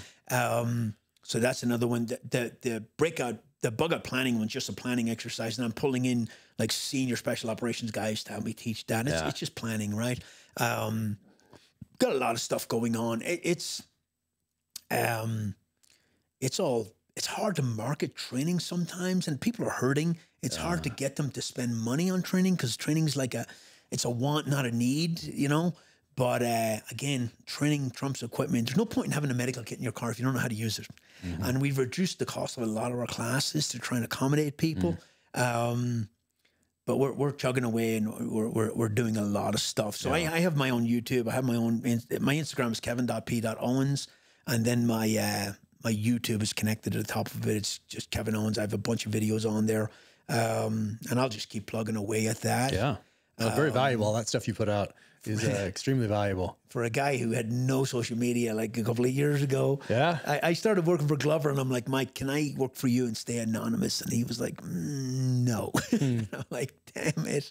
But, you know, it wasn't that I thought I was a ninja or something and I was a secret squirrel or something. I just kind of a private person. Yeah, it's uncomfortable. But then I posted a few Instagram things and my whole world didn't come crashing down. Yeah. And I was like, what the hell? Yeah. It's actually a good reference for my kids to hear me talk about things that I never talked about growing up. I completely sheltered them from it. Yeah. I wanted my wife to think I was in Iraq playing video games, you know what I mean? And then, you know, somebody on your team gets shot and she hears about it and she's like, oh my God, that's this is real. But I think my career was very long and very varied, but it wasn't planned. It was for the lack of planning, really. I just kind of went with it. I don't think it's any different. There's a lot of guys out there that did more deployments than me to Afghanistan and Iraq, guys in third group, guys in Delta, that did it year after year after year and did some very brave shit and did some fucking, and that you'll never hear about. Yeah. So it's not unique. It's just, it's only different because I was in a foreign army, right? And it's just varied that way a little bit. And it wasn't planned. It was just kind of unfolded that way. And, you know, I've had bullets fly right past my head and it just wasn't my time. And I'm sure you're the same. Like you go into combat and you're just like, if it's my time, it's my time. And I accept that. Yeah, that it helps actually. It does. And I think it's the only way you can function. Yep. I think it's the only way you can step off that helicopter in a gunfight. And it is very, very... Otherwise your attention is not where it should be. Yeah, yeah. You know, you're worried about, is that an IED right there? Is there a sniper in that thing right there? Yeah, guess what? No, my job right now is to do X, Y, or Z, whatever that job is, not to be like this. You know, so you just got to... I can't imagine functioning if you're scared of dying. I just can't imagine it. I remember, and I don't say this much, but I remember sitting in the chow hall with Mike Glover in 2006 after a big gunfight, and we were eating, and he said, "I feel nothing on target," and I was like, "I don't either." We were so used to it at that point. I feel nothing. I'm like, my heart rate doesn't raise above what it is now, but other things will stress me out. I was freaking under investigation in Iraq for misappropriation of funds. I couldn't eat. I couldn't sleep for weeks. I was destroyed at the thought of my reputation being damaged. But it ended up all going away. But that crushed me. Yeah. Combat, don't care. Didn't bother me in the slightest. But it's funny. But people are like, oh, you've had a great career. It wasn't planned. It was just kind of reacting that way. And there's a price to be paid for deploying all the time, and there's a price to be paid on your family. And you don't realize at the time. And I think it was Andy Stump said to me, the job suffers last. A lot of times with guys like us, the job suffers last, and the family gets pushed to one side, and it can be. Luckily, I survived it, but it can destroy families. It really can, and does often. Yeah. And by the time you realized what you did, it's too late. I don't know if there's a way to strike a balance in that, but do you remember? If you strike a balance, that's the weird part about the balance. Something is going to lose out. Something's got to give. It's allocation. If it's the guys, it can't be. It's allocation of resources, it can't right? Be the guys you're taking down. Remember the Mel Gibson movie, We Were Soldiers Once and Young? I read that book too, but he's in a scene there, and the young guy says to him, how do you reconcile being a soldier and being a father, right? And Mel Gibson says, I like to think that being good at one makes me better at the other. Yep. I almost think it's the opposite. I think being good at one takes away the other. You know what I mean? Yeah. Because if you're really good...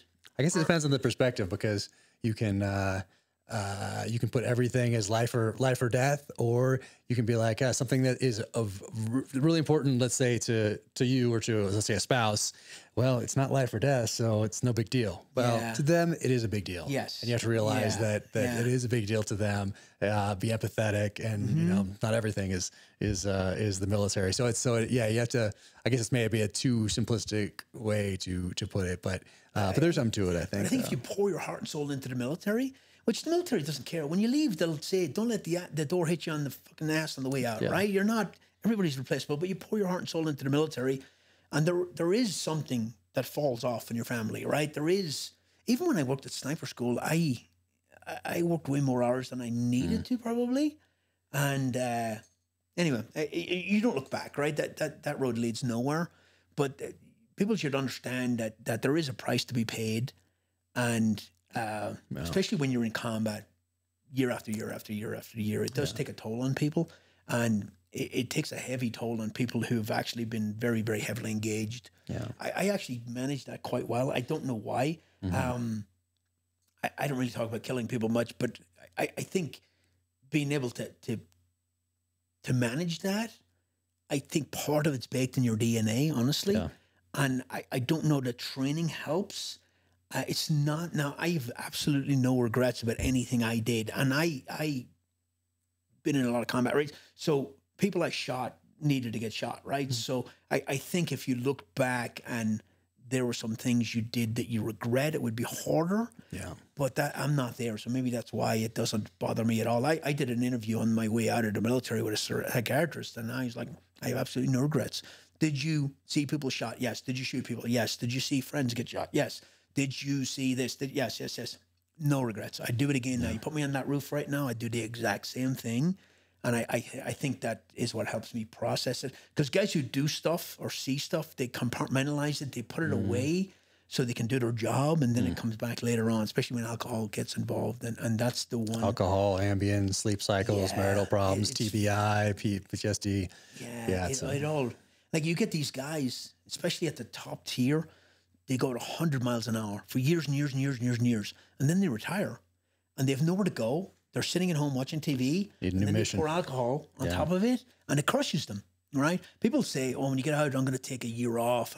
I wouldn't recommend that. I think you keep working at the pace you've been working. Yeah. And to me, I can't imagine. I can hardly take a day off. A year off. Oh, yeah, there's no days off. There's no days off. Yeah. Let me ask you something now that I have you here. Writing for you, is it seems like an overwhelming task for me, because people are like, you need to write a book. It seems like an overwhelming task. Is it relaxing for you? Is it stressing? Or is it just something that happens? Because you've written a bunch of books now at this point, but let's see the first book. Yeah. No, because I've been a reader my whole life. And so I always thought I knew what I was going to do next. So it wasn't like, hey, I'm going to give this thing a try. Yeah. And because I wanted to do it from such an early age, I never thought that I couldn't. So I didn't. See, I think I can't. No. Right away. And that's that piece I talked about internally in me. I'm very self-doubting a lot. No, I mean, you sit down and it's that whole thing about how do you eat an elephant, one bite at a time. And it's 100,000 words, let's say, ish. And so you just start. And if you think about that 100,000, that's like looking at the whole elephant and being like, how am I going to eat this whole thing? Yeah. But if you're like, hey, I got 400 words in today. Perfect. I got 1,000 words in today. Great. Yeah. Yesterday I did 5,600, which I think is my record. So I did that. That was a lot. That's a lot. Yeah. 1,000 is good. You're not getting that today because you've been talking to me for like 3 hours. That's why I had to do it yesterday. But that was crazy. I went and looked at my word count afterward, and I was like, oh my goodness. I thought I was going to say 3. Yeah. And it's at 56. I'm like, holy mackerel. Okay. That's a lot. That's my, before that, I'd done like 52 before. But a normal day, let's say, is like 700, 800, 900, 1,000, 1,200. Like that range. Like that's all good. But that's the one bite. And you do that enough days in a row, and then eventually you're going to have that 100,000 word. Eventually that elephant's going to be gone. Yeah. So I think I look at it like that. Yeah. Does it get easier each book? No, because the expectations get higher, but I don't really think of it in those terms because then I'm wasting bandwidth. Yeah. Worried, is this going to be as good as the last one? And for me, it's got to be better. Yeah. And so then I just go. And I write for really, for me, for the bedside table, just telling a story, not, what's in the market right now? What's hot right now? What's so-and-so doing? I pay no attention to those sorts of things. David Morrell gives some great advice. He created Rambo back in 1972 with First Blood. And he said, be a first-rate version of yourself rather than a second-rate version of another author. So I just want to tell a good story. Yeah. And if that's 100,000 words, 115, 135, I think that's my longest book, 135, I think, was The Devil's Hand, the 4th one. But it's just telling, it's however long it takes to tell that story.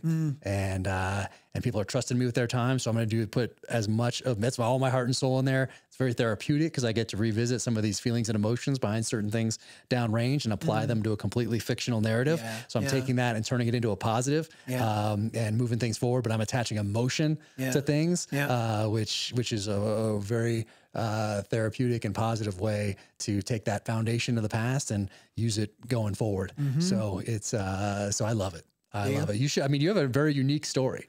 So if you fictionalize it and just say, hey, I'm going to do 300 words a day, 400 words a day, and maybe not even a day. Like, hey, every Tuesday and Thursday, I'm going to do 400 words. You know, eventually you're going to have your story written there in a fictional way. And maybe telling it that way is an easier way to do it. Or not easier. I don't like the word easier. Is maybe a more compelling way for you to tell your story. I think that would be the way to do it.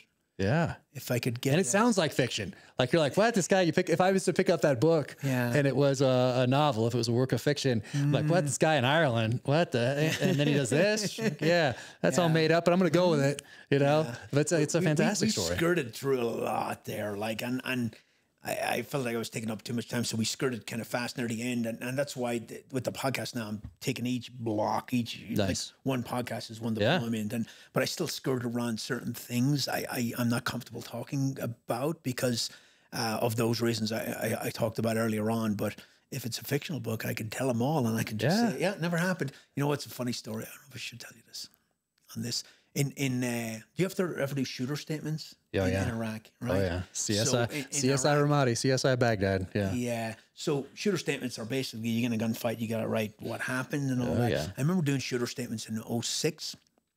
And as I was doing them, somebody on my team said, don't put your real name on it. And I was like, really? I have no problem with what I did. He's like, don't put your, and if you look back now. Because those ones went to like the Iraqis, right? I don't know. But well, there you go. If you don't know, that's right. Because it had to be part of the legal process, I think. Well, here's why that was a very sound piece of advice, because they're prosecuting British soldiers now for what they did on Bloody Sunday in the 1970s. They're 90-year-old men, and they're trying to prosecute them now. Right? And it's not beyond the realms of possibility that some liberal tree-hugger organization would go back to Iraq, talk to people on the street, pull up shooter statements, and try to go after people, right? So as I was doing that, I did nothing wrong. I'm in war, right? And I'm fighting. But when I got to the end, and the guy's like, don't put your real name on it. And that was kind of common for us. So I will tell you, in 2006, Andy Bernard, Dwight Schrute, Michael Scott. These guys were busy. They shot a lot of people, man. Those guys. Man, The Office. It was all a big cover. But those are all the names of you. At the time, I was like, it's like getting read your rights and saying, I don't need a lawyer. I didn't do anything wrong, right?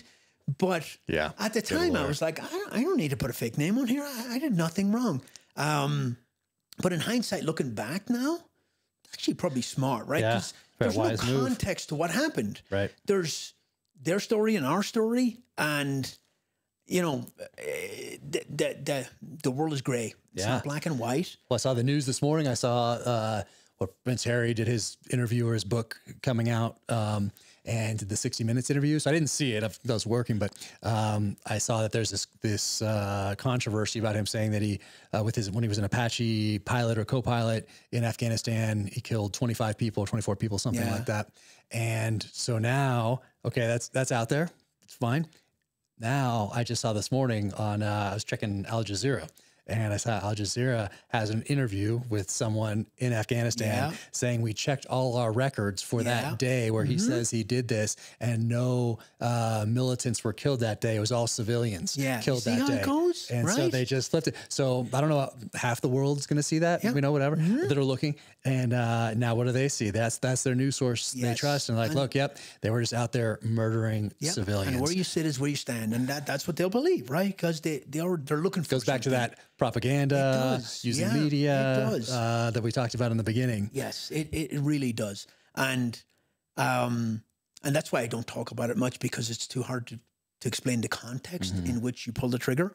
And I don't want to have to defend myself for something I did that my country sent me to do, and that I would do again right now, and I did the right thing. So that just, interesting conversation. Yeah. Oh man, well, I'm going to check out the podcast. I hope you write a book, or at least start down there. You know, even if no one ever, you never submit it to anybody, you never show it to an agent, it's cool for future generations or your family to have. Yeah. You know, for your kids to go to. I think a lot of stories are lost. A lot of war stories are lost. Like I know stuff that I didn't do. Other guys did that phenomenal stories, but they'll never be told, especially CAG stories and a lot of those really top tier things and a lot of stuff that's, again, no context that their group did and all the groups did, you know, years and years and years of combat, they'll be lost to history. So, yep. Check out the podcast. And I just hit the record button and start talking, man. Nice. And obviously I'm a talker. I don't know how long we've been going. 4 hours? Oh my God. Is that the longest podcast you ever did? It might be. It might be. It might be the longest. The record. Yeah. I'm trying to think if there was a longer one. Oh no, one longer. Was there? Yeah. Yeah. Okay. Yeah. Well, Mark Owen on the UBL raid. Oh, okay. Yeah. A lot of material there. So. Oh man. Well, hope you do that. And man, this is all. Look, we got to talk about Mike Glover again right here because we had the Rocky Mountain sourced everyday water from FieldCraft. Look at this, is my first. It just arrived here. So yeah, FieldCraft water. I don't know if they're gonna have to edit this part out. I don't know if this is top secret yet or not because it just I think he put it out. Showed up. The veteran owned right there. Look at that. Bam. Love that. Love that. Yeah. Awesome. And but yeah, before you go, we have to take a look around this place. Look at that security stuff. It's always good to have somebody else coming in. There's a few things I want to do, you know, with the gates and cameras, wide angle, and there's a few things that I'm gonna do around here. But it's an awesome place. Yeah. Oh, thanks, man. Appreciate it. Well, man, thanks for being here, and thanks for stepping up and doing everything that you did, and thanks for passing on lessons learned here and through FieldCraft. I know everybody that takes your classes walks away much better prepared for it. So, amazing. Thanks for having me out here. It's a beautiful Absolutely, place. man. Absolutely. Take care. Okay. You Awesome. too. Bye. We all know how finances can take a major hit during the holiday season. That's why you need to go to NavyFederal.org and check out everything that they have going on. I have been a member since 1996, and I could not be more pleased with how all of that has gone. Partner up with Navy Federal Credit Union to pay down credit card debt. You could get into low APR on balance transfers with their Platinum credit card. It's their lowest rate card, and it's a great tool to pay down debt. Navy Federal can even help get you started on your next home improvement project. They offer home equity line of credit with convenient access to funds when you need them at a variable rate. You can also get a fixed rate equity loan that has set monthly payments for large purchases. Consolidating debt with a home equity loan can also streamline and lower your monthly payments. Learn more at NavyFederal.org, where their members are the mission. Insured by NCUA, equal housing lender. Membership required. Loans subject to approval. Call 1-888-842-6328 for details about credit card costs and terms. HELOC APR as low as 6.5% as of November 23rd, 2022. Black Rifle Coffee Company, the coffee that I drink every single day and powers me through my novels. Black Rifle Coffee Company set out on a mission to make the best cup of coffee that's ever hit your mug. The dream was to sell enough premium coffee to be able to build a support network for veterans, first responders, and law enforcement. Thanks to your support, all that dream has become a reality. Black Rifle Coffee is roasted by a veteran-led team of brilliant coffee graders here in the United States who work tirelessly to roast and bag the highest quality coffee right here in America. The coffee is truly one of a kind, but it's your support that gets gear, funding, and supplies into the hands of those on our front lines. This year alone, your support has helped Black Rifle Coffee Company expand our team of active duty service members, veterans, and veteran family members. Black Rifle was also able to donate over 120,000 bags of coffee to veterans and first responders in 2022. All thanks to you. Purchase at blackriflecoffee.com and use code DangerClose20 at checkout for 20% off your purchase and your first coffee club order. That's blackriflecoffee.com and use code DangerClose20. You can also find Black Rifle Coffee in grocery and convenience stores near you. Black Rifle Coffee, America's coffee.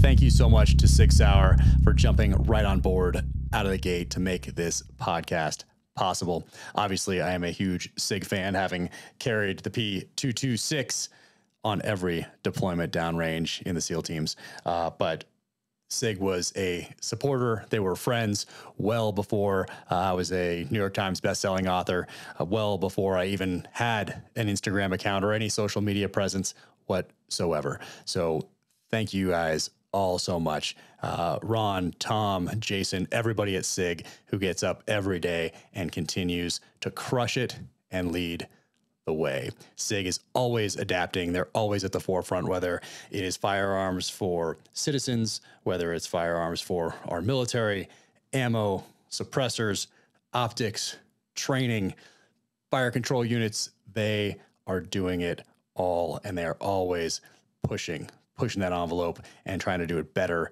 each and every day through innovation and adaptation. They crush. So thank you so much for that friendship and support. It will never be forgotten.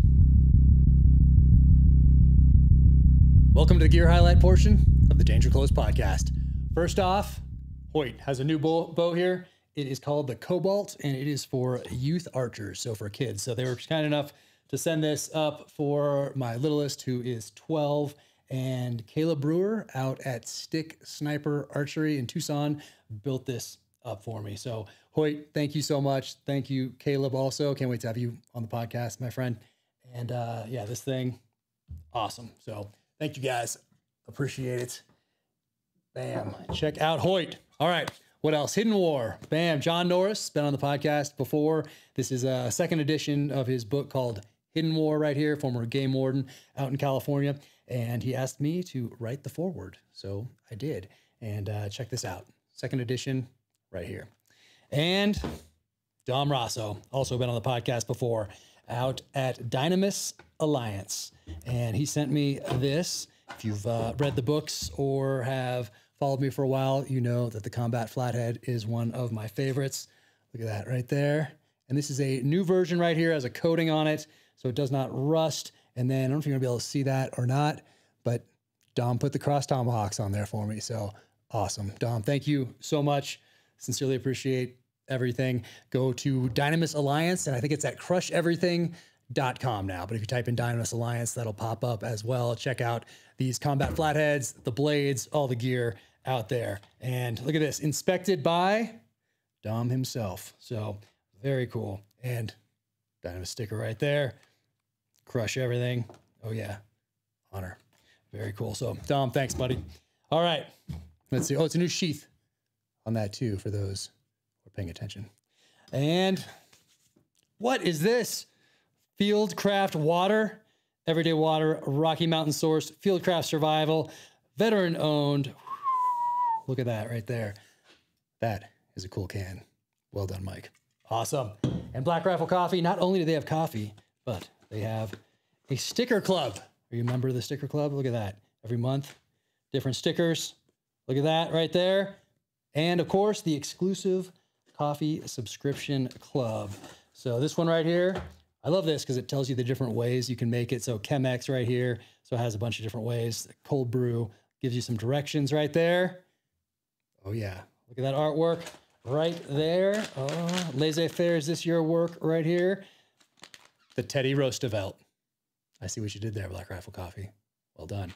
Awesome. And what else? Here we go.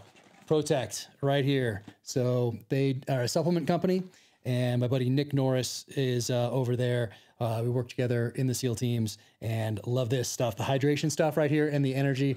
This stuff is fueling me through book number 6 and starting book number 7 and starting a couple other projects that'll be announced soon. So Nick and everybody at Protect, thank you so much. Awesome. All right. That is it for today. Take care out there. You know there are different grades of fuel for your vehicle, but did you know there's different grades of fuel for your mind? When your mind gets low quality fuel, it gets easily distracted, fatigues quickly, and leaves you swamped in brain fog.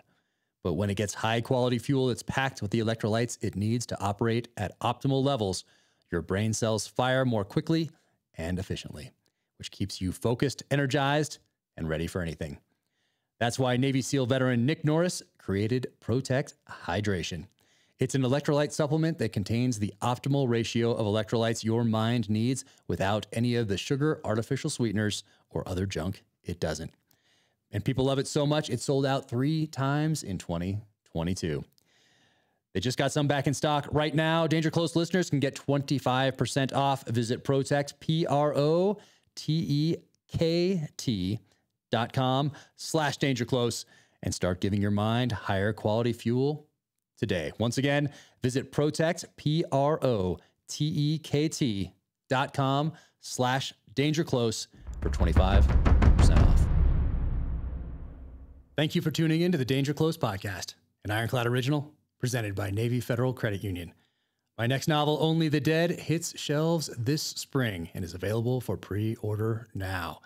To find out more about Kevin Owens, check him out on Instagram at kevin.p.owens and go to YouTube. Type in Kevin Owens and check out his YouTube channel.